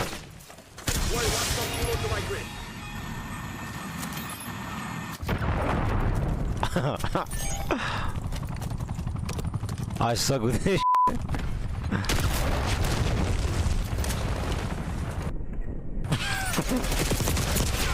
Bruh. I'm not using that shit ever again. That shit out. Can you act out the coolest kill you've had so far in Black Ops 6? Act out? Yeah, show me with your hands. What did you do? I can't show you the hands, but I can show you the Omni movement. There we go, there we go. All right, let's check it out, let's check it out. The chair's gonna... Yep. Okay. Oh! Hit him with the side strafe! Is he gonna come back? He's in our soul. I went left. Oh, pitch left. Yeah, this one, the back. I'm waiting. Renko, I'll try. Yeah, nice. Go. Go. For the game. Boom. Holy what exposure. 8-0. It's not going to be 8-0, right? We're not going to lose 8-0, are we? Look at the pitch! Look at the pitch! Look at the pitch! It's 8-0! I promise you it's 8-0! I promise you it's 8-0! It's a world record overload! Now that will seal it. Golato! Goal! As Toronto Koi. Have they played the game mode before? It's a wonderful weekend to be in America. We're here in Columbus, Ohio at the Call of Duty League studio. The headquarters continues on with Gentlemaids versus Vancouver Surge. We've got Nameless and Rosalie Parker, and I want to start with you, Rosalie. Vancouver popped off in the minor. but I missed that week. So walk me through what they accomplished and who to look out for today. They accomplished a win versus Miami Heretics, and that's it, Chris. That's it? Really. They did go to a Game 5 versus Vegas. And it was really It was a entertaining. banger. They were playing probably the best squad we've seen from a Vancouver team this entire year. And we also should mention that Mamba's back. You know, being on this team, when he was on G2, he was trying to be that role player. He's been a slayer through their last couple of series for this Vancouver squad, and they're starting to find some flow. Nero's playing some good COD, and it does feel like they actually have a system in place. Yeah. Overload, they've now won 2 in a row. They've had some of the best defense that we've had so far in Stage 4. So you need a little bit more of that. And if they clean up their search and destroy, then they'll be a little bit more comfortable in these series. So I'm more bullish on Vancouver than I've ever been all season long. It's just really late. I just asked Rosalie to be positive about her Paris opponent. I don't know what I was thinking here. Vancouver not able to go very far in the minor.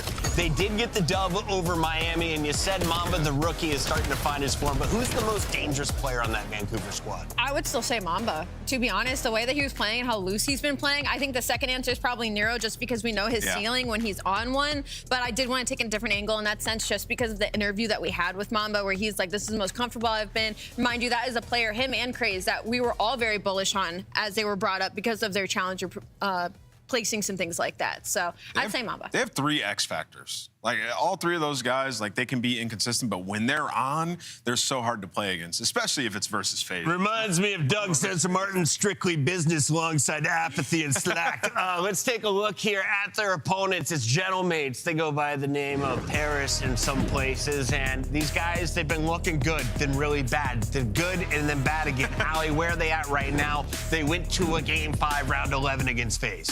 This has been a weird weekend. I think for Gentlemates, they're in a weird spot because you don't really know where to put them necessarily. I think Joe is giving you what you were hoping for. Estral has been amazing thus far, but the problem is they've gone up against FaZe Vegas in a Game 5, and then they went up and got beat really bad versus Optic Texas last weekend. So for Gentlemates, they're still in a weird period where we don't know what their ceiling is yet. With this roster, I will say, though, the decision-making in Search and Destroy, as we broke down earlier, is looking like it's heading in the right direction. Yeah, this team is, I mean, stacked from top to bottom. And if the ARs are performing, then they're going to run through teams. And you saw that with Joe, the Slayer rating. I believe that's like top 3 in the entire league. So he's still frying. And even in that FaZe series, he had like a 1.3. He went off. If you were watching that series and you didn't see the result, you'd be like, yo, if that was a scrim and you're watching their streams, you'd be like, they just dominated FaZe. Yes. It felt like they won 5-0. So, yeah, this Gentlemates team is just trying to play catch up to the top teams, but they're in that tier looking right at them right now. Now, we'll be updating the standings at the end of the show, but if Paris loses today, they're in the losers bracket, right? Sheesh, yeah, they'd be 1 and 3, right? Crazy way to think about things. Let's jump into our maps and modes for this best of 5. It's Sake, Hacienda, Exposure, Scar, and Gridlock. Will we get to the Game 5 Search and Destroy? Who has the edge to the first 3, Rosalie? I have to lead in Gentlemates here, mainly because that second map is the one that they 6-0'd FaZe Vegas on when it comes to Search and Destroy, so extremely comfortable in Hacienda Search and Destroy. Okay. I think an interesting conversation point is the Exposure. Haven't seen that from Gentlemates in a while. It's not necessarily their favorite, but it's not their least favorite either. And outside of Vancouver, they're coming off of a 3-2 FaZe Vegas win on Exposure Overload, so maybe trying to set themselves up for some success in the middle of the series. Yeah, I would say check. Yo, Joe is giggling. He always giggling. I mean, that was full throwback laugh. I have to know what's going on in those comms. Sib has got like, he looks like he's kind of happy. No, he's giggling. he's like, trying not to let Joe know he's funny. He's like, little bro, come on. He's trying to be nonchalant and spoke about it.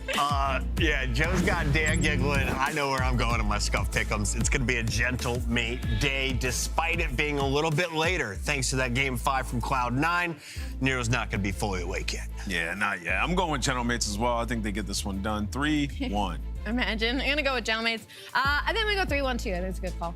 Surge Turkey. We're all rooting against you. Shift and Study, your show. Okay, thanks, Chris. Appreciate it. Nah, I mean, hey, simple terms of this right now, Jay. Vancouver's actually, I think, exceeding expectations in terms of what we would have expected for this team overall past the changes. But Paris, the same rate, is kind of doing the same thing, and they just feel like they're in 2 different calibers right now. Yeah, without a doubt, man. Because if you're Vancouver, you weren't expecting a team that's obviously not going to champs, so already to still be able to put themselves in position to make a couple roster changes and fight with some of the top teams that we have in the game. They have figured out that recipe. I think like this was the answer before the season started. Like when they were trying to figure out where players are going to go, Craze and Mamba, it was all about the talk of them should join the league together. And you see what it's doing to these guys now on Vancouver. A lot more comfortable. Mamba's slaying, Craze is flying all over the map, and it's allowing Lunas and Nero to be a lot more consistent. So they're like 50-50 in every game mode. But on the opposite side for Paris, you make your double roster change to put you in that juggernaut conversation. I know you were tested, at least in your last series versus FaZe, your nameless touch on it. You could have won all 5 maps, but this is a series that if you are the Gentlemates, you got to take care of business. I like that call. I think especially knowing that it's a Sake to start things off where your veterancy really should come to play. But we've got Paris, we've got Vancouver on a Sake hard point to get our second series underway. Let's get it on. And the opening battle, very favorable for Paris. Little route from Joe to Steve starts to influence the map and the spawns just a touch. And the trade will eventually be there. Vancouver will stabilize for the spawns, now fight for the hill. Yeah, spawning on the bad side. Paris punched them right in the face off of the first wave of gunfights. And at least it seemed initially to start up off the time, but just like it was in the first sequence of kills, it's the same exact player in the second sequence. Mamba giving Vancouver early lifelines. Already at a 5-2 start, and they have yet to flip those spawns, so no need to be truly worried yet. Well, you do get a long route from Joe to Seize. Estriel from the middle of the bar, but to find a little bit more with Sid, putting pressure over through the P5 side of the map. Nice shots from Estriel. And that's a really, really cool look in terms of how do you flip spawns late into the first hard point, moving over to P2, hit all 3 lanes at the same time. Something should open up because it's a big old map. So good stuff for Paris, put themselves in control of P2, but Vancouver, a couple of kills, a couple of movements through the middle of the map, trying to work on a hill break, but not going to get there. All 3 make it almost all 4 to drop. There it is. Lunars will fall, and Paris are now firmly in control. Yeah, look at how far Ghosty is, puts up 2 bottom pid, just creating that extra space, forcing Vancouver to draw their focus on that side of the map, and just allowing your teammates to be uncontested here at the warehouse. Joe lines up another double. Already in another advantage. They keep on winning gunfight after gunfight. Gentlemates coming out swinging. Yeah, they really are. Maybe a potential late entry here for Mamba through the side door. He goes unnoticed, finds his first win. Stun comes out, gives him an opportunity to take advantage versus Sid, but don't miss, don't lose. The old school clan tag for Sim, and that's going to work out nicely for a second. Now on rotation, big battle here. Joe Deceives has the jump on to Lunars, trying to find him over the top, able to find the elimination, plus has help from Sib again. Great rotation win, and Paris are under threat of putting this, well, out of win condition already for Vancouver, who are still on 6 points. Yeah, from what we saw so far, ever since this Para Gentlemates lineup has formed, their hardpoint game, they can fight with the best of them, but to make it even better, start winning rotations. So far in stage 4, they were sitting at 11th overall, just lying heavily on their break opportunities. But if you're going to dominate rotations like this is where that team can hit that next level. But Vancouver at least shows some fight here. They break through the backside, they secure the back spawns, and this is a good 30 seconds to still get. Ghost able to find Mamba over the backside, so 25 seconds. Break starting to make its way known. Spawns will be moved. That will be a very quick counter break. Craze cannot find anything through the bridge, and it's only about 12 seconds of time that Vancouver were able to secure on their initial break. So we move back over towards the 4th hard point. First blood there for Sib. And as Lunars tries to cut off the middle of the map, Paris are just all over the place. And honestly, they just keep winning on these individual 1v1s. Lunars has no idea where to look. Gets caught by surprise from behind. Craze in trouble, trying to get some space and at least able to manifest a double. But Estriel will find the trade, and Paris will have the spawns. Yeah, you just outnumbered there if you are Craze. Your teammates are dropping like flies, have no idea what direction they need to look at. And that's giving Gentlemates all the advantages that they want. Now the back spawns are being secured. Surge trying to set up their first break opportunity. There's pressure from front. There's pressure from the middle of the map. All we need is gunfights to go with it. And it's Lunas and Nero combining for 3. Now going to push out towards the backside of Dojo. Well, Sib able to keep his life back Dojo, so he will block spawns for a moment. Actually, no, he won't. Just kidding. Mamba and Lunar still playing inside of Dojo as they spawn there. Lunars, Nero, both finding kills. Vancouver now with the numbers. Astro looking to just create something in this last 20 seconds. But he will be pushed off the angle through the bar window and is kind of the pivot man here in terms of either hitting on the flank or rotating to new. So you've got to find kills somewhere else. And outside of jumping one player into contest, Paris really not finding a lot of success in this back 20. Yeah, if you were Astro, you're just trying to draw the attention, try to allow your teammates who are trying to triple hit through the front the advantage in those gunfights, but at least you don't really give up a lot of time to Surge because it was a contest fest in the final 20 seconds. So you're still up by 60, almost 65. but you don't have the spawns towards back warehouse. Vancouver going to be the team in early, and Nero with an SMG trying to get hot. Ooh, just kind of finds a piece of timing to get himself a second kill on a Sib. Mamba with an AR out. Responsible for watching the right side of this upcoming hit. Craze the one to try to jump into the hard point. Lots of neutral time here, though, considering that Vancouver had a pretty preferable setup. Craze open over, not going to find the win on a Ghosty, but he's low. Easy follow on to Mamba. And the last one left will also drop. Nice shots out of Mamba, 14 and 11. And Vancouver have done a nice job considering they lost both P2 and P3. Now you're only down under about 40 seconds, and you still got some time to fight for it. Yeah, you can still get this final 15 and only go into the second set down by 30. So Vancouver now, Gunny's starting to be hot. Nero was 2 and 10. Now he's 11 and 16. So still not positive, but he's starting to find some consistency in that sling. And that's now leading to the comeback here for the Surge. Now we reset. Back to the mid-map we go. And with routes like Craze is hitting, you're not going to be able to read this. Vancouver had the early advantage in the numbers. Oh, but Sid gets a little bit free through the front. Forces Lunars to have to make a play. Only good for one. Mamba for his trade. Over the top, no. Ghosty flying high, able to find 2, and that will put Paris into the P1 time for now. Craze again working on long routes, this time met and dealt with by Sib. And that's one of the big issues, I would say, for what we saw kind of in Carolina, what we're starting to see a little bit here for Vancouver. If Craze cannot find those openings, everyone else is kind of stuck with no man's land. They're not really able to do too much. Yeah, and I'm loving to see these adjustments so far from Paris, because Sim, who's been a guy that can dominate with the M15, he's understanding so far, hard point after hard point, what gun I need to use that's going to give me the best chance to lock it down. So with all this pressure through bottom pit, whip out the MPC. He finds himself on the forward row, and now you're pushing the Surge back. There's one player already spawning all the way out, and now you just need to locate where the hell the rest of these guys are, because you have the advantage. I like this, though. 3 players from the front able to work their way back into the hard point, finding the elimination of the player in the hill, and then you just bully out the back. Spawns will move. Hard point owned by Paris. And even though Vancouver did a nice job of kind of saving a poor first rotation of hills on the money hard points, they're not going to have an opportunity to do that again if this continues. So you need to start to put together a break, and unfortunately, they don't get the read on the block spawn to Sib, so he has the natural pinch. Vancouver with 33 seconds will have a couple of players in the back, but they're not convincingly spawning in. Yeah, no need to worry about these guys over the back. Cool, you can try to contest it. You can get those back spawns. Oh, no. We'll just sit nice and comfy in towards the time, because early off the rotation, Sib has been on this side of the map for about 25 seconds already. So much trust in the new lineup to lock it down in the 3v4, and even if you lose it, who cares? We got rotation to do. Yeah, and that's just another moment where I believe Sid actually kind of spawns to the front of P2. So with 25 seconds, 30 seconds left in the hard point, your teammate's finding kills. He says, all right, you guys got that. Yep. Now he's got help from Ghosty on the cross. Craze able to find 1. Trying to get Lunars involved into the play from the other side, but Craze is feeling like he's got to go and do this himself. And as he does, Estriel meets him, puts him to rest, and all of a sudden, Paris have win condition. And they can't win it here on the P3 HP, but you can get pretty damn close. If you are the Surge, you desperately need to find a break, and we desperately need to stop going 1 by 1, because you're just giving Paris so many advantages. Nero and Craze, though, are able to combine for 2, so all our pressure up through the street might lead to a break. Estriel, a little bit of damage on the bridge side, but has to take the battle. Will drop. Pitch from Mamba on the other side, leaving Joe deceased by himself.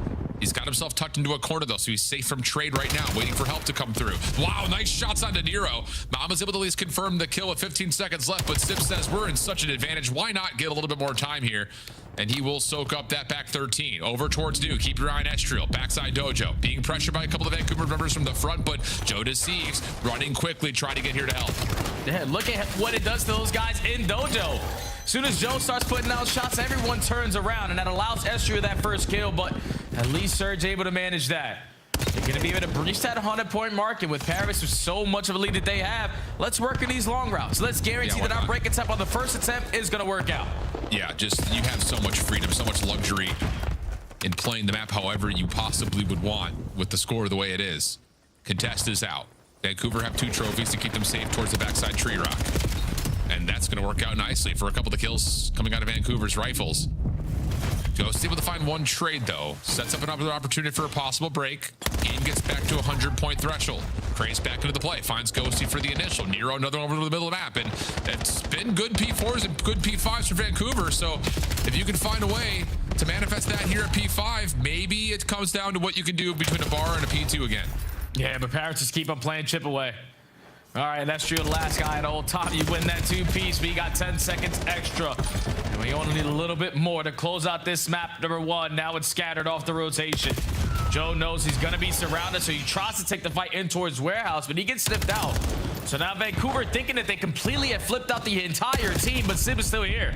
Oh, Sib's not missing. Nice shots. Astral creates one from the front. Now it's just time to find the player in the hard point, and Lunars has nowhere to go. 235, 138. Possible final moment here for Vancouver to try to set up a break, and they're doing it from multiple points of ingress. Craze playing along the back, everyone else from the front. This hit better find some success now, and it will. Lunars and Mambas will find 2. That clears the hard point. Stips late pinch shut down, and Estriel will fall. So all 4 drop, and Vancouver are still alive. Yeah, Vancouver just kind of get the gunnies hot, man. 15 seconds remaining at the P5. You know, if you are the General Mage, you can cut your losses and start thinking about new. But with the leader's advantage and kills going your way, you can still technically try to win it here. Estriel wins the one-on-one. Last one that can contest is going to be Craze. He falls, and Paris take map 1.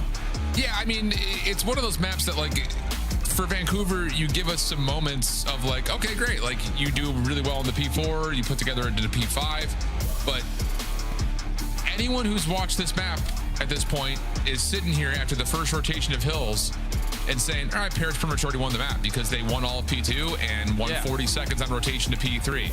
But then when they do it again, map's over. It's too tough to make a comeback of that nature when you're already down 230 to 100. So really good map for Paris. Vancouver getting a little bit lost in spawn land. I honestly think it's the biggest thing between P2 and P3 there. Just caught in these split spawn situations, and some of that was thanks to the heavy slaying that we saw out of Paris. Yeah, Sake is just one of those hardpoint maps that you need to be able to have responses when they get the money hills. Like, if they're going to lock down the P2, cut your losses pretty early to guarantee that P3, but right off the first set of rotations, you give that up for free. We're dying off the rotos. That's what's allowing Paris to go up 80-6 to start the game. And then after that, it's just very difficult to even come back because you ended out great at the P4 to P5. You're down 30 going into the next set, but now into the next set is where Paris have trophy systems. It completely changes the game because Sib is going from an M15 to an MPC. All right, the aggression is there. They're pushing you back, not allowing you to get any time off the P1. But then again, the same situation that happened to you in the first set, losing the gunfights off the rotation, and with the pressure set by Paris, you lose that P2 again, and then you just so far out of this game, and it allows Paris to work on so many long routes just to put the finishing touches. It's just hard to come back on a map like Sake.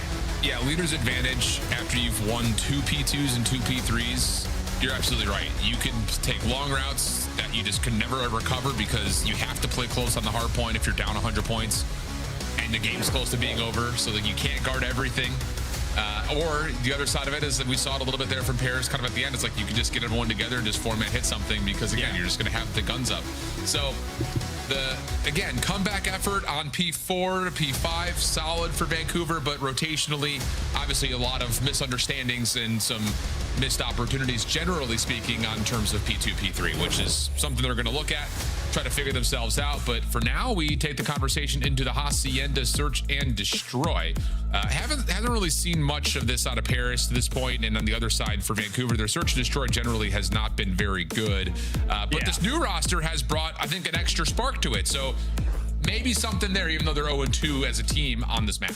Yeah, I feel like that Search and Destroy can fight with the best of them. Obviously, you had some tight ones versus FaZe. You get to that gridlock game 5, you just get outclassed. But that's usually what's going to happen when you're a fresh team, even though there's some old chemistry between Mamba and Craze. You also teamed alongside Nero, even on that Ravens lineup. It's just when you put a different four together at this point of the game, like, it's just hard to come out and instantly have play calls that are going to change the game for that roster. So it's going to be tough for them to try to put it up against this Paris lineup. But Paris are a new team too. Their Search and Destroy is all up in the air. But the one time that they did play Hacienda was versus FaZe, and we casted it. We're thinking FaZe are going to be unbelievable at the map. And they 6-0'd them. So Paris got to be feeling good here. Yeah, without question. And, you know, again, just looking at this team overall, you're looking at this road to Major 4, and yeah, it's that map 5 really does hurt, especially considering when you look at the maps count, like the map scores and individual maps. Like Paris is a spot they could have 3-0'd, but you lose out on that 1 point hard point, and then everything starts to get away from you at the end of the series. The loss to Riyadh is another one that, like, you look at and you say, oh, 0-3, that's not very good, but it was a 10 point hard point, 2-round search, and then the overload was a 3-1. So you know, this feels like for Paris, being at a 1-2 situation, you have to win out, but the schedule favors you to be able to win out. So it's just about, I think you're absolutely right. Like, take what you're doing well with right now, get yourself into a good position for the major, and hopefully your practice in the off days, quote unquote, are getting you more reps in the maps you haven't had a chance to play competitively yet. Yeah, everything is all about practice for this new team, man. Like I said, trying to get back to that juggernaut form to compete with the likes of Thieves, with the likes of Optic, with the likes of FaZe, even though you did go to a game 5 and you should have won all 5 maps if you wanted to, but just to put yourself in that final form, especially going into your event less than 2 weeks away. So this is the game mode that I think is truly going to hold them back from either making a championship Sunday or getting eliminated early. Search and destroy with the new roster usually takes time, but when you add a player like Joe Deceives, I think your recipe should be, let's run it down, take map control, and then play to counter them every single time. Yeah, facts. Why not? That's kind of what we saw generally against FaZe the other day. But it'll be Vancouver on the opening attack. We saw this play against FaZe, and Nero's got it right. Perfect nade timing, shuts down Estriel. Joe Deceives was also tagged by that nade, but Estriel will be the one that really is the only one that takes the brute force of damage. Nice little water route here from Craze, finds Sim backside rock, and now the bomb will rotate over for a 4v2 post plan at B. And yeah, that guarantees that this bomb is going to be wide open because Craze sees Sim with a sniper. He knows there's no one here to assist him, so bomb getting down. 4v2, no trophy system, so it's going to be difficult to try to hold down this position, but it sounds like Paris have invested a lot of tax. It's going to be tough. Yeah, really it's just down to, I think, Joe's last piece of utility. Going to work this one together. Oh, I like this idea. Joe trying to clear off that rock heady. A lot of damage coming through, and actually Ghosty is able to set Joe up for a freebie on the Lunars. Follow-up is good, 1v2. 20 seconds on the clock. Vancouver just don't scam, and that's exactly right. Craze just takes an aggressive route, gets around the back. No chance to read that with the clock remaining, and Vancouver get the opener. Yeah, it's just Vancouver doing their homework. Paris played FaZe and played it flawlessly. They're probably going to come out the same exact game plan. So you shut down the early secret pressure with an opening frag. And then by just drawing the attention on that side of the map, Craze hits the super mega water route all the way through the backside of Boathouse. Gets that second kill, gives a comm to his teammates. B bomb is going to be open. Just an easy post plant there to start for Surge. All right, see what Paris have on their opening attack. Lots of nades towards A, but the bomb is going to delay through arches, wait for the defensive nades to come through first, of which none are tossed. Vancouver instead investing into defending that top window position. They will have control not just of that, but also of the hallway towards Spiral. And that means that Estriel is going to be in a bit of bother trying to find some space to work with. Yeah, the entire Paris squad is struggling to take some space because they're all scattered. You know the Vancouvers have invested a lot of tax to potentially get pushed up through the middle of the map, and it's all about timings and Crazy to spot them on a rotation out while Nero finds the first kill. Oh, really nice little slide right there from Craze. Keeps him away from Sim finding what would look to be a free double. And Mamba will find Estriel lurking over towards Checkers. Bomb grabbed, though, by Ghosty. Has a wide open A site, but plenty of time if he wants to try to finesse something first. First check just misses out on the timing to see Lunars. But this re-wrap back will be exactly where the teeth of the defense is. Nice shot, opening shots on the Lunars. Ghosty gets a bit of freedom, comes back into the play, beats the kill cam, has an opportunity to isolate again down to the 1v1. He's got himself versus Mamba. 13 seconds on the clock. Mamba playing over towards Checkers. Ghosty, that's the only spot he has not checked yet. And here comes Mamba trying to chase out from behind. Ghosty still not looking that way, and Mamba will find the freebie to shut down the 1v3. Yeah, almost allows Ghosty to get away with one, but just plays the 50-50, plays the game clock to perfection, and is in the right spot at the right time. Love the initial play call there from Vancouver to just take an immense amount of map control away instantly as soon as that round starts. But for Paris to improve in this game mode, I know it's a new team, but that's where we need to improve on that side of Search and Destroy on their attacks. For a team that you could just see it play so spread, we need to have more teamwork to stand a better chance.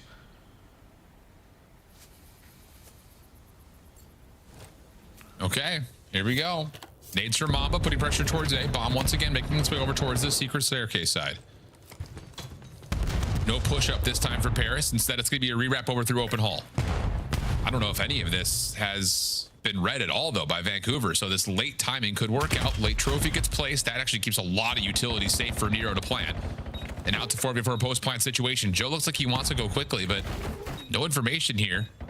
Has them kind of scratching their heads on where exactly should we be hitting from. Yeah, and it's already 15 seconds gone, but Escher is able to strike for the first kill through bottom connector. So now you're looking to make up for it. Mama's able to find one, but it's still numbers in favor of Paris. Now it's a 1v3. Oh, Mamba, no, not gonna happen. Yeah, I love that routing from Paris. I mean, it's just you have not conditioned Vancouver into what your defense wants to be, but you know for a fact that Paris want to try to get control of that fireplace hallway. It just comes down by which method would they like to do. And this time it's the long route around the back that opens up the space through window. And then afterwards, when Joe doesn't see anything, it goes, okay, they must be playing either right below me in connector or towards the outsides of the bomb site. So just set yourself up to finesse. And as soon as Joe pops out the window, he takes control. Yeah, it's just when you give that much space away to Paris, they had top secret, they have 10, they also have bottom connector. There's only one place you could potentially be. See, the fences are camping your spawn, potentially also playing for a rotation back through the middle of the map. But when time is ticking and they have yet to make a move, you know, eventually they're going to start to get a little bit antsy. So Paris able to capitalize off of getting that first blood, off of creating that opening space through bottom connector to get their first round. But now on offense, this is where I need to see some teamwork, and I love the slow and steady approach to try to get this bomb down of there.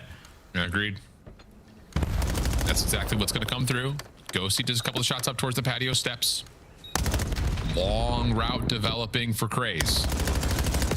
But the timing is going to have to be pretty hasty here just because of the success that Paris are finding from the front. There's the read on the Craze. Ghosty, nice slide to keep himself alive. But Lunars finds a kill on the other side. He will eventually be isolated. Leaves Craze now to the 1v2, 23 seconds. And yeah, he's got a clear window first. And he is being wrapped by Sib. Perfect timing on this route from Sib. Yeah, and Craze isn't going to have time to make this happen. Nope. Nice job from Paris. Good read. I mean, especially your call, Jay. Just nothing's here. Let's go ahead and plant. Put the pressure on the objective. There's no need to do anything extra. All right, we have top secret. We already showed our hand on the play call with all the stunts and aid they get invested over the archway. But just not allowing Surge to adapt off of that because they were heavily banking on Craze's long route again. It worked in the opening offense, but on defense there, when you're going to go all the way through garage, especially when the bomb goes down, you're just starting that process. It's about 15 seconds before you can even get to the opposite side of archway. So when all that time is being killed, when the silence is still brewing, Paris, no need to sweat. Tie game.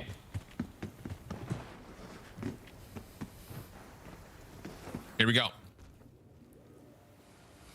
Big hit for Paris defensively up top towards the windows and down low. Estriel, though, caught off. Joe just needs to find the trade immediately. Gets us to an early 3v3. High ground control looking decent for Paris. And yeah, Vancouver have had to back away and find some other medium to try to approach this attack. And Joe's going to find the bomb carrier in Nero. Bottom staircase. This is a very problematic moment for Vancouver in a 2v3. Yeah, and he was able to pick up a Hellstorm too. So Joe still gathering a lot of information. Was able to spot out Mamba. Doesn't want to force that one-on-one gunfight because you know your teammates still have the advantage. 50 seconds to go. They got B on lock. Let me just play A. Well, here comes the first play. Working your way through this Paris defense around A. And honestly, I was going to say maybe Mamba caught some time in there, but it gets red, and then Joe just seems to find one up top. So Hellstorm locked. Paris starting to roll. And Vancouver are now, well, I mean, down one, but it feels like more than that with the Hellstorm lingering. Yeah, it's just Paris have flipped the switch, man. Aggression has been the answer, or quick decision making. It's not allowing Vancouver to think. Offensives were quickly getting the bomb down. Defenses were not giving you any space through the middle of the map.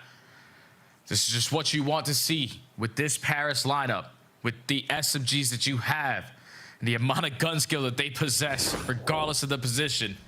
Joe is on 7 in a row, looking like Jalen Brunson last night. I was wondering how long it was going to take you to make the next reference. Here we go. Hellstorm dropping in. Paris through garage are going to get a free plant at B. What are Vancouver thinking in terms of retake? And Mamba will drop to the Hellstorm. Not ideal. Meanwhile, long route for Joe Deceives as he's got some information that the high ground positions of Vancouver are the biggest problem spots, if you were to even call it that. Here comes the retake, though. Gotta go quickly because Joe on the back lines is gonna make you pay for it. Cannot locate kill number 9 in a row. But it's Craze left in a 1v4. The Gentlemates are starting to run away with Hacienda, Al. That's just way too much of an easy play call. You allow the guy to get a Hellstorm, great. We're going to use it on offense, the side of the map, which we struggle on, to open up that B side for free. Because just simply off of where Joe calls that in, allows his teammates to understand, as soon as we get that opening kill, as soon as we get that bomb plant, Joe is working that late pitch. Next level search and destroy is being played right now from a new squad. Paris with 4 rounds in a row, dominating so far. Yeah, it's been really clean. And it's, I would say, like, dramatically different from what we saw the other day versus FaZe. Like, it doesn't feel as structured in the way that they had kind of approached, especially their mid-rounding when they had numbers advantage. This feels like the tempo is just a little bit changed, and maybe some of that is just kind of knowing who you're playing against. Oh, this time the defense can be under some pressure, but it's full high ground control. Joe's able to get around the backside through Closet. Find one in response to the opening first blood, but Craze provides another. We have a 3v2 for Vancouver. And they have information now on a Ghosty. So just gonna retrieve the bomb in there, man up, and not waste any time on the objective play. You're gonna plant it over for office. You're gonna have so many different spots you can watch it from, but don't get caught if your Mamba. Joe finds another.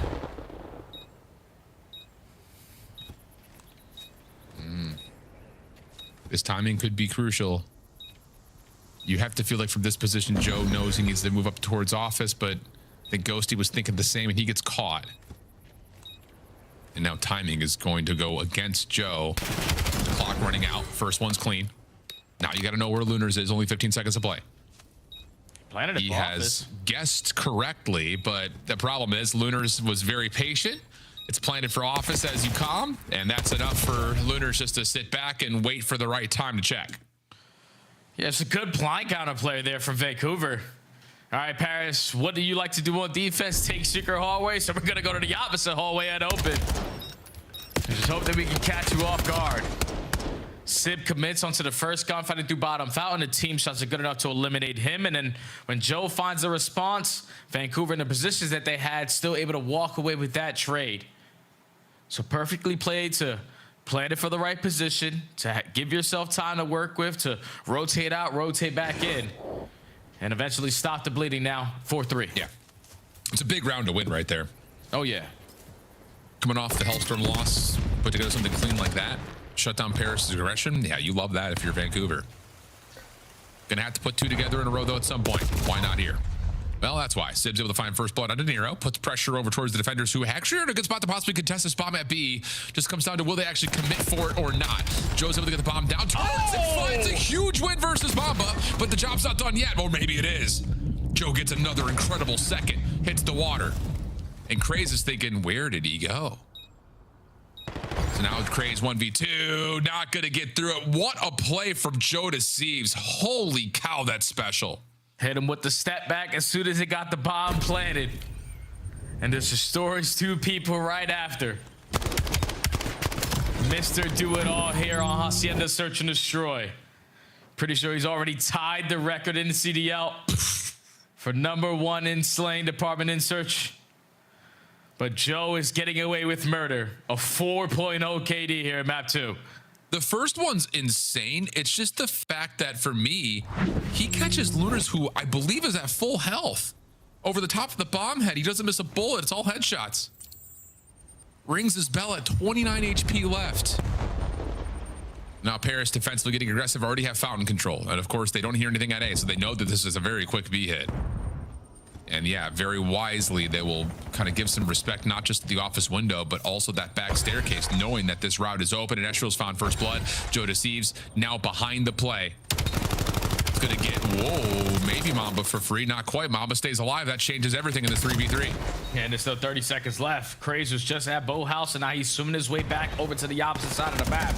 So hopefully he chooses the right time to jump up, or you're going to walk right into the pre-aim. Now a 1v3, and they're already on it. well. Nero over the top finds the first, almost getting the shot set to the second, but Joe's right there to follow up, find the kill. And Paris, another really solid Hacienda search. It just feels very, I mean, I don't know, brother. It feels very different than the one that we casted on Friday versus FaZe. And I think some of that is, again, how they played it, like what opponent you're playing. Yeah. You know, for against a Vancouver team, especially with the lineup that they have now, they're going to try to run a little bit, place with some tempo, catch you off guard. FaZe is not really that team as much. Like, they'll hit you with some early aggression to try to get numbers, but then they're going to take their time and play their numbers out. Paris, I think, are very, very aware of what they did, and Joe Deceives gets 18 in the map. Yeah, that's the record. Right yes, there, sir. Joe's able to set it. 3 weeks on a new lineup. Single-handedly just dominating Vancouver. You can just tell by the way that he was playing, he had no remorse for human life on the opposite side. I'm running around the middle of the map. I was inspired a little bit yesterday by Nixon 5, and Joe Deceives comes out today and said, all right, we've been struggling to search and destroy, but this is why you pick up a potential MVP candidate on the season. He just went off. That's insane. Wow. And that was a map that started off pretty 50-50. Yeah. Wow. Unbelievable. So, Sake convincing for Paris. Same for the Hacienda search. Exposure coming up next. And kind of like the Des was talking about, this new roster has not played Exposure Overload yet, but it feels like these guys have a brand new ceiling set up, and it's about 10 times higher than the last one. Good stuff for Paris to get things going, but it is Exposure coming up in the backside of the break. We'll be right back.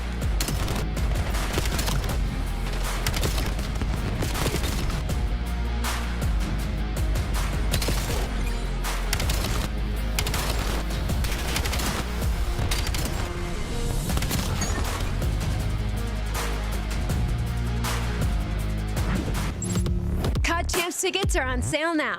Come see the best teams lock in for this season's grand finale in fabulous Las Vegas. All 4-day passes come with early venue access. Head to FazeVegas.com or scan the QR code to get your tickets now. Go pick up the 2026 Call of Duty League Championship Tracer Pack. You can support all 12 Call of Duty League teams. Scuff, official controller of the CDL.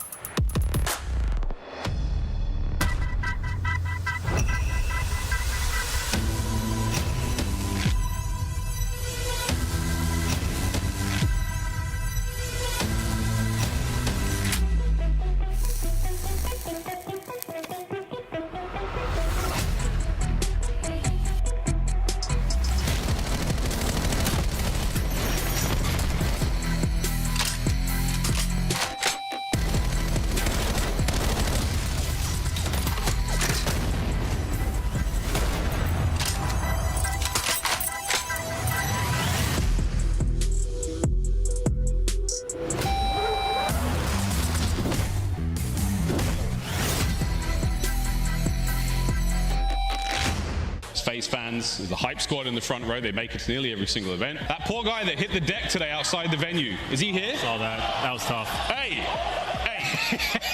What is that poor guy ate concrete for breakfast? Tough one.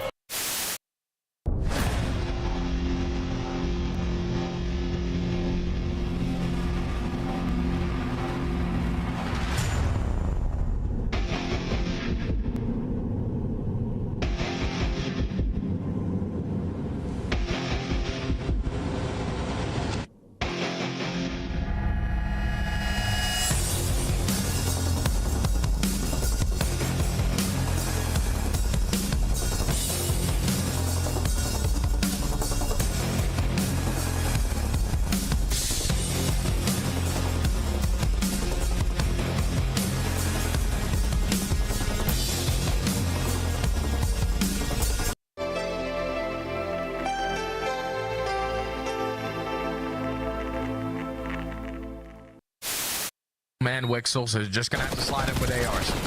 Oh, nice little deep shoulder coming through. Oh! Wow! No way!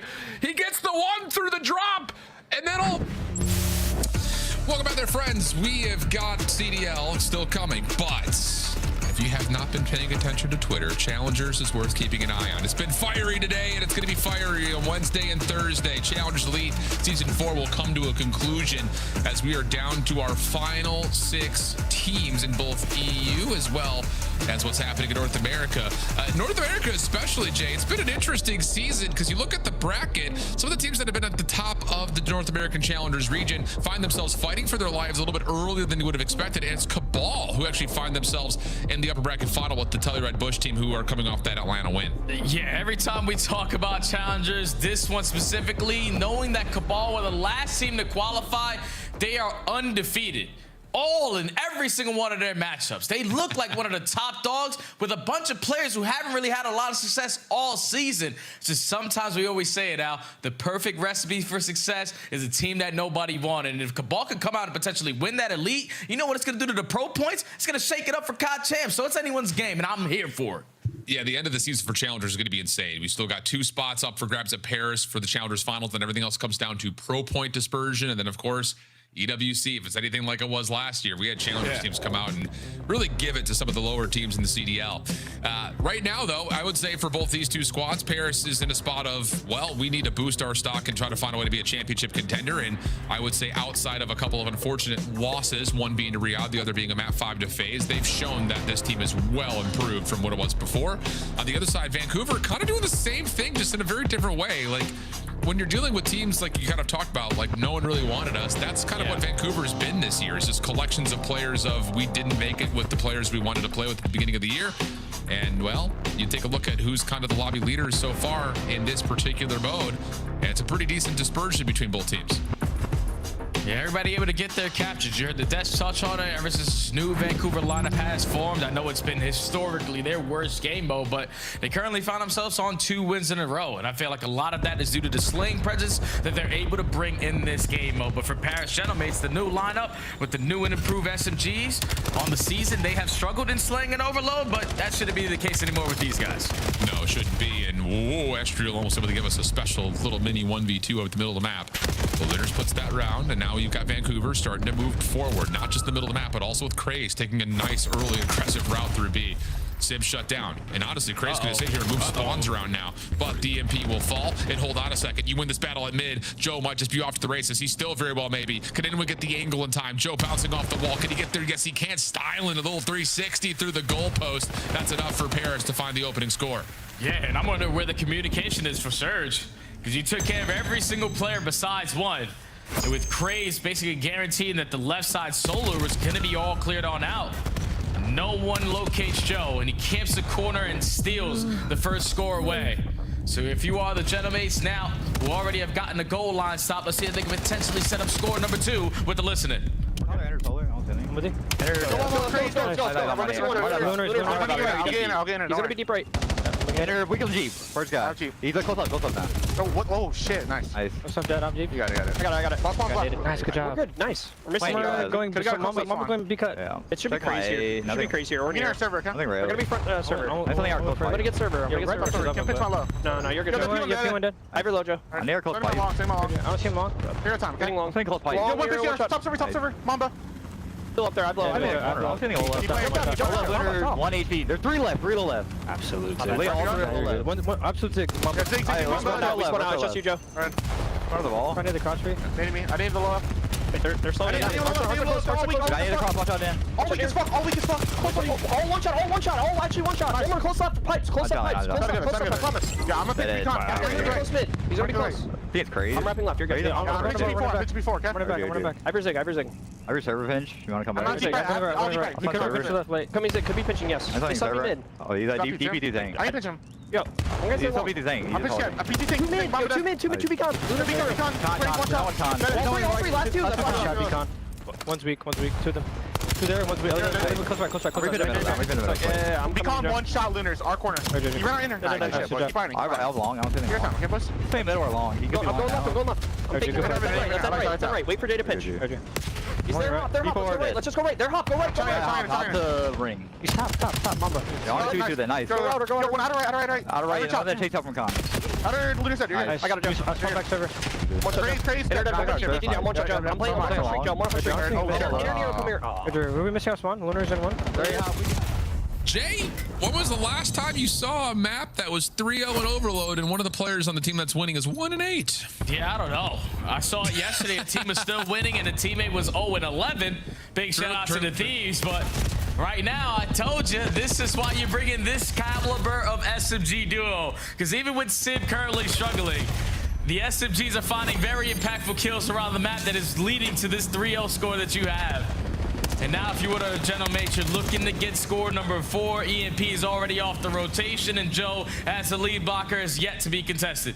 Yeah, Joe's just going to sit here to see if he can catch somebody defensively, either rotating through mid or trying to stuff a defense up close and personal at panels. Ghosty gets one, Joe gets another. Now you can be off to the races. All 4 guns are up. You know Nero is here, and he's going to fall. That is a very easy half of Overload right there for Paris. And it's so strange, too. Because like even when we were just jumped into the list and I was just like a really good opening look for Vancouver. They just get a little bit blindsided by the EMP rotation, and then there's just no one home defensively, and that just leads to Paris running things away. And you can just tell a lot of that is due to just the communication on the opposite side for Paris, because they are in sync. For a roster that just made a couple roster changes, you can tell these guys are flowing in that listening. Joe deceives and providing his 25%, but Ghosty really leading the way. Grabs the EMP, hits a little bit of a wiggle, a little bit of dance, a little juke move, and just tells his teammates, I'm going to show face here, but we're going back right. They are on point. They are a four-man squad just dominating the game. Well, let's switch the sides and see if Vancouver can muster an offensive look. I'm sure the time of possession would not be friendly right now to them. Astriel is able to kick things off the first blood. The early route for Civ over towards the panel side of the map. Astriel mid-map, not going to be able to find the trade on De Niro. So all of a sudden, pressure here for Vancouver. They've got the numbers. Ghosty's still alive, and he's able to shut down the EMP carriers. That stalls Vancouver considerably, mostly off the name of the fact that Bull Paris can get back defensively with their SMGs, which have been ripping them apart. Yeah, and every single player from Vancouver were nowhere near that EMP carrier, so you got to take care of Ghosty, fight the trade, and now fight back for mid-map control. And as soon as you go for that wave, you lose every single battle. Now an instant offensive opportunity here for Paris, because no one is going to be here to stop you. Just fly on in, hit the wall bounce. A nade is good, but this is still going to be 5-0. Yeah, this has been pretty perfect, honestly. It's like every time you need to put together a response, you're getting the exact right reads. I think you're absolutely right. Just to kind of tilt and point over towards the communication, the coordination has been very fluid. And outside of a couple of special doubles from Mamba or Nero, this has been a kind of a runaway map right now for Paris, who now have control of the EMP again. And it's just going to be one of those big moments of run through the hellstorm and make a score happen at B. And they already found first blood at Nero.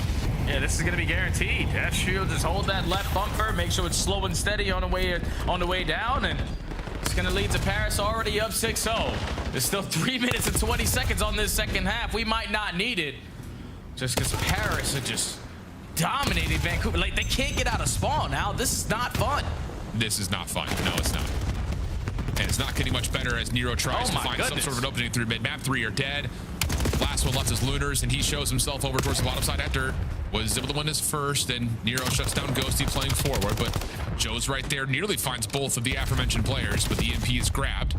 Sib going to show that there's a rotation over towards B, but there's really nobody else here with them. May not need it, though. Ghosty finds the first, and Sib can still keep himself alive here at panels. And he already spots out the player right in front of him. The pistol's not good enough that long distance to take care of Lunars, but you still got a Joe to see he's running right behind you, and an Astriel on the opposite side setting up the pinch. He wins his one. Sib, that's an unfortunate team kill, but it still might lead to score 7. No, Joe not able to quite find him. Sib finds one, recognizes there could be more defenders nearby. Wins the second, picks up the EMP, slides on in for score 7. Holy cow, what a play from Sib. And Paris just keep packing a punch. Yeah, I'll tell you, I don't know that the opponent right now is just a Vancouver who's off of a change, but this team looks so different across the board in just a couple of weeks. Yeah, their hard point game is on point. Their SD looked a whole lot better, especially when you're going to have one player just going 18-4. But in this overload, I know Surge have been playing great in this game mode as of recent, but this is why you add this extra amount of firepower to this lineup. So the scoreboard can look like this at the end. Still a minute and 45. You still need one more score to cut this series a little bit shorter. But yeah, if you're Vancouver, let's maybe start thinking about that next series. Yeah, very well, maybe need to. Mamba and Lunar's able to find a couple here, maybe providing a chance to create an offensive look, but EMP will reset back to mid just as Lunar's and Mamba will fall. Now advantage on the map over to Paris. Creates a slow map here, trying to find something to at least keep maybe a hope alive, but 7-0 with 1:15. There is no real true hope here. It's not mathematically possible. So really good map from Paris. 25 and 16 from Estriel, but you called it again, Jay. It's just the SMG duo just brings such a different dynamic to this Paris roster compared to the one prior. Pardon me. Yeah, it was just an issue for them, like in this mode. I know that they had Neptune, I know that they had Envoy, and it's no like discredit to them as players because they're both phenomenal. But it's like when you pick up this caliber of slaying presence, because Estriel, especially towards that later half of the season, has been outstanding, and then Joe has been one of the MVP guys, MVP caliber players all season long. So you put them alongside with the likes of Ghosty and Sib, you're bound to see some success. And this is good to see if you're a green suit, because this is the form you want them to be in 11 days. Oh, absolutely. And it's just another one of those situations too, like you come off of, like we talked about earlier, a couple of losses against tough teams. You know, the one in particular you look at versus Riyadh, the other, of course, the map 5 versus Vegas, where honestly, again, you were a point away from 3-0ing. But you don't want to start in the lower bracket. That's the biggest part about it. So it's like you don't want to have stressful moments in your last 2 series that really shouldn't provide you much stress if you want to be a championship caliber team. And at least for now, you kind of clean off the hands. Easy sweep, easy 3-0. Paris, quick triumph. I'm gonna look real quick to see who they have to play for the remaining matches in this stage. Just Boston is the last one? Oh, yes. I think so, you are Paris, you should be feeling the utmost confidence to guarantee your winner's bracket spot. And that should be the case when you have this caliber of team going into your home event. But they complete the 3-0 versus Surge. Everything that we saw from Surge can still be true. Like, they have improved ever since they made their roster change. They have been pushing the teams a distance. But you give Paris a little bit more time to polish their gameplay, that's probably what it's going to look like. Yeah, man. And I just think it's another one of those things that when you look at a player, like we kind of know what kind of a player Ghosty is. We know what kind of a player Sib is, just based on his career in the league so far. Estriel's one of those guys, though, that like in challengers before he got picked up the first time, dominant. Like he's got that flow in him. Like you can see when he catches stride and the game comes to him, he can take over. And we saw flashes of it, like on the Minnesotas of the past, but it didn't really feel like he was the guy. Like, yeah, you could build an entire roster purely off of Estriel. He's a great component player, like no doubt about it. I think the role he played last year really showed that. And now it's just really revitalizing to see the potential of a player like Estriel on a roster that has the capability that Paris does, and to see how it all just comes together like this. Yeah, you got to be happy. I spawned alongside Joe Deceives, who's an MVP. Yeah. Sim and Ghost, and he already hosted a trophy. So Estriel is waking up every day, happy as hell. I'll say that stash is looking good. I'll tell you that much too. Thanks. Back to the desks as we finish off match number 2. You won't match his handlebars in Paris, Allen. Nope. Had to try for it. He's a good-looking man. Let's break down what we just witnessed. Honestly, I just wish we could go back and watch Joe Deceive's screen for all the search and destroy. But a 3-0 as expected. The Gentlemates walk away with the W. Let's visit the overload first. I thought we were going to see 8. I thought they were going to finish this one before the buzzer. Allie, 7-0, a blowout to close out this one. I mean, I think this just kind of sets the story of like what Gentlemates can look like at their peak, and I think Alan and Jay touched on that incredibly well, because it's like this is half of essentially of a new team, and now we got an opportunity to see them against a team that they should be doing exactly what we got to see in this map number 3. I mean, complete dominance, complete map control. Sib barely had to spawn in because it just felt like Joe and Estriel were not giving them any room to breathe. Yeah, you know, where this team, where they made these 2 changes, bringing these SMGs, they clearly want them to contend with the best SMG duos in the world. And when you think about, you know, our top teams and how they're playing, like when Optics at their best, Shotzi and Hook are frying. And, you know, same thing with LA Thieves, BZ and Hydra are frying right now. So you get this dynamic duo. You're just playing catch up to those squads right now. But this is a great sign where you can draw a line in the sand versus, you know, teams that are below you, where you blitz them 3-0s. So Gentlemates right now looking good. Just got to see it against some of the top teams. Yeah. Vancouver looking elimination bracket bound unless they can clean things up. They're running out of time, and of course they're out of time for champs. Dan goes with a little bit emoting. Emote? 2 emotes. Wow. A lot of movement. The rest of that is so locked in.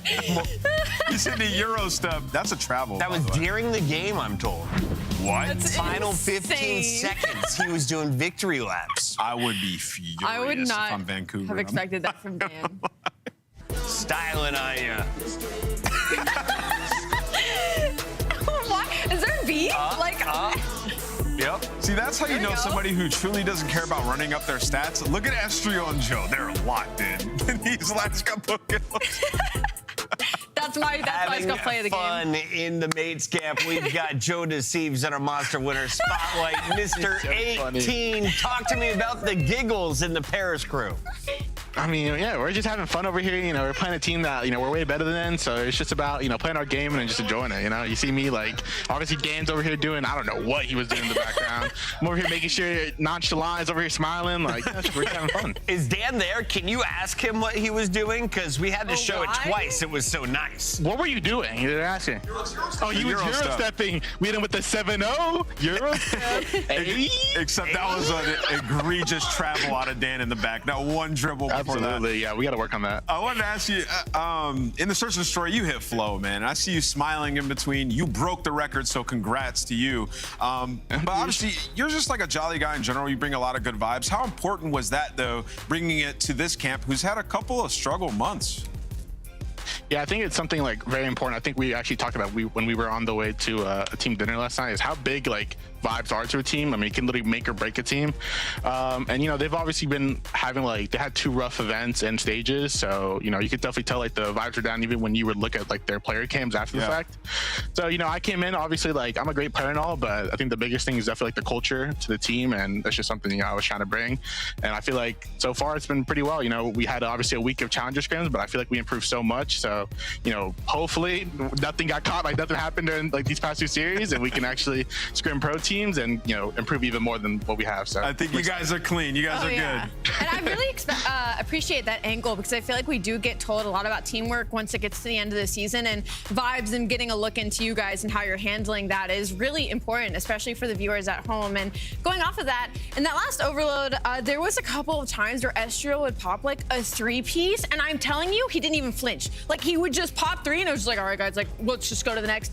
What is it like having teammates like that? Is it kind of destabilizing for you? Because you're seeing that in the kill feed, and you're like, hello, are you him? I mean, you know, that's just how Justice is. You know, we were actually talking about it before the match. You know, he's over here popping things up dead. Like, you know, he doesn't even care. Like, it doesn't phase him. Like, but he's insane. Justice is insane. Definitely one of the most underrated players in the league, if not the most. So, I mean, it's definitely, I'm just like, yo, like, did you, like, what happened? Like, what do you mean you just got 3-0? Like, you act like nothing just happened. Like, it's insane. Does he get turned after at least when he puts up performances like that? No. Dead. What a ghost. Dead. He might win the nonchalant. Joe, final question for you. What's on the side of the glasses here? Was this a Gentlemate signing bonus? Is that another set of Prada glasses? No, yeah, but it is another set of Prada glasses. Sadly, I did get it before the signing bonus, so thankfully. Oh, it's just rich already from the previous contract. Maybe have to upgrade later on. You know, we'll work on that, I guess. All right. After you lift a trophy, maybe in Paris. Deal? Hopefully, yes. All right. Best of luck. We'll see you then. Thank you, guys. You guys have a good one. That is Joey D, a.k.a. Joe Deceives, and he is quite giggly after a 3-0 over Vancouver. Alley, there is one more thing to do here, and that is award our Scuff play of the game. 18 kills in one search and destroy. I think dude just couldn't find him, dude. Like, throughout the entirety of this S&D, I think he was just feeling himself in his timings, because it felt like every single round he was pushed up in their bottom secret, and they just had no idea where he was. Like, they literally could not find him. I gotta talk to my boy Jay Craze. He's not doing this to me. As soon as I pull up the back button, I see he's got 10, bro. We're finding. We're sitting in corners. You actually have to talk about that. Like, yo, this guy is catching fire. We have to find him. 14-3 to start the game. Ladies and gentlemen, there was no round 11. Joe Deceives gets it done. He could have gotten 20 if we kills went in 11. 9 rounds. Ridiculous performance from one of Ant's top 10 players in the league. We're going to break. When we come back, it's a battle of birds. We got Falcons, Ravens. Go!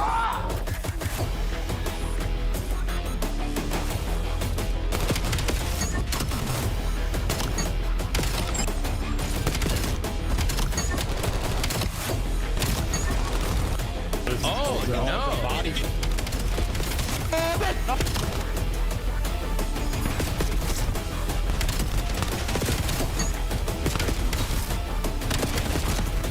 COD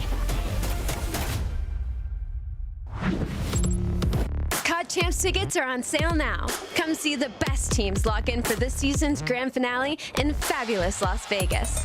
All 4-day passes come with early venue access. Head to phasevegas.com or scan the QR code to get your tickets now. Scuff, official controller of the CDL. Monster Energy, the official energy drink of the CDL. Brought to you by America's Navy and the special operators who work in the shadows. At COD Champs, the fun goes beyond your seat. Welcome to Vegas. If you're in the starter ranks, you gotta slide over to the iconic Vegas sign for a quick photo. Then drop into the playground made for adults. And then go swimming with sharks at the Shark Reef Aquarium. Now at the next level, full send the obstacles at Spy Ninja's Adventure Park. Then get active at Lake Las Vegas Water Sports. For the ultimate experience, take a helicopter tour of the Grand Canyon. Then jump off an 800-foot building at Sky Jump. And that's how you make your Champs weekend unforgettable.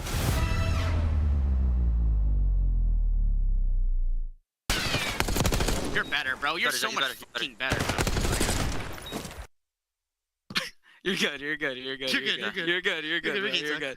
You're good. You're In cubby, I'm Sean. Stay up, bro. Man. Nice, man. Stay down. Just lay it. Live. I can help. I can hold the front. I can hold the front. You're good. You're good. Stay down. Stay down now. Already front. Let's get in time. Bust up dead. Absolute front. I'm dead. Nice. Boys, holy That P5 was so me neither. That P5 was No. And you both just died to it. It was awesome.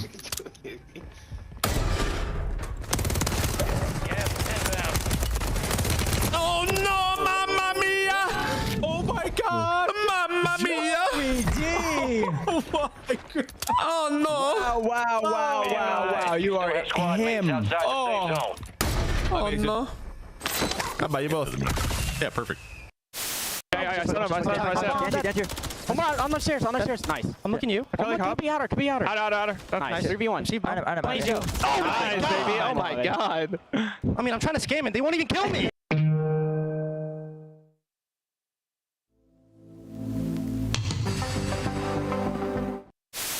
Back down, 1 HP. Back down. I'm lay down. I can do nothing for you. Back time still? Across. Behind you. Give me that. Let's go, man. Oh, if I just go heli that round, man. They won't do that shit. Logan is a beast. I mean, that guy is... I feel like I got carried almost. I mean, me and Exceed are just giving comms and just trying to make plays, like set them up. But I mean, it felt like I felt like I just got carried. I mean, Logan is kind of just our space creator. Like, he just finds a gap, runs it down, then we kind of play off him a little bit. And I mean, I'm just glad because I mean, Search and Destroy is like my bread and butter. My hard point has kind of been kind of ass. So like, I mean, I'm working on it. We're working on it. We're trying to work on it. But I mean, puzzle pieces just try to fit together. Yeah, exactly. That was Standy and the Royal Ravens after a major upset earlier in the week, and now they're looking for back-to-back dubs, and to do so, well, it'll keep them in the running for World Finals. Howie, they are that team outside the door. They're in 9th place right now. They need to finish flawless. They do need to finish flawless. These 10 points are huge. Can Logan, a.k.a. Lurks, lead the way once again? Before the Optic Texas series, I probably would have said highly unlikely, definitely no. Now, after the Optic series, there is some opportunity here. I mean, you're talking about Riot Falcons that struggles to beat Optic Texas, so when you think about the triangle of death, technically, there should be a situation for Carolina Royal Ravens. The biggest thing for them right now is getting participation out of everybody during a series like this. You're going to need Standy to step it up when it comes to those respawns. And talking about Search and Destroys, they've been looking better in that game mode. They get a couple of favorables in here. They've been icing up in these round 11. So there is moments of opportunity for Carolina. Can earn a maximum of 120 points the rest of the season. That includes the 100 points you get for winning a major, right, Ian?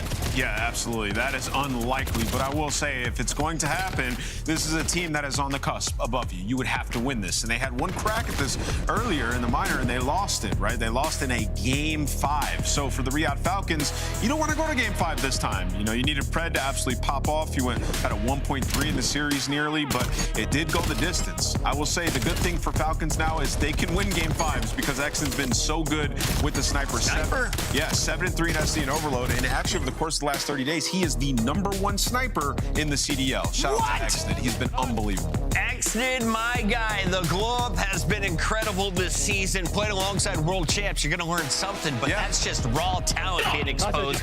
There's no aim assist on the snipes, Allie. Let's talk a little bit about this team, though, because as much as it's important for 10 points to go to the Ravens to keep them in the running for Worlds, Falcons want to climb the ranks. And with Koi opening the doors for everyone else, Falcons could go as high as 5th place, maybe even 4th before we get to that Major 4. Yes, there's still a situation where Riyadh does not want to have that round 1 versus Optic or versus LA Deep. So you're right. They still are going to be playing for this points game. So when we look at the maps and modes and the big layout, Sake are ready to open it up. I don't really love that for the side of Riyadh Falcons just because of what they were able to do versus Optic Texas, which wasn't much. They got almost 100-point clubs there. So maybe trying to add it to their map pool.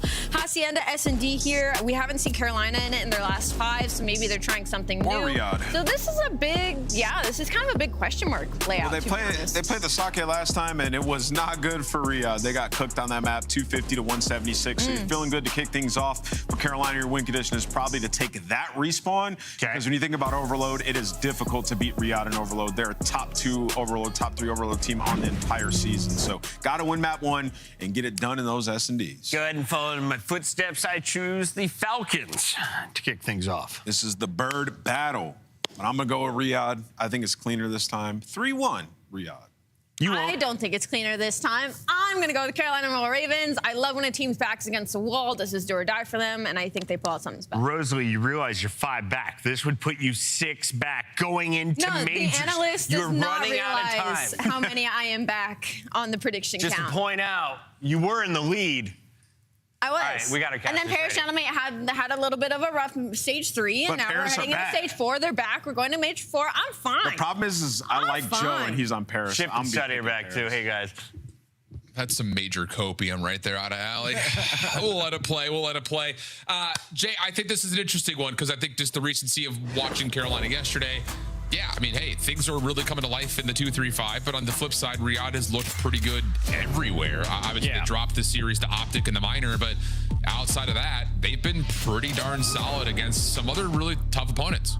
Yeah, that was the only one that threw me off, man, because before that series, I remember we casted them on previous series, and we were like Falcons without a doubt, sitting that top 4. Like, they look like they have it in every single game mode. Everything was clicking, but then you run into Optic on a high note, and you get 3-0. And then everything I thought was almost out the window, but you have a chance to make up for it here going up against Carolina. It's not like Carolina, though, going to be an easy win. These guys have been testing every single team that they have gone up against, and yesterday, taking the likes of Optic down in a 2-3-5 fashion. I know that historically Falcons have dominated here, but Ravens have been feeling good. And this is a bit of a rematch when it comes down to when they played at the minor as well. The Sake and the Gridlock are 2 of the 3 opening maps, and I'll say Carolina were battling really nicely on the Sake hardpoint when they had played before. They won it 250 to 176, but we're already jumping into the mix. Carolina from the quote-unquote unfavored side, already finding some preferential treatment at the bar. Must have had some cash waving in the air. They get quick service, and that's enough for the first 15 seconds, plus maybe a little bit extra to go their way. Yeah, and if you're Carolina, I wouldn't want to play them if you are any other team in the league, if they're able to at least get their hardpoint game to 60-40. Because I feel like when you look at this roster between Fire, Exceeding, and Standy, there's really not going to be a lot of pressure there. So Lurks has to overcompensate, and you know that the guy is willing to do that because he's already sitting at 5-0. Yesterday, he drops 100 kills plus in that series versus Optic, and he has been one of those shining rookies. 107.83, a near 1.3 KD against Optic. Not common to see something like that. but he was, I would say, the key reason why they were able to win that series. So on the flip side, as much as you can sit here and praise Lurks, you also need something else out of the other three to really show up against another tough opponent here. For now, Riyadh into the hard point for P2. Really solid looking setup, and this is great from Exit. First blood comes through, slows down the hit from the front, allows an opportunity for Kismet to peek his head, find a kill. Spawns should still be good, and they will be as Celium jumps into the hard point. Yeah, Pred just gets the info on the last player, crossing through the front door, so it allows your teammates to reinforce right back into the warehouse. So to soak up this final 25 seconds. Carolina are just knocking at the door, though. They're not going to be willing to give this up for free. And this might come back to bite them, because now you should take some space if you are the Falcons to potentially flip them on out. But they don't. So Ravens give it a good punch, but can set up now at noon. Looking like Kismet. Oh, timing to get up top to this mantle could be key. Pred's able to find Lurks, who was weak initially. Exceed quick shutdown. That actually changes the route here from Pred. Waiting for help from his teammates who are still spawning over towards the P5 side, over the top of the bar. Nice shots onto Fire. And that was going to lead to now an opportunity to kind of gate crash the front door. Celium gets one. Sees another player inside the hard point, waiting for his teammates to 3-2-1 hit this, but the pinch is on the way. Standy right there, and it's a 4-man feed. Carolina able to hold. Yeah, this is where Carolina can show what they can do in a hardpoint game. Off the rotation is good. Their hold percentage is up there, but their break percentage is what really is holding them back. They couldn't find a break at the P2, but this has been a perfect response here at the P3. So 30 seconds to play with. Exceed with an NPC trying to just get on out. Be a nuisance, create some extra space, and this is ideal if you're the Ravens, because now you can push on out, and Falcons are going to spawn over at Rock. Yeah, and you've got an opportunity for Exceed to hit a long route early. Backside dojo if he so chooses, but is feeling weary about where Riyadh are rotating from, knowing that this last 20 seconds is a guarantee. And there's some info. Kismet to the backside of P2. Flipping out, Pred's able to find Exceed on the exit. Standy, meanwhile, has cut right through mid-map, but is only able to go so far. Shutdown is in, and Riyadh are going to have the opening time and the opening look at this P4. I was curious if I heard a Hellstorm. I did not. So all of the Ravens' first push is going to be right through the front. And this is just not going to lead to much success here, because Celium is locking this position down. You have pressure coming in from mid-window, and the first wave already gets shut down. Now Ravens got to work on a long route. Yeah, this is not where you want to be with 30 seconds remaining on P4. As you've also got, Kismet watching that mid-pinch. But Celium drops inside the hard point, forces Exton to watch two things at once. But as he finds the opener, everyone comes off spawn, and they know exactly where Carolina are trying to manifest this last 18-second break from. Shots a little bit off for Kismet, was trying to reposition, gets caught on sprint. Sexnid only able to do so much, but the last player inside the hard point should be double challenged and is. So about a tie game here. Heading over to P5, and the first gunfight there won by Kismet. Huge win. Falcons with the advantage on the new hill. Yeah, so far this game has been all about who wins rotation is going to be able to lock down the hard point time. And for now, Falcons have their first opportunity to change two hills in sync, going from the P4 to the P5, but they lose the back line. So now Fire, alongside all of his teammates showing pressure through top well steps, are just going to try to push them back and then retract through the front. Yeah, nice route here from Lurks. Finds one through mid, now helping out on the hard point itself. Low health pull out of Pred for the one, but can't turn around to find Celium, who's on 2 in a row. Make it now 3 in a row for Celium. 5 total in this light, but 3 on that break attempt. And that's great stuff for the Falcons. Ravens push back, and we'll see how Carolina try to calm this one out with the row of Ravens listening. We should bully. Time. He's still boxing. He never died. I'm close. Close right, guys. He's back to back. One shot. Front boxes again. Box, we can note that. I'm hitting around. Boxes, there's two. I'm hitting around. One stone, two times. Stone and 2 times. He's already going to be out main. He's going to be out main. I flip. Every window here. I flip. Give me a second. I have a pinch. One's probably going to pinch. Exit dead, guys. Yeah, one stone on me. Stone. MC. Yo, get time. He's going main. He ran at main. MC. He's going to be out the way. I got pinch. He's doing RP one door. RP1 door. Two main, guys. Two main. P1 door dead.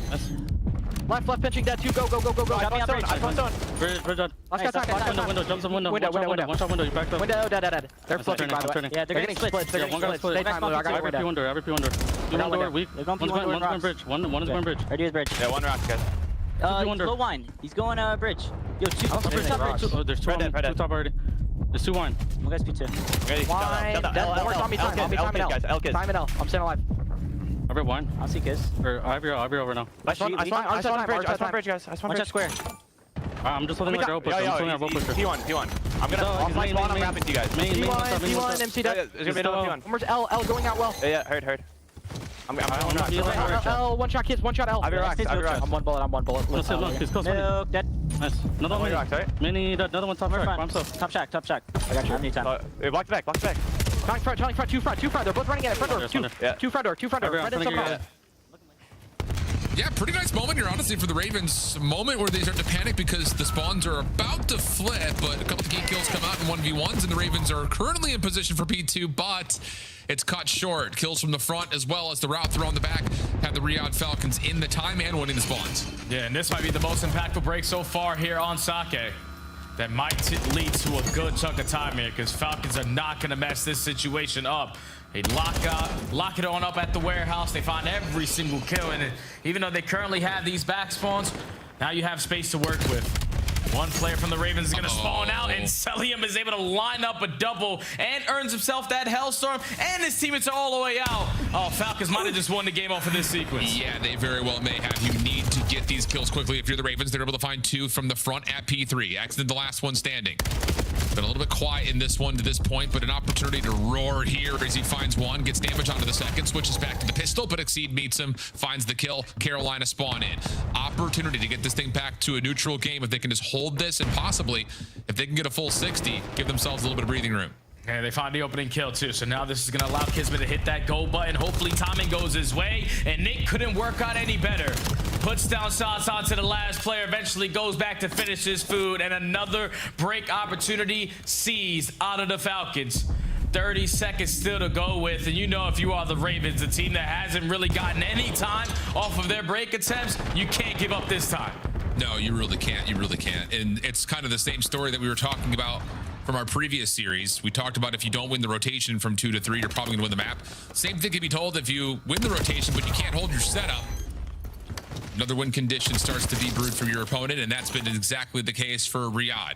Going to be up by right around 50, but as we rotate over to 4, Carolina will be there first. They will not have the spawns, though, in Hellstorm. Yep, that's a really good timing for Celium to get a read on where everyone is, and, of course, to clear out the hard point. And look at where these spawns are going to come in now for the Ravens. All trapped in towards the dojo side. Just hoping your teammates keep them trapped in that position. Because even though you're not on the time, look at where Kismet is playing. I don't know how that's not going to be picked up of him being in the contest spot, but he only is able to get one, so Raven's able to manage that.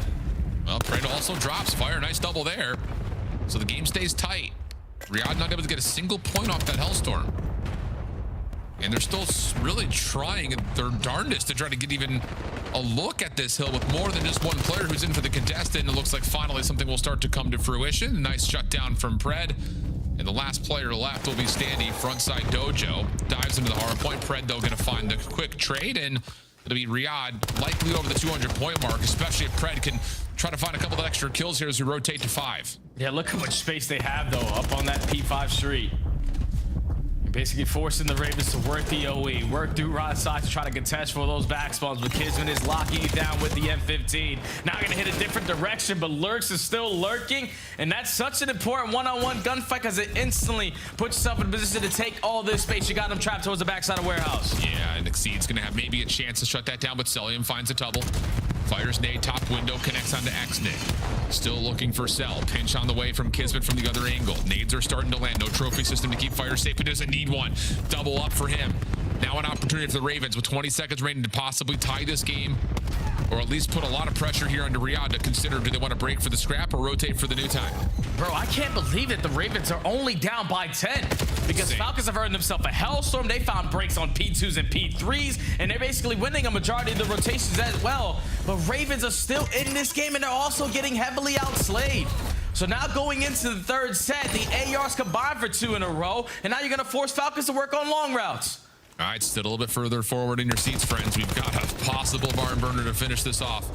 Pred, lots of damage on the 2 players. Good routing here as he makes his way back over through elevator, finds the freebie onto fire, and then tries to finish off what he started on Standy, but Xnid beats him to the punch, and it'll be 220 to 200. Carolina spawning in a pretty miserable position, but they shut down Xnid quickly, and if Pred gets found out here on this delayed pinch setup, it could lead to just a burst through the middle of the map. But here comes Pred on the flank, able to find the first 2. Kismet right over the top of the bar for a third, leaving Exceed by himself. Nothing there. Riyadh can win on this hill. Yeah, it's just perfectly set up out of the teamwork aspect from the Falcons. Kismet, you're the prey.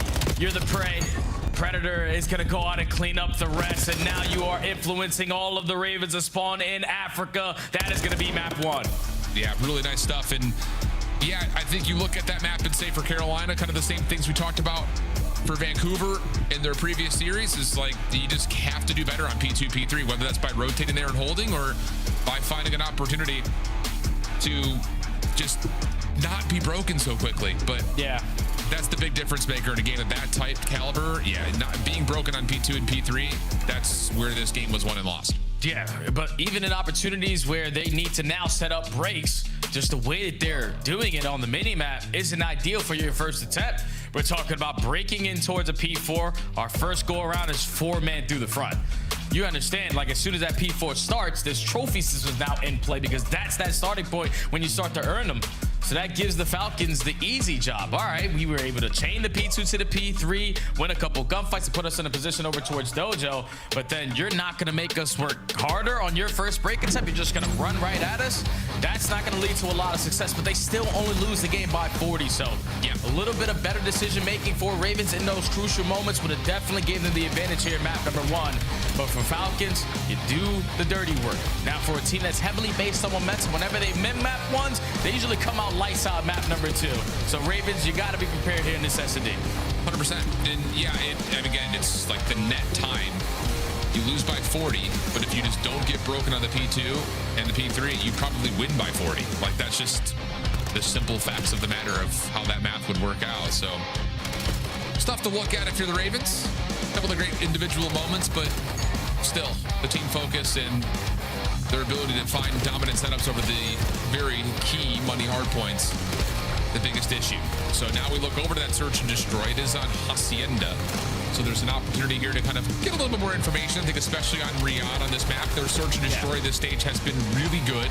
They did lose a search versus Ravens team that was on raid in the minor, and they lost a pretty bad one to Optic on Sake. But outside of that, I would say their Sake search looks good. Yeah. We know they've got a lot of reps on maps like Fringe from the last major. They're generally fine on raid. It does feel like Hacienda and Gridlock are the two maps they would really love to be able to put into the map pool so they can be a little bit more resilient when it comes to long bracket runs, especially at pairs. Yeah, whenever there's been new maps added to the map set for Falcons, they're always one of the first teams to get those reps in, and it's usually led to a lot of success. I just don't know if it's going to be the same amount here on a map like Hacienda like it is with Fringe, because Hacienda, you're expecting a lot of aggression plays to just retake through the middle of the map, and where Falcons have been able to shot in this search and destroy is just allowing Exted to use his sniper. So now you're going to put him back in that position to where it was basically early into the season, where he needs to be able to run and gun with his teammates to match that aggression on the opposite side. So the same thing could be said for what I'm talking about Exted for Exceed, because Exceed versus Optic yesterday in the S&Ds was outstanding with the sniper, but you have to be able to quickly make those adjustments of when is the right time and the wrong time to use it, because that could be the difference maker on a map like Hasi. Yeah, and we really haven't seen much sniping on Hacienda. Exactly, my point. In general, like, yeah, it's just if you are going to use it, and this is something that we have learned from watching it back in Black Ops 4, like all the way back in that time period, was like you really only have the chance to use it back patio stairs or boathouse if you're on the defense. Offense, you're kind of just supporting a push by watching maybe like outer fences where everyone hits in, or like you're just kind of watching the opposite of where the hit's going to come from. It just doesn't feel like you have a lot of opportunity to convert on first blood. So I think that point is a very strong one. Like, is this going to look like the Falcons of old, or is there maybe something to kind of squeeze out of this? Because let's be honest, like as much as Exit's been great with the scope, he's also been unbelievable with an SMG in the last month and a half or two. So I think it's just kind of what identity are we going to get from this Falcons team on a map like Hacienda when their search has been so good, generally speaking, compared to the average that they've put together so far over the league. And for the slice glimpse that I saw on the player cams, already the Bulldog leading in the comms. I know it's a new map, but everyone has had a lot of reps on Hacienda. So you got to understand what it's like to set the tone early on, and now in Black Ops 7 with how fast you can get across the map. Expect for the Falcons to be running and gunning. Pred, Exton, and Kismet dominating hallway pressure. Okay, see what we get. I have to imagine that the Falcons are likely going to be trying to just double stuff their SMGs in that top window hallway as much as humanly possible. We'll see. It's Celium and Exton running out on one side. Pred and Kismet on the other. 2-2 split off. Cell just looking for information down the fireplace hall. Same can be said for Pred throwing shoulders at the window. This is just a contact defense right now for Riyadh, as Carolina's kind of playing a patient approach of their own. Yeah, and this is what Carolina have been able to do in the 2-3-5 mode. Just slow down the game and allow the game to come to them. It's already been 30 seconds wiped away, and Falcons have yet to show face. They have the entire map on lock. All they're waiting for is a little bit of information before they adjust. Yeah, and this is the Ravens holding a lot of their own utility to try to get something executable, maybe over towards this A site. Whoops, you balked your teammate with a stun. That doesn't help. Exceed does push off a defender bottom windows, though. And I think Exit's seen. Trying to push him off. Smoke will come through. Bomb will be planted.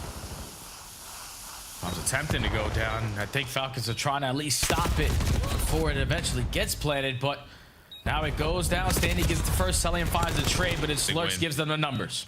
Yeah, that win is huge because now Fire can hit this route. Overthrew well. Celium's double. Insane. But Fire's able to win his battle. Down to the 1v1 with Pred. I think he may have saw the shadow. Fire backs up. Nicely done. Damage is through. Pred, lots of damage of his own, though. Looking to go outside the lines. Fire separated the space and wins the battle. Huge win. And Carolina start us off with a dub. Yeah, beautifully played there from Fire. I thought once Celium hit them with the tricked play, just find 3 kills on the round. It's going to be difficult for Fire to clutch up in this spot, but he got the jump onto Pred, and then Pred couldn't retract back to the bomb side to try to draw Fire back out.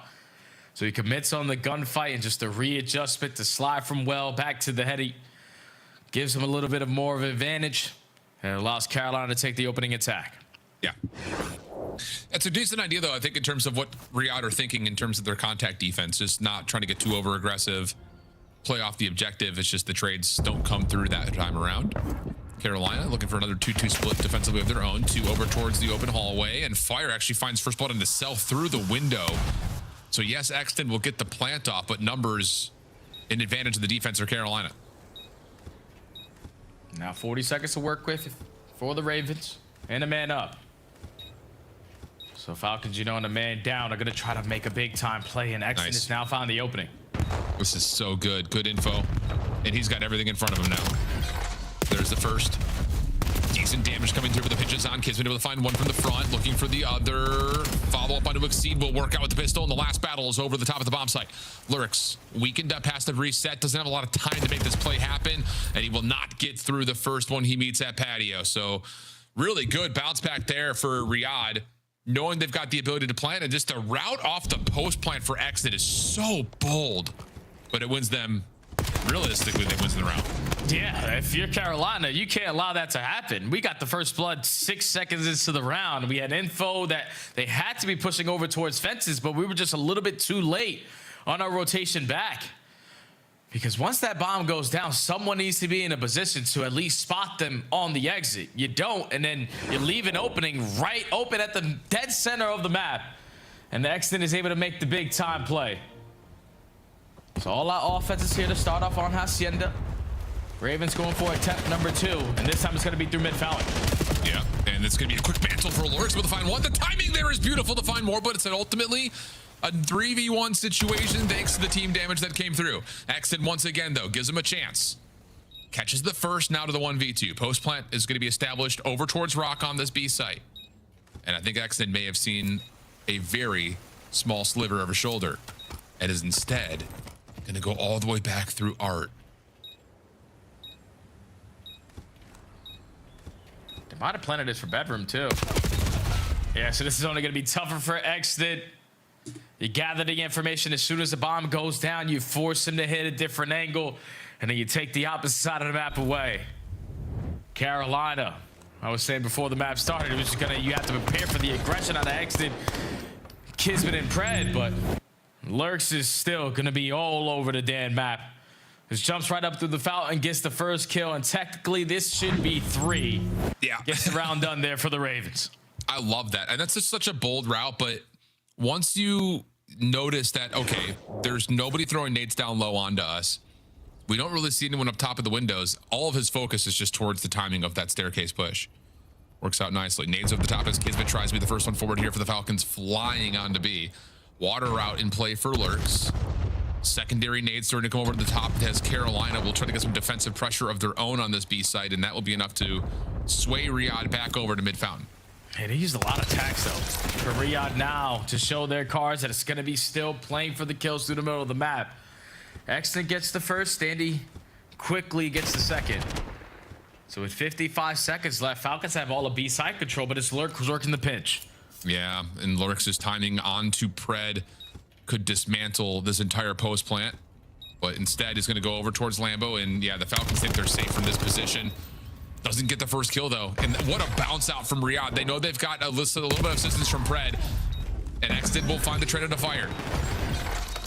But Standy reconfirms the position, finds Pred down low at the fountain, and Lurks, even though he may have missed his window onto Cell, will have plenty of time to defuse. Yeah, and Sully was probably raging after that round. Same. Because like 3v2, we have the jump, we have the post plant. All we have to do is watch in front of us and through mid connector. But the fact that Lurks is able to get behind him and force him to reposition, he's probably raging at Pred like, what are you actually watching? Because that was his job to hold down that spot.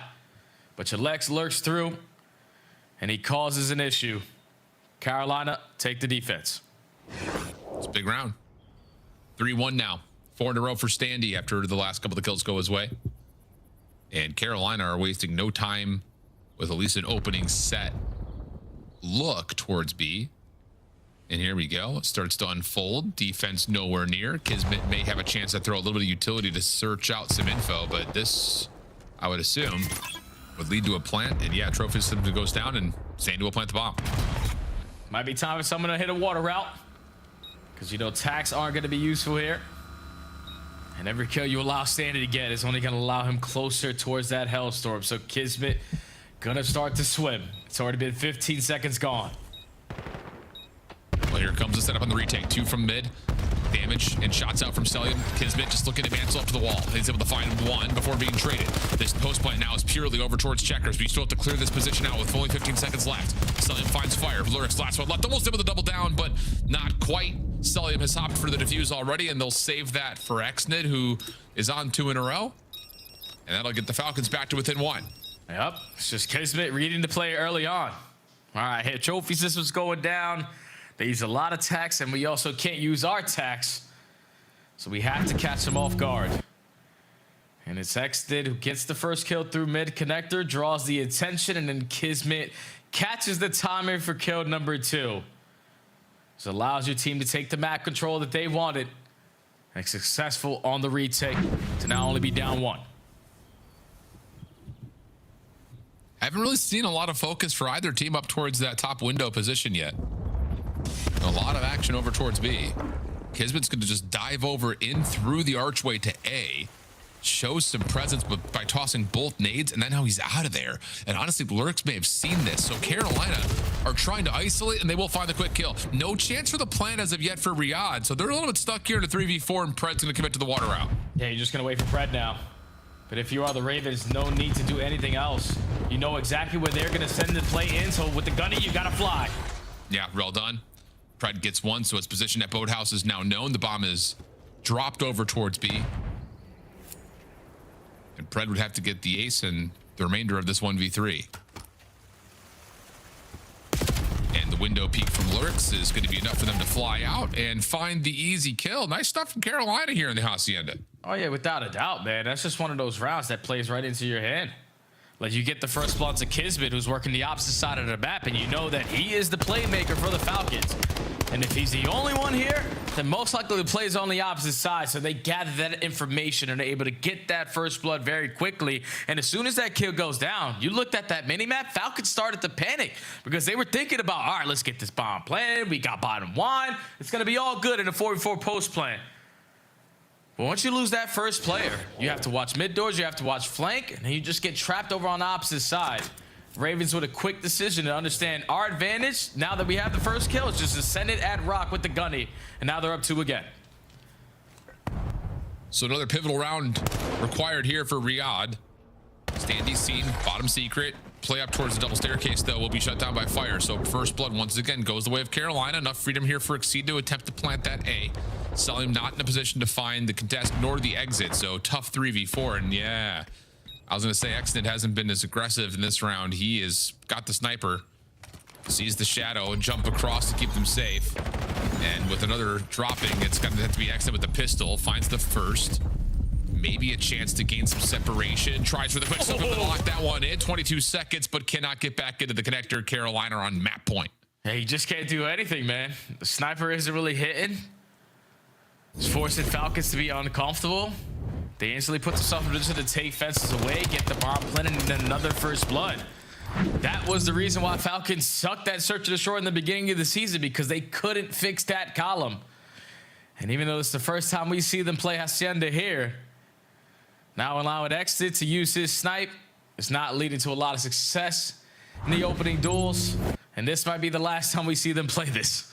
Yeah, I get it. Like, you're trying something different, not just in the map pick, but also Exit in that round in particular using the scope, but doesn't feel nearly as comfortable as Sake had at the beginning of this qualifying stage. And now Standy's just trying to run it down. He's going to find all of this space through art. Staircase control, window control. A is safe. Pred seen over towards top double. Exceed trying to get back to a little bit of safety. It looks like he'll have that as Exnid and Salim are working for B. Yeah, you're basically forcing the hands of the Falcons again to commit over at this B site. So if you give him with the bomb plan, how do you decide to retake this? Standy has info onto the first player. But it's this water out again from Lurks. Oh, Nate over the top lands on Exnid, so now 4v3. Contact here, big for Kismet. Puts pressure on that open hallway. The Lurks, water out, seeing all the shots come through. Now just down to can you mantle? Can you find the timing? He gets the first. Here comes the help to support for the second. Last one left. Kismet does find two, but cannot find the third. Fire puts it away. Carolina come back with a huge response on the search and destroy. Yeah, they just were the more proactive team on the map. Falcons looked like they didn't want to make any mistakes. Obviously, it's their first rep here on Hacienda, but they just seem to be uncomfortable. For a map that the Ravens have yet to play, just the game plan was a whole lot better. You started off with the slow and steady wins the race. You hit him with the mid-round adjustments, with the aggression, and then just understanding, all right, we have early first bloods. That means we have the numbers, so let's continue to use our teamwork for these retake situations on defense. They get 5-3 in the first blood column. And for players like Pred, who used to love himself some Hacienda, they don't really have a good one there. Yeah, that's tough. And I think it's just kind of like you mentioned, you know, the search and destroy in the last 2 months, and even talking to Kismet about it, has largely come by way of like, I don't know where Exnid's scope has come from, but we're loving it. You find yourself in a map where you just aren't able to find that same kind of success, and I think you're very right. They need to readjust their mindset, maybe just for this map. I think you can still trust what Exnid's doing with the scope everywhere else, but on Hacienda, it looks like they're missing out on something. So first bloods largely tell us a lot of the story of how that search and destroy goes. And now we look at the overload in a 1-1 series when we come back.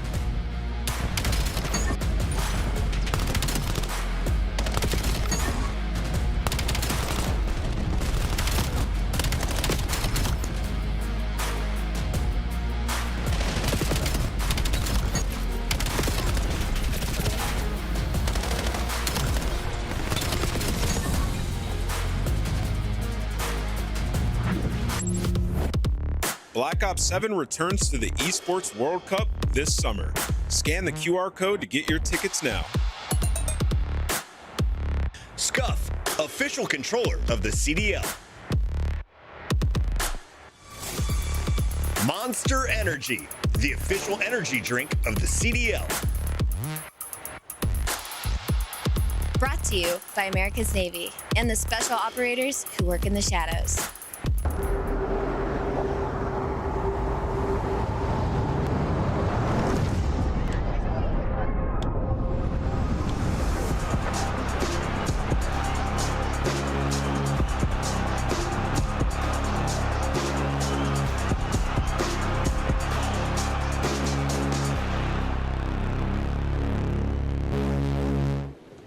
Marnie or top guy? Wait, I think they're probably working, eh? Yeah, they have Deddy, by the way. Nice. Sheesh, bro. Good Hold that. Sheesh. Bro, my POV that. RCXD out. Yo, these RC cars, please. I don't care if you get a fucking RC car, you do not call it in, bro. Ignore the thing. Do not call that goddamn car in. Scrap sitting back. It just doesn't feel good. They've been able to clean up one. Scrap is just waiting. No way. Oh my god. All right. Well. Oh. Chad, don't clip that. Don't fucking clip that. Skies dies, and then in a 3v4, effectively, New York Subliner slid on through.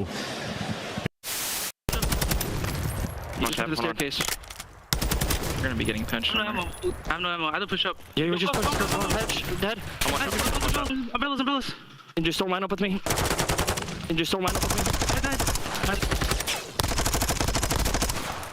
I have no ammo, bro. Dude, that's so tough, bro. I have no ammo, bro.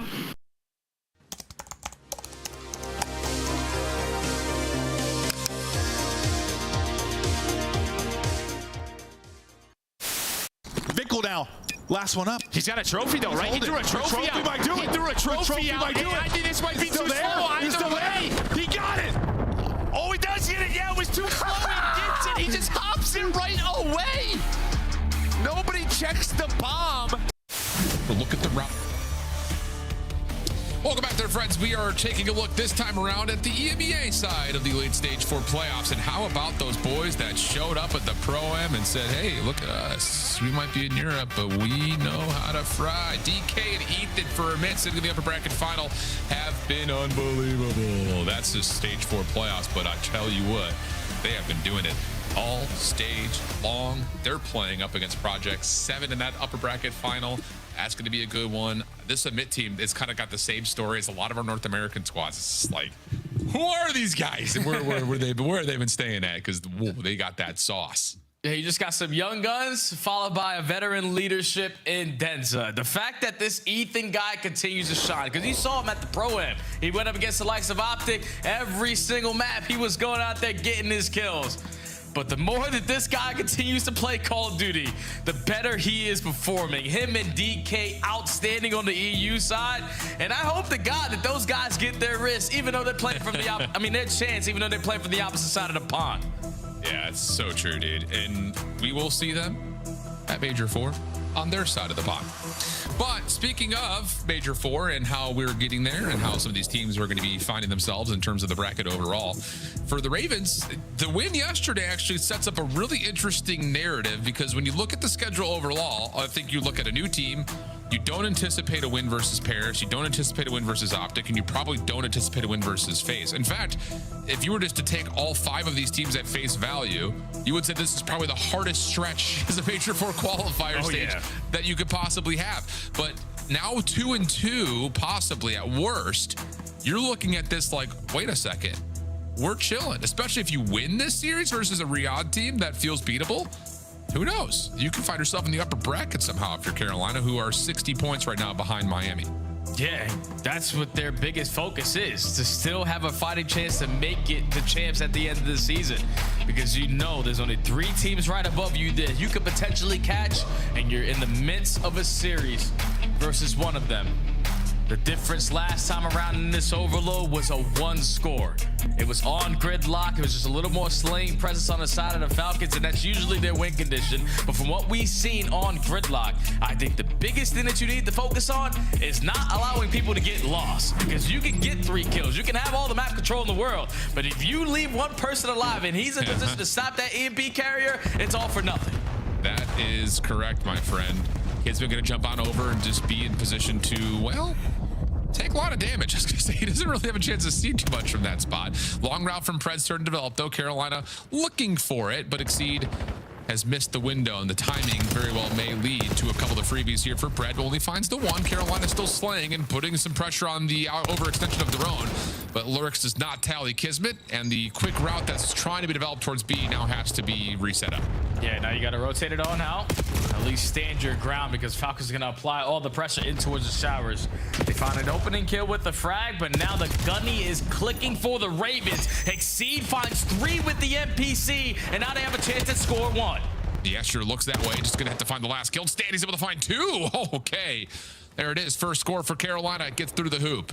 Standy's still alive and has a chance to watch the rotation now for Riyadh, but as he double back, that's Selim who meets him. And it's going to be an opportunity here for Riyadh to try to win back middle of the map. Stuns, nades, moving their way over the top. Fire in some trouble, slips away, keeps his life a little while longer. And that might lead to maybe a window for Exceed, but Pred fills the gap, finds the kills, and now it's all of a sudden looking like a Riyadh chance to score.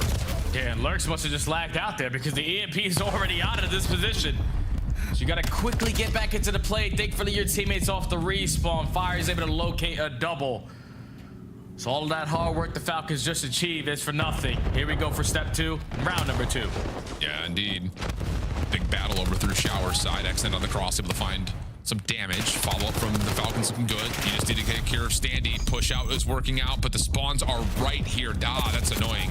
You think you've done everything correctly there for your Riyadh, but the spawns for the Ravens will give them a defensive hold, and now all of a sudden they've got 3 dead and a chance for a counter score. Yeah, that happens because Standy just finds 1 kill before falling. Gets a kill, influencing the close spawns because you know where the press is going to be. Carolina get the stop. Now trying to turn it into offense. They strike first with that frag. They find another 2 kills as well. So the last player is not even in a position to stop this. Pred gets taken down. Carolina, you blink, they're up 2-0. Wow. Yeah, nice route coming through. You just kind of force it forward. The spawn time, it doesn't work out for the defense to get back into position. Exceed still putting some pressure on towards that B zone as Carolina are in position to possibly grab again. But they've lost numbers on the outsides of the map, so you got to play for a couple of kills first. And Lurks will give you the opener. I think a couple of shots from Pred did come through over towards Hole, so you know that he's there. Kismet will drop on the backside of the play as well, and if Celium drops here, you've got another chance for Carolina to create something up the middle of the map. Nice shots from Lurks, 3 in a row. Looking for more as he pushes forward, but Kismet shuts him down, and that will force Fire to back away. Yeah, this is back on up. Go back to Shower. So far, it's 2 for 2 when we're on this side of the map. And you might make it 3 for 3 because all you want to do is stall out time. Exceed again. Gonna make the big time play. Locates a double. Now you have the advantage. Let's go for score 3. Yeah, Cell will drop. Last one to possibly contest this will be Pred, but he doesn't have the angle. And this has just been a runaway through the top side of the map for Carolina. But really outside of 1 3v3, the Falcons have barely had any map control of that top dojo position, and now they're having trouble getting through Fire on the backside of their spawn. So another chance for Exceed to tally the possession arrow in favor of Royal Ravens. And if you get another elimination or a piece of timing here from Lurks, this might lead to a 4 score and accelerated half. So you need to get the stop if you are the Falcons.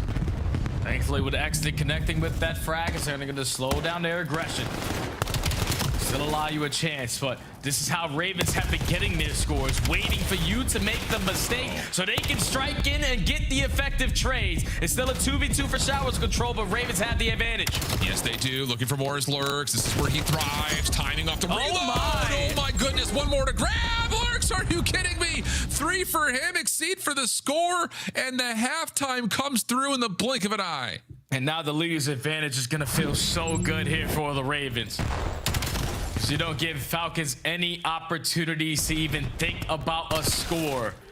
So many times where the Ravens just kill the noise and allow Falcons to think that they have free space to get away with. And then when you take that risk and you allow Ravens to get that first kill, the trade effect, the dominoes start getting knocked down. And the Ravens right now, this is why they're so good at like search and destroy and overload, because they have opportunities to slow the game down, and this is their play style. Unbelievable half. I mean, and it just comes like if you were to have like a heat map over the positions that Riyadh were able to live in, it would be their spawn and a little bit of mid map. They had no control at all of dojo really at any particular point outside of a couple of routes down towards the long street on the bottom side of the map. They really didn't have a chance to put pressure on the Carolina spawns at all. Carolina just looked like they've got a manhandle on this man. Lurks may just be doing it himself. Another shotgun moment for him. Off the regen, slips past 1 member, but a quick correction from Kismet finds the kill. But Carolina's still controlling the EMP. Yeah, they just keep on losing track of players, and that's allowing Ravens to dominate mid-map because they're just putting so much focus on the outskirts, trying to locate where these SMGs are. The Falcons now do get the stop. It's already been a minute wiped off of this round, and if you are the Ravens, just play for that map control because we have it on lock. I'll say. Kismet holding through dojo. Carolina able to get a player into small and another one backside Koi.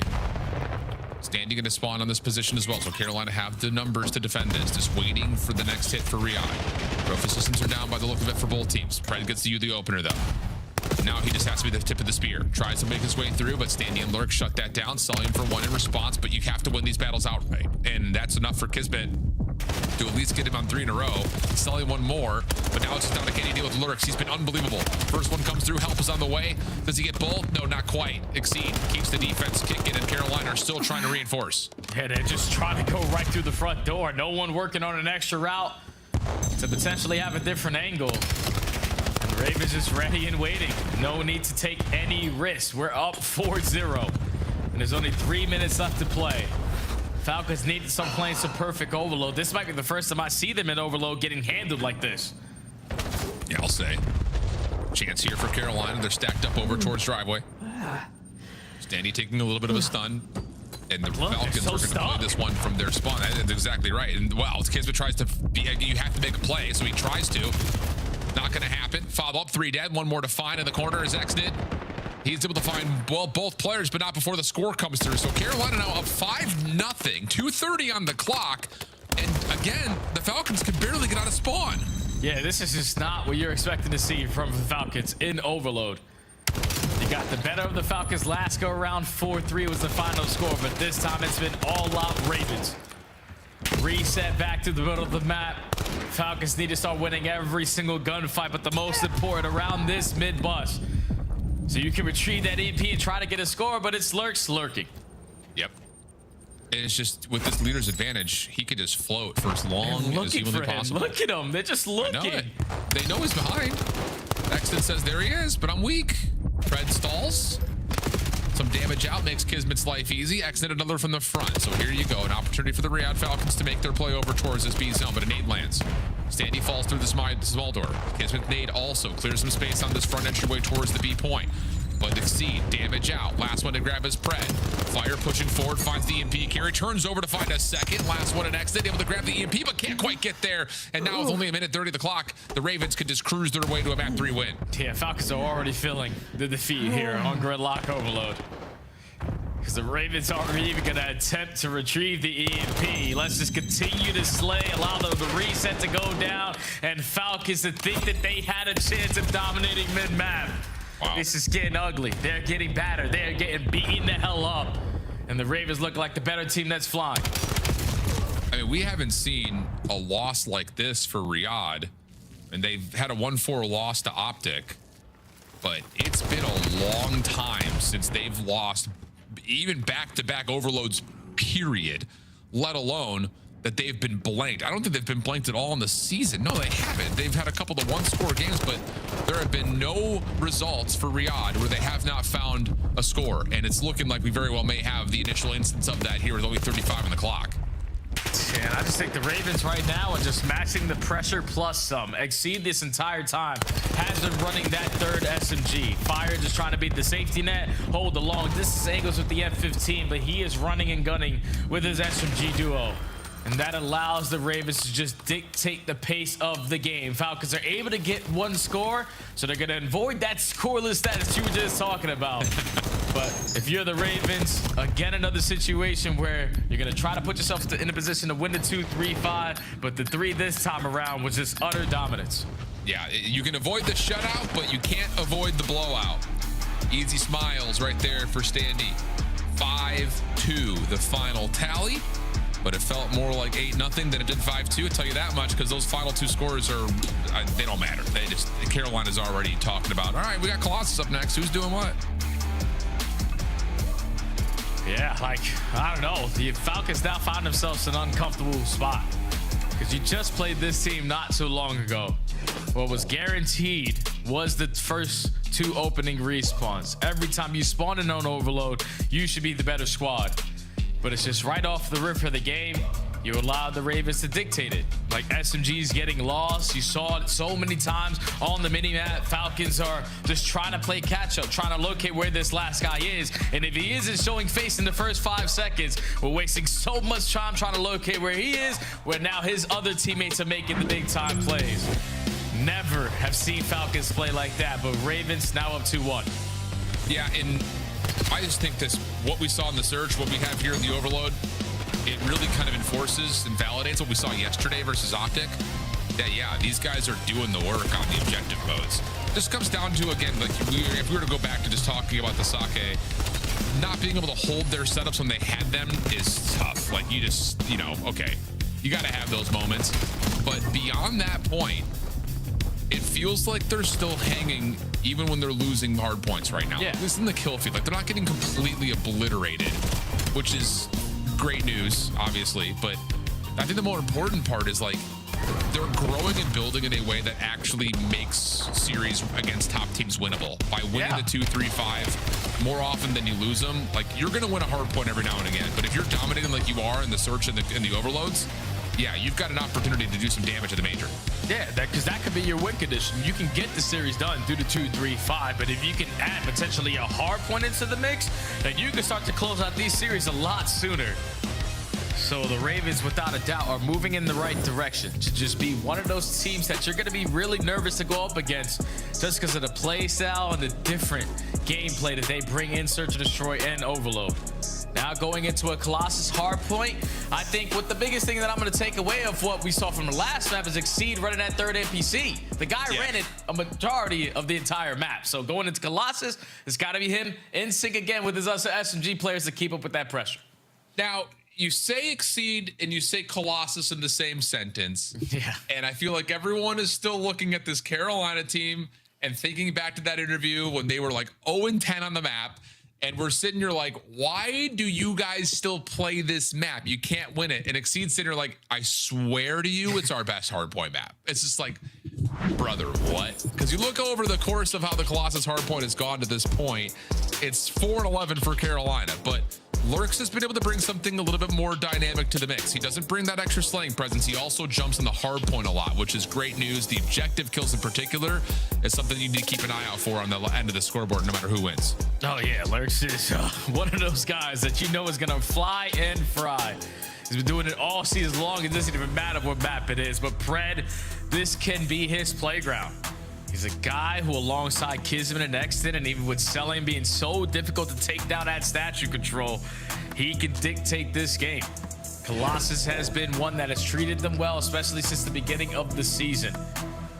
So you put this map in this spot, you gotta try to win it to force that game number 5 where it's gonna be Den, and that's where Exton can actually have his impact with his snipe. Oh yeah. Okay. That would be huge. Although to be fair, like you look at like what Riyadh have done on Den's Search, they played it a bunch and they've had a couple of good wins, but they've also split the difference when they were at the major in Atlanta. They were 2-2 on the map with a couple of bad losses to Optic and LA in particular. So still feels like you can't be thinking about Exit in the scope yet. If you're Exit, you got to be in a position where you got to be that Exit that we saw all throughout Major 3, both qualifiers and in the Major himself, where it's just like, dude, I'm telling you, this guy has been the most improved CDL player in the last calendar year. Got to have that. Yeah, big fan of Saud. I go into his chat every single time he wins and say, good stuff, kid. You keep on shining. He says, thank you, thank you. Because I know he's feeling good whenever he's getting his gas. But on a map like Colossus, Exton and his aggression and his snap, he plays with that NPC, need to be felt. But I just think if you want to try to force this game number 5, the guaranteed column that you need to have go your way is rotations. That's exactly right. Something that was not really missing for the Ravens. It was the setups on the rotations that were really missing. But so far, good statue control here for the team in blue. Exceed putting pressure over towards the P2 side of the map already. And as Exit drops, Carolina will actually be able to get this right side of the map completely locked in for them. Ravens locking down even the line of sight over towards P4. And this just feels like the Falcons are kind of stuck at the moment. Yeah, like just to see everyone at yellow steps and then say, nope, let's retract and go back over towards statue. Right now, not clicking the way that they want to, but you only give up 7 seconds off of the P1. You dominate statue control. Now with the aggression, you at least won one play from the Ravens out, and Celium still winning gunfights. Well, Lurks trying to hang on so Standy can keep blocking spawns. Standy's good for the opener. Here comes the chase, and he will eventually drop. So now you've got a nice moment here for Riyadh early. Nade over the top, though, lands on Celium. That's the hard point. really now opened up. Pred putting pressure through tunnel. Drop down from fireworks out. Here comes the hit for Carolina. It's all from the front, which is the only real unfortunate thing, but at least there's no trophy, so you might have an opportunity just to flood with nades, and that's exactly what comes through. 2 will drop. Riyadh still spawning in and finding some counter kills of their own. Opportunity for the Falcons to reclaim his spread, able to find one up high, and that's good for the Falcons. Yeah, they just keep the spawns. Falcons don't have to worry about anything else because the Ravens aren't working on P1 pressure, aren't working on the long route. They're just banking on their attacks to lead to the opening here for a break. That's a lockdown setup there for the Falcons. Now going to be up by 40 points, going over towards the P3. And if you are Exceed, yeah, start taking rotation because Falcons are already here. Absolutely. Well, you've got Exceed in tunnel, just trying to defend that position right now. Finds Pred, who is trying to re-win that for the Falcons. Follow up, trying to come back over, as it's not going to be really all that present for the Falcons as they get pushed back. Kismet with an M15 now, is just trying to find the angles. Good win there into fire. Knows he's got one up close and personal, but is waiting for a little bit of help, and he's going to get it with the right members nearby. Pred, exit, trying to run it with the SMGs, but they're not really able to clear out that tunnel position. So yes, the Falcons are still winning, but Carolina are controlling the space around this hill. Yeah, and they're shutting down these long routes trying to be developed on the side of the Falcons. So first 2 waves already shut down. Still 25 seconds to play with. And you know there's going to be no trophy systems if you are the Falcons, so you just want a stunner or a nade to be the difference maker here to potentially get them out of the time. They're still slaying their way on through, but thankfully Pred hits such a great route. Flip the spawns at the right time. Falcons are going to win the rotation anew. Yeah. Pending that Standy doesn't make a mess of it by winning these gunfights through mid. Not enough presence to likely move the spawns around, but damage on the Kismet has Standy at least close to the front side of the hard point. Fire following up, and he's got an M15. He's gonna have to lock down the shots perfectly, and it will not be enough to deal with Cell nor Kismet. Pinch from Lawrence also shut down. Nice play from Kiz. 3 in a row for him, and the Falcons are in control. Okay, and this is what I want to see out of the Ravens. Because you know, now that they have trophy systems in play, we have to work on long routes because our attacks are not going to be useful. So the Falcons, who are currently running up that score here on the Money Hill and P4, let's see what their listening sounds like to get it to the game 5. Any P1, help him front, help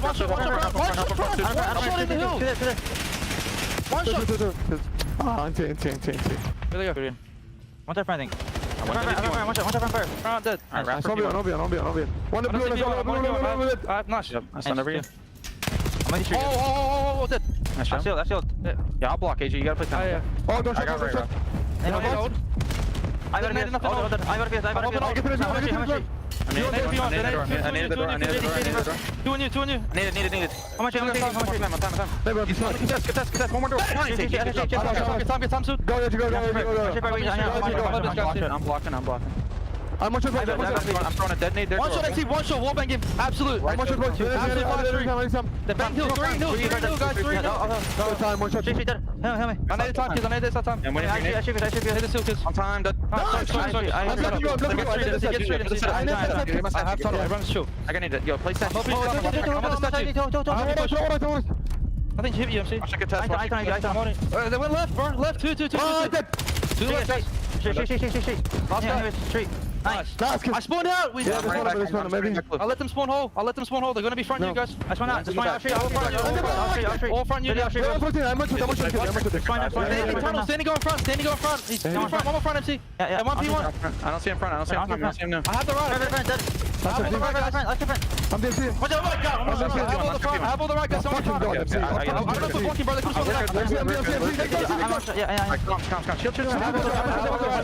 nothing right, guys. All front. I have P1. Works weak on time, outer. One more outer. Nice. Good job. Listen, everyone hold. I'm gonna flank the right, okay? Take your time. Good job. Flanking tunnel. Good P1. See, I left it. I think he's side door. Nothing P1, he said. One shot front. Nice. Yeah, this game's getting a little out of hand here, Jay. And for the Ravens, it has not been locked down enough for a lot of the same ways we talked about Sake. Even if they're getting rotational presence first, they're still not getting into setups that are stopping the Falcons. Yeah, it's just tough to break these hard points when they have trophy systems on these money hills and all you're trying to do is just head bash. It's just not going to lead to a lot of success, man. Falcons aren't doing anything crazy. All they're doing is dominating the right side of the map at the right time. And Ravens aren't doing anything extra to try to discipline or at least catch them off guard in their setup.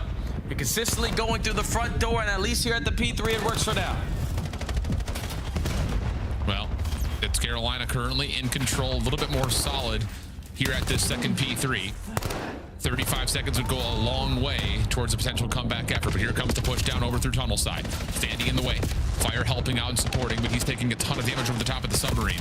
Can he find Pred first? Yes, that's huge. You also still have assistance from Exceed, who's continuing to throw shoulders on this close corner. Fire, though, only able to contest. And look at that little peek exit, able to find one, but shut down by Lurks. Returning back over towards tunnel, 13 seconds on the clock, and with leader's advantage, Riyadh are putting focus on rotations. Kitsu gets behind the play. Yeah, that's what you should think. If you are the Ravens, we need to start winning rotation and not allowing people to slip on by, but it was Standy's job to watch this cross from the P4, and now Kismet makes the big time play. At the right time, Falcons flip the spawns, and if you give up all of this time here, or at least don't get an early break, it's gonna be a GG. Yeah, sure feels that way, and the Riyadh Falcons will shut down that early presence, give themselves control of the spawns, and look at the layering. Selling with an SMG up top. Just putting the pressure on, saying, nope, you can't come this way, and then immediately Pred along the back. Yeah, timing of that was perfect. Quad feed for Pred. And it's looking good for a potential map 5 here, Jay. 180 to 94, and Carolina have no hope at the moment of even seeing any of this back 25. Yeah, they're just getting pushed back, man. You're dying off the rotation, you're losing your first wave, and allowing Falcons to get those kills in sync to guarantee all that free space through the front. Blink, they're up by 100. And even though the Falcons are going to be trapped towards the backside of this P4, Ravens need P1 to P2 to get them back in it. Yes, they do. Not unfeasible, but based on how the map has gone, it feels a little bit improbable. Long route being developed by Lurk, trying to cut off the play at P1 before it even develops, but he takes a couple opening shots. That turns the attention. He gets shut down. Exceed. Nicely done to find one. Stop some of the pressure over towards Statue, but Exceed is able to win the hard point battle. Fire following up. Good kills. And hold on a second. Ravens able to get some control of the hard point, but look at the quick double route around the back. Standy's got no idea. And once more, Selium and the rest of Riyadh are just playing the long game. And that's only allowed to be hit like that when you have this much of a lead. Because you're expecting the Falcons to just continuously keep on running and gunning, but they can still dictate how this game is going to be played, because also Exnet has a Hellstorm in the back pocket. So for the Ravens, who desperately need time here at the P2, we got to watch these long routes, because it's the Predator again who strikes. And all he's looking for is one more player. He can't locate him, but it's a 3v1. Yes, that's absolutely right. And at least you get Lurks behind the play.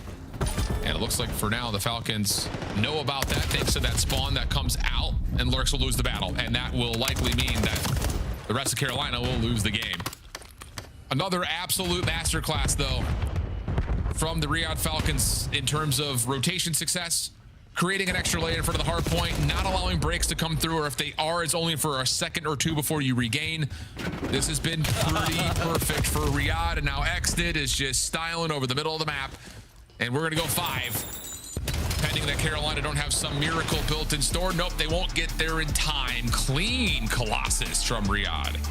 Yeah, you're just not gonna stand a chance at ever winning Colossus if you're gonna play it like that.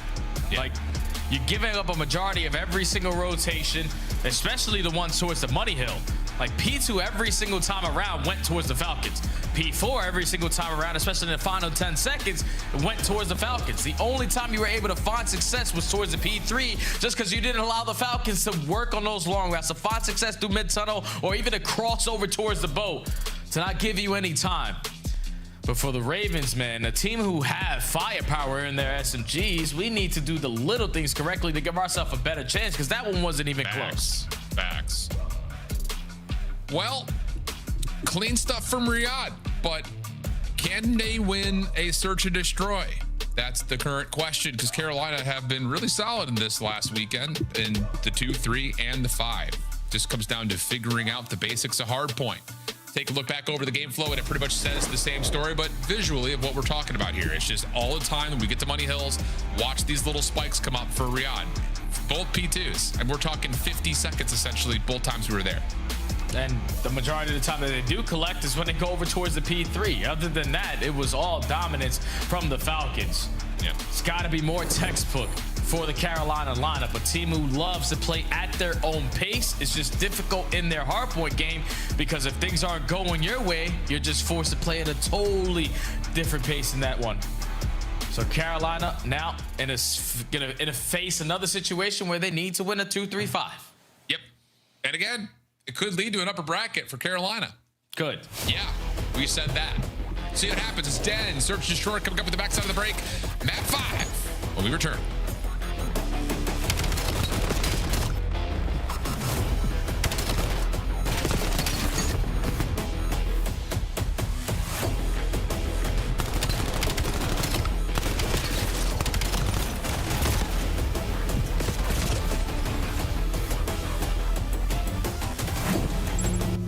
Champs tickets are on sale now. Come see the best teams lock in for this season's grand finale in fabulous Las Vegas.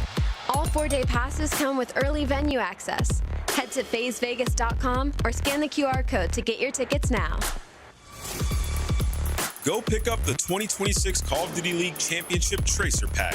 You can support all 12 Call of Duty League teams. Scuff, official controller of the CDL.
Winded on the point, scrap, and the boys get it done. Back on the fucking desk, play back on the fucking desk. You're fucking dog kid. How did Please, like, you're gonna check it, right? You're gonna check it. Oh, it looks one way. Homeboy's on the other. The magic man continues. Homeboy gets 2. Scrap gets another. It's all on Nasty 1v3. I promise you, he's in that corner. It's his corner. It's Homeboy's corner. Oh my God! The pleasantries exchanged between squads. Happy birthday to you. Oh my God. Happy birthday. In honor of our Father's Day, we're going to have a friendly competition amongst the dads on this show. How many dad jokes can we fit in? Well, I have the opportunity to go first. So, Allie, let's take the lead right now. Why can't bikes stand up on their own? Why? Because they're too tired. Got her! All right, let's keep this moving, Nameless, because we got a lot to talk about starting here with the standings. Stay on Inspires. Play 2-1s. Take your life, dude. He's in. He's just running away. Just run. Fuck you know, baby. Go. Come on. Come on now. Come on now. Come on now. Yo, this guy was f***ing so much. Welcome back there, friends. Let's take a look at where we currently stand in this map number 5, because for the Falcons, it's really just about positioning leading up to champs at this point in time. But Carolina are still fighting for maybe an outside miracle run. They would need to clean things up overall in Major 4, at Major 4, if they wanted to make their way into champs. But starting things off, I mean, they're 2-1 right now. And look at the company that's around you. Boston's 3-1. You win this one, you've got a head-to-head tiebreaker versus Riyadh. There's a realistic possibility here that Carolina could find themselves starting the upper bracket for a chance to make a miracle run. Yeah, you just want to continue to push the teams that are above you back in those standings. You see Miami is one of those teams above them. G2 and Falcons are the other two. So the Ravens know what is on the line here. And they are happy as hell that they're going to be getting this game mode for this series. You know, Search and Destroy has treated them well. They are like one of those squads that play their own game. Like, other teams are really good at just instantly setting the tone with their aggression. No, these guys have a totally different playbook ever since Standy has entered the building, because Standy has been one of those S&D guys, even back in the day, that provides so many different playmaking abilities. So on a map like Den, where Carolina are going to be able to dictate how this is going to be played, you can't allow Exton on the opposite side to be that difference maker, because on Den, he can get away with the boomstick. Yes, he can. And we anticipate that 1v1 between him and Exceed very well may determine the outcome of this map. Good. I would say Den obviously gives you the opportunity, but we don't, I would say, often see snipers like dominate a map on Den. It can definitely influence and help you out for first bloods, but we'll see. Still feels like there's going to have to be somebody else, and I like that you point to Standy in particular. Let's take a look at what we got here. We've got Carolina starting things off on the opening defense with a heavy approach towards and through A.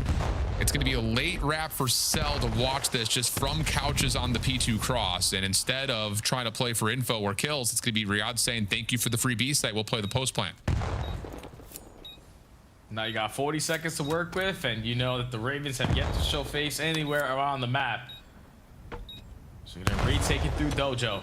No trophy system's gonna be in place, so they invest in smoke to at least cut that line of sight. That's good. But Falcons just gotta hold.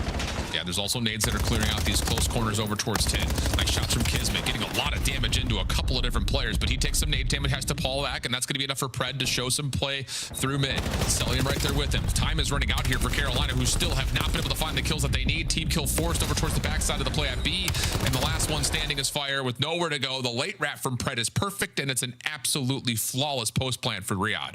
Yeah, Carolina are quickly going to make those adjustments on that defensive setup. We have to be able to spread map to gather the early info, because the way that the Falcons just played that, couldn't get any better than that. You invest your smoking it over towards Dojo. There's no one in the vicinity. You don't waste any time to get the bomb planted. And it was the one player who initially starts off by taking mid space, eventually backs down to allow that plant to go down, and then Kismet alongside one of his teammates sitting at Kabul draw the attention, allow for the rest of the players to just take mid-map because they planted it for that angle, and that was just perfect from Falcons. Okay, well, Carolina's looking for some aggression towards B, but they're going to be met by some of the defensive presence of Riyadh. Smoke will come down. Lurk still playing inside of 10. Pred has stayed safe from just about all of this to this moment. Kismet, quick shoulder. He has an SMG, so he's just essentially trying to pull some of this offense into the line of sight of Pred, and that works out nicely for the first. He knows there's a second outside. That's beautiful. Such a good bait and switch setup just by Kismet saying, hey, look at me, I've got a sub, trying to push me. Oh, no. Clean. That is so well designed. Carolina trying to catch them off guard. Oh, we have a chance to isolate onto Kismet. Let's send it into Dojo. But no, Pred is in a very good spot. Keeps his teammate alive, and then gets a second kill. Just doesn't get any easier than this. Even though Kismet barely shoots his weapon, he makes a big play for Falcons to go up 2-0. Wow. I mean, it's just, I don't want to say that that's a kind of a day one thing, but if Kismet's showing that he's just kind of throwing shoulders with a sub, you have to figure that someone else is nearby, or that he's just going to sit back and you aren't going to get a chance to play for the kill. See, trying to snipe through the smoke this time over towards B. That's enough information, as Riyadh were just playing for nades anyways, and that will mean, okay, sniper at B, we'll just go ahead and take the free A site now. Thank you. Yeah, selling the entire time was clearing out roofs. No one works the late pinch. Kismet spots them crossing towards 10. So no need to try to fight that, but this is a decoy play. You're drawing all of the attacks out of the back pocket for the Ravens. So they're thinking the play is going to be on this side of the bat, but now it's all going to fall into the hands of Lurks. Yeah, I'm wondering if they caught information that Exceed also rotated there, and they're just saying, we don't want to play up against the scope. Very well may have been the case. Lurks dancing back, able to see that Exit's nearby. Stun doesn't land. Nade being cooked may cause some damage, and whoa, it does. It catches all of Exnit. So good first blood. Lurks follows that onto a second. Tough gunfight here versus Kismet, but a lot of damage is in. That's enough for Standy to follow up for the trade. Cell, last one left. Quick check over the top of the bomb. Smoke making the visibility pretty poor, but he's able to find the first cleanly. He should know that there's going to be a decomposition. Wait, Exceed just kind of forfeits his life right there. And now Cell has the advantage of this 1v1 as he's got the timing, but he doesn't have the shot to lock knock down the kill onto Standy. Almost a catastrophic scam for Carolina, but Standy saves the day. Whew, big shout out to the stand, man. Because if you're Exceed, all right, I know you want to play for the information, but he committed with the pistol versus Celium with an M15. Probably not ideal going into the rest of this map, but the stand man in the right spot. Celium would have loved if he would have gotten this second kill with the time being his best friend and just putting Standy in a position where he needed to play around that bomb site.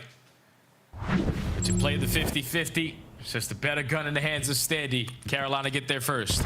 I mean, if Cell gets the info off that jump up, maybe there's a chance for him to get that shot locked in, but Standy does avoid it. And now it's Exceed who catches the first sniper battle advantage over Xnid.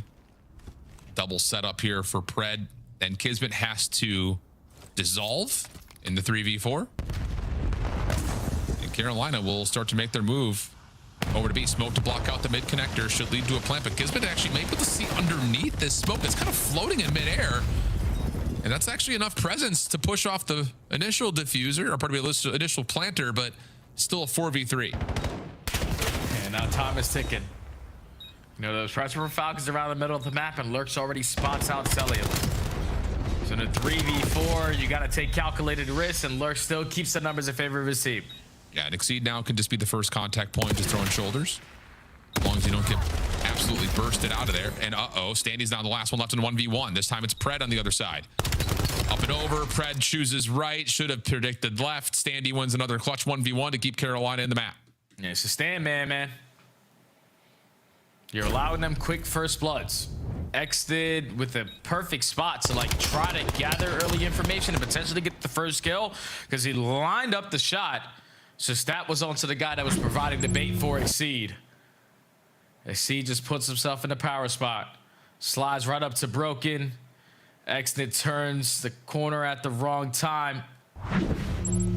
Every shot you don't take is an automatic miss, but Exceed doesn't miss on his end. Carolina tied up. 4 in a row for Standy as well after the clutch.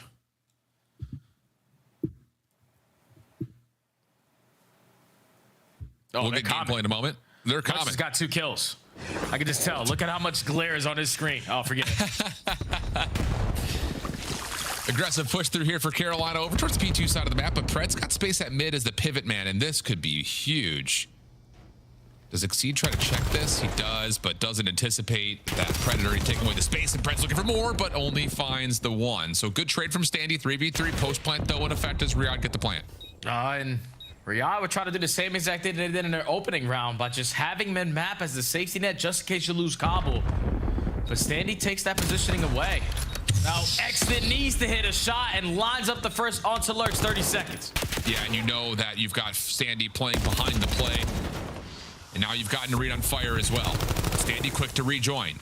That will pull Kismet back to the play, but damage is just not fully there. Fire trying to force the trades, not going to happen, and Riyadh get away with a nice one there with a really key mid-round shot from Xnid. Yeah, and a lot of our focus so far in this game 5 has been around this B site. Neither team willing to take a lot of risks over towards rooftops, but whenever you're planning B, it's usually due to our team having mid-map to go with it. We take a look at this angle again here from Xnid. Lines up the shot there onto Lurks, but with 30 seconds left in the 3v2, you know that Standy was still roaming. It's an easy post-plant victory again there for the Falcons.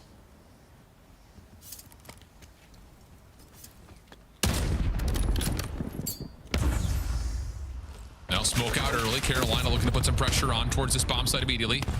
But Pred has well, not a free angle, but he can at least contest some of this bomb plant from the middle of the map, but the trophy system keeps his nades safe, and that will be enough for the 4v4 to come out as Standy gets the bomb planted. Xnid not able to see anything on the exit, and this is a post plant for Carolina that's all leaning towards the backside of the site. You can't relocate back to the middle of the map because you didn't plan it for that angle, so all you want to do is just stay alive, but Xnid finds the first. Okay, that'll help, but you still have to get through this position. Smoke blocks the line of sight. Pred finds one more. Now it's just down to Xnid trying to push forward with the pistol, trying to set up his teammates for the rest of the kills. Kismet there for 1. Lurks, has he done his job though? Sure feels that way. 1v1. Fire damage out to the pistol for Kismet. Not going to win the battle, and Kiz will get back to give Riyadh a 4-2 lead. They just push them back, man. Invest the smoke grenade over towards the Cobble side, and then when you get that first blood to go your way, Pred is prepared for that route to be hit by somebody else. So he works through mid-cut, finds that second kill, and even though you turn it into a one-on-one, the smoke grenade isn't going to help Fire in that gunfight versus an NPC that up close and personal. But Exton gets the first. You hit a lot of great shots. It's just the auto-aim not connecting the way that you want. And Kismet with 28 HP left gets the round there done for Falcons. Yeah, and that's another round that, like, Carolina, I love the idea of it because Riyadh has pulled this on you a couple of times of let's see if we can get some aggression of our own, get an early 4v4 post plant. And it looks like it's going to work out nicely, but unfortunately, you don't find a couple of the key kills that matter as soon as that counter smoke comes through. So now the mind games start to shift a little bit late into this search and destroy. As information was gathered, Exton now has info that Fire's playing over towards pillars. Should lead to a plant here because you've got Pred in a really good spot to contest this position. Has Lork seen him though? Yes, he has, but the bomb is still planted behind this play. Fire able to push Exit off that angle. So hold on a second. You got a pinch play developing and Carolina have the numbers. And Selim's gonna have his hands full on the backside. Bait and switch good enough for him to fall very cleanly. Now it's a 1v4, 1v nothing. Ravens clear as day. The better team there and that retake opportunity. They were just able to isolate every single one of those gunfights, and that's going to lead to a win. Yeah, that's big for Carolina. I just another one of those rounds. This is the third time we've seen Riyadh play with some aggression to try to get the bomb down quickly in the first 45 seconds. And it looks like it's going to work out. You've got information on where Fire's playing defensively through pillars. You've got someone essentially on flank watch. You've got Pred watching the pinch nicely. But first blood comes by way of Lurks, able to see just enough of Pred. Fire pushes the angle away from Exnid, and then all of a sudden you're kind of stuck on the outside of the rooftops looking in. That's just not a comfortable place to be in a post plant. So good response for Carolina. Now though, the question of can you confirm a post plant, because you've gotten 2 down by Standy, but you haven't really been able to hold any of these.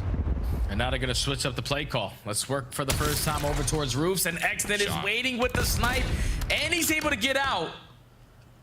Has more info, but is just going to lock down this angle.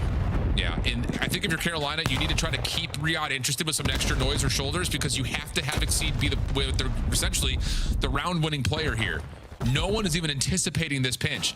Noise has been created. Okay, Exceed, time to execute. Should have a freebie onto Celium. Follow-up should be good onto Kismet in the corner, but he doesn't get the read. He has to come back to the play. Kismet's able to find one, but the trade is there. Follow-up from Exit, just a pistol in hand for now.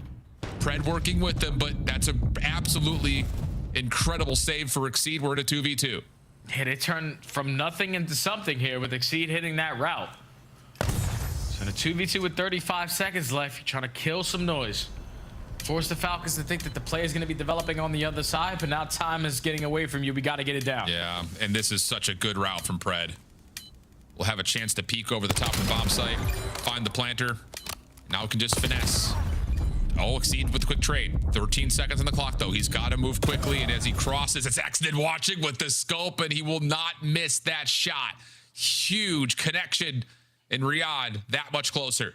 And that's Exnid just being the confident guy that he is. You miss this shot, you give him a chance at taking this round away from you, but he knows what it's like with a sniper. He starts off with the first blood, he ends it out with the final blood. Don't allow Exceed to make the big time play, and now Falcons at game point. Huge. There's just so many questions floating around right now for how are Carolina going to respond, because for Riyadh, they've shown you that they can hit quickly, get the bomb down for early 4v4s. They've also shown you that they can trap you on some aggressive of your own, and that might be the case here as Celium is just locking down couches. First blood goes his way. The late trade opportunity for Standy. Oh. You cannot give Celium a chance to reposition. 4v2. Riyadh could close out here. Oh, but he does find one, and that is the most important player for Falcons because he's your bomb carrier. So now how long is Pred going to sit in this corner, because he has cleared out this space for his teammates for about 45 seconds now, and Ravens might be able to get the jump on him. Oh, that timing. Yeah, it's tough. But even though you might not be able to find the isolation onto Pred, you will be in a position to meet the other two Falcons potentially here at B. Nope, just kidding. We're rewrapping back around through rooftops. And you've got some sneaky couch control here. Good check from Exceed. 2v2. Exit still just has the sniper pistol combo. He hits that shot. You have to double him up. You cannot allow him to stay here.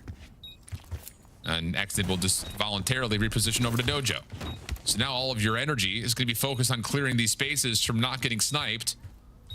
That you're going to be late, and look at the route from Celium. He's going to re-rep to play the clutch position up through mid. Exit just needs to keep his life here.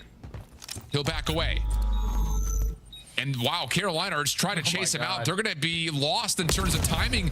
Try to check over the top of the bomb, but Exit will drop, but they have no idea where Celium is. First shot comes through. He just got to make sure no one's defusing, and Cell will line him up and knock him down. Final two-piece comes through, and Pret's got something to say. Interesting. Continue to have this matchup go your way if you are the Falcons.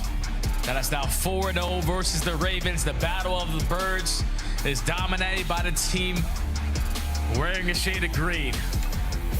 And you know, if you are the Ravens, that's such a tough loss, man, because any win that you can get is a big one, especially if at the end of it, you can guarantee those 10 points to go your way. But to lose this matchup where Falcons are one of those bubble squads sitting right above you in the same devastating fashion all the way into game 5, that's got to be tough to swallow. Yeah, that is tough, especially considering, like we talked about at the beginning of the series and through the map too, how good the search and destroy has looked for this new Carolina team. But here it comes up short. I think you were appropriately able to call out that Exton was a factor with the sniper rifle, just a couple extra kills, and some of them being very pivotal, not just like the easy one to call out where he gets the win on to Exceed in the last 1v1, but even a couple that just kind of reduce the numbers, reduce a hit down to a couple of members. So he brings to the table, man, and I'm telling you, I think you're looking at a Riyadh team that's probably better than their map count looks like right now in this Major 4 qualifier. Yeah, probably don't want to play any more Gridlock Overload. I'm pretty sure Exposure Scar has been treating us well. And then also Hacienda Search and Destroy for them. You might not want to play that because Exit is not the full Exit that has allowed you to develop your Search and Destroy gameplay on that map because he can't run a sniper. So Falcons get the job done, but still a couple of things you got to do on the back end to improve that map pool. Well, our penultimate qualifier weekend is done. That's crazy. We've only got 3 more qualifier days left, and then we've got some tourneys. Oh, do we ever. Back to the desk to finish off the weekend. Thank you, gentlemen, and congratulations to the Falcons. A narrow fight there for the Royal Ravens, but Allie, Carolina can't get it done. No, unfortunately, they cannot get it done. I think those opening 2 rounds really just set them up for success on the side of Riyadh Falcons. It was a very dominant opening 2 rounds in that game 5, and in a situation like that, if you're Carolina, it is tough to put your mental back into it. As sexy as the snipes were, we got to give a big shout out to MacArthur for this series. Here's a look at your highlights from game number 5. Did Celium finish with an ace, Nameless? I believe he did. He killed the 2 through bottom mid, then got the final 2 on the bomb. He was shooting this series. Why are we flying bottom? And sorry, my bad, but like bottom while we're in a round win to lose the rest of the series is crazy. Continue it. Yeah, I agree. That was a crazy play, but I think a lot of the late rounds, especially when Riyadh were on offense, like they were dying because they would give up mid and they would get picked from mid cut, right? So they tried to have a little bit of aggression towards mid if you're Carolina. Didn't end up working out in your favor. And a lot of these rounds, I mean, you saw Exit finding a huge snipe to give them the advantage defensively or offensively. Yeah. And because there were some clean picks on the side of Royal Ravens. Like they would get a first blood, but Exit would even out those odds. So everybody giving their 25% in this one, especially in this game 5. With the play of the game at the end comes from Celium. Here's a look at the play of the game from MacArthur. 5-3, he calls game out. Yeah, this was just heartbreaking of like getting this first opening pick because like Ann said, I mean, they were just trying to get control of this bottom middle, but when you got Celium starting down the line and it's match point, I don't love kind of the solo child because there was no immediate trade. Second guy goes in for it, he gets slammed, and now suddenly you're stuck in a 2v4. That also was winnable, by the way, but Celium's gonna close that out with the final 2. That is your Scuff play of the game, but now it's time for your Monster Winner Spotlight, and we have the one and only MacArthur in our spotlight. How are you, Mr. Celium? What's going on, guys? I'm doing good. How are you guys? We're doing really vibey. It was a long, grindful weekend. We saw a whole lot more maps than we expected. Were you surprised to go to another game 5 against the Royal Ravens tonight? I mean, I wasn't really surprised. I mean, like obviously they're a good team and they took Optic. Like they beat Optic, so I was ready for the matchup, you know. MC, it looks like you got your S&D bag back. You're playing, a little bit more aggressive at times. What have you switched in your own game, seeing as you guys are finding way more S&D success recently? Just being more involved. I think just taking more fights. I think that's something that I lacked in the beginning of the year, but I think that's something I'm trying to work on still. So that's it. How do you guys get to the next step? You guys have had some close games against Optic, but most recently wasn't that close. And this seems to be the one team that gives you the most trouble. What do you think you need to improve on to get to the next step, take them down, and get to a chip? Honestly, for me, I think it's just the very small micros that top teams do. I think Optic and Thieves do it really good, and I think for us to beat them, it has to be that. So just the small stuff in game, very micro, Okay. MZ, I want to ask you a little bit about your comfortability on this game and how you're liking it. So I guess my first question is kind of what's your favorite map right now, so that the rest of the league knows to ban it, so they'd never have to play you against it. And then also just kind of where this game lands for you, your comfortability on it, how much you love it, and how good you're feeling on it compared to games in the past where you've dominated. Yeah, for me, I think for me, Colossus is my favorite map so far. And I would say this game is probably not my best COD, but it's not my worst. I'm still trying to be past Cellium, but yeah, I'm working on it. You'll get there. You got a few more events to go. Cellium, we get to see you back in action on Friday as we have a final week of qualifiers. How do you feel in your matchup against FaZe? I'm excited. It's always a good match with those guys, and all those guys are my best friends. So I can't wait. All right, we've seen a lot of your former friends raising trophies. I know at least one guy here on the couch is cheering for you in Paris. Appreciate it. Thank you. I pointed to you on the couch. I also cheered for him. Yeah, I think they can make a run. They just got figured out on land. Last land was pretty good. It's gotta be better here. And honestly, he needs to be the guy that starts to take over. Right. Because the rest of the team has started to perform really well. That was a good series from Cellium. There needs to be way more of that. All right, and as you heard from Jay, expand that map pool before you get to Worlds. We, of course, have 2 big lands left and a week of qualifiers. Before that, though, let's recap what we saw today. Did you know Toronto Koi won their game against Cloud9, Thank Allie? God for that. I mean, it got close. We went all the way to a game 5. I do want to show Cloud9 New York some love, because I feel like while we were setting this up, I made the point of, it does feel like they're closing the gap little by little. I mean, we're giving their 5-3 game 5. Close the game, Allie. I am being the sunshine that you set me up to be, Chris, for the side of Cloud9. But on the flip side, for Toronto Koi, some turbulence in that camp. But thank God they closed this one out. Bro, the Knicks won, and Cloud9 can't get a win. Game 5 of 5. New York in 5. You forgot to finish the script. None of these guys watched the final. I know for a fact. They all fell asleep early last night. Not Kips, though. He drops a 1.2 in the lobby. Very awesome interview as well. People forget he's a rookie, man. He's playing like a vet. He's talking like one. Yeah, and honestly, if we're being honest, he should be in discussion for Rookie of the Year right next to Neum. Statistically, he's been performing. You don't have a trophy. #1 search player of all the rookie class. Bombed out on land. Neum hasn't bombed out on land yet. Top three back-to-back. Kips is in that discussion. Not with you, Ant. We're blaming the supporting cast. Nah, Neum's taking that title. Joe Deceives, though, drops 18 as he is going to set the league record in search and destroy. Unacceptable outside of Vancouver, bro. That's 2 per round, and there were only 9 rounds out. Is that? I don't even know. That's a lot of math. He could have gotten 20 if we went to the round 11. Positive 17. Is that good? Yes. It's all right. Bro, 4.5 in S&D, ridiculous. Yeah, I mean, if you're getting those performances out of Joe, then hell, they can go to the final. If you're a Gentlemates fan, you're feeling amazing. I am feeling amazing. And of course, we've got Allie with an opportunity to win the prediction battle. Nameless out in the lead by 5. Let's take a look at the Riyadh score that earned all of us a point tonight. It's Pred on top of everybody with a 1.17 this evening. Is Pred back to his peak? It kind of feels like it. I feel like in the past 60 days, Pred has certainly been a superstar SMG with this. Pred has been absurd in hardpoint, like a top 5 hardpoint player for 2.5 months now. Literally putting up bombs. I feel like it's been kind of going under the radar because they've been working on their S&D, but Pred's fully back, 100% back. You get 5 matches in our Major 4 qualifiers. Most teams are done with at least 3 or 4. Let's take a look at your standings. Carolina, 1 game left. lost. LA Thieves 3-0, Falcons 3-0, and guess who's playing in the winners bracket? Woo! Boston at 3-1 got the job done this weekend. They might be a top 4 seed, let alone just winners bracket. So yeah, Boston in a good spot, and yeah, you know, some of these teams at 2-2, some huge matches this next weekend. FaZe is on that bubble with a 1-2 record. Who do they play? A very difficult Falcon squad that will open up the fights on Friday night at 3 o'clock, and then of course you're going to see Falcons versus G2. That could be another banger to close out Saturday night. Nameless, as you look at the schedule, we've got 1 week left of the regular season. Yeah. What are you excited about? Well, just thinking about it, if FaZe lose to Riyadh, then we're going to have FaZe versus Carolina to make it in the winners. Whoever wins that. That will be lit. Carolina's been playing good. And that's the shout out schedule makers. That's the final match Sunday.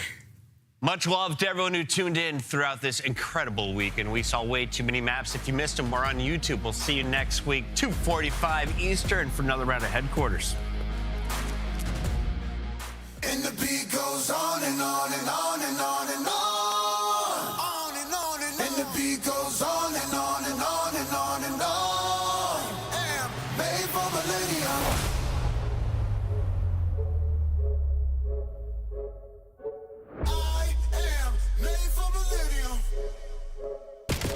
G-O-A keep time, we don't need you.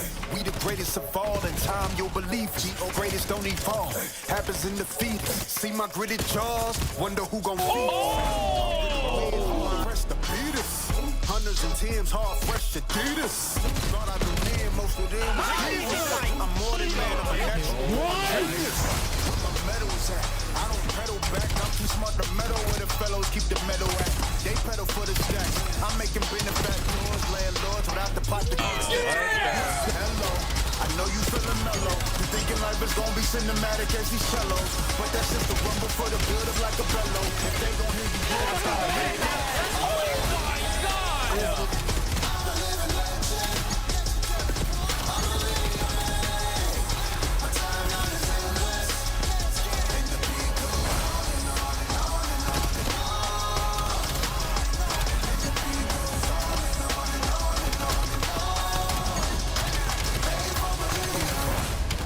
Nice. Maybe not the ace. Bro, these guys might be the worst. I was literally going to win. Time I don't need you. Lifespan forever, ever, Jesus. Said we never, ever beat us. Death will never, ever see us. Back to about caskets and pieces. Black boots and black suits with creases. With no committee, they give us pennies to tease us. We cause vibrations, give us oh my God, he's seasons.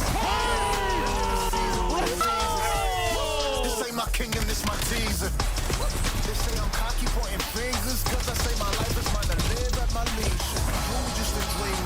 Everything I dream up is something I achieve. You are under. Now you too late, now too late. Damage down, it's over. Standing by God, pull your feet up.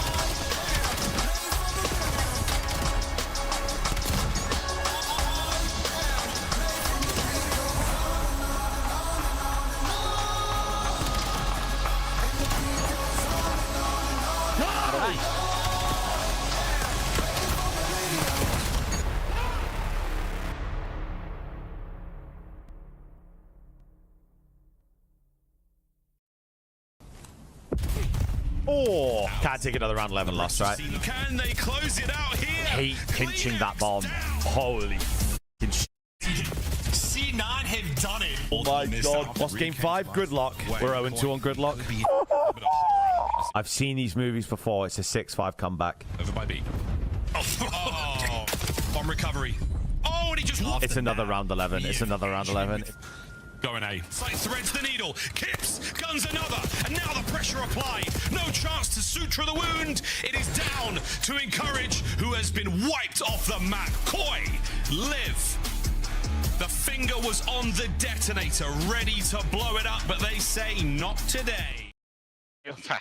He's out of serial killer, man. On middle, bro. Dude, can I get my 5th goal, please? I want the most goals of all time, middle, please, narrow. bro. Yes. Good map. Beacon craze, bro. I don't know. I'm putting my headset down. Good job. You're a beast, Dad. I'm running them down. I'm walking him down. Oh, no, my stats. Turn on him. Laughing. Damn, we couldn't get the 8-0. No, we're kind of breakers. No 8-0.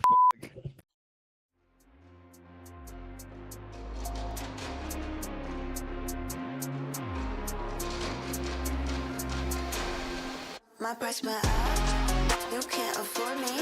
I'm everywhere, I know you can't ignore me. I cost too much, yeah, pay just to see me.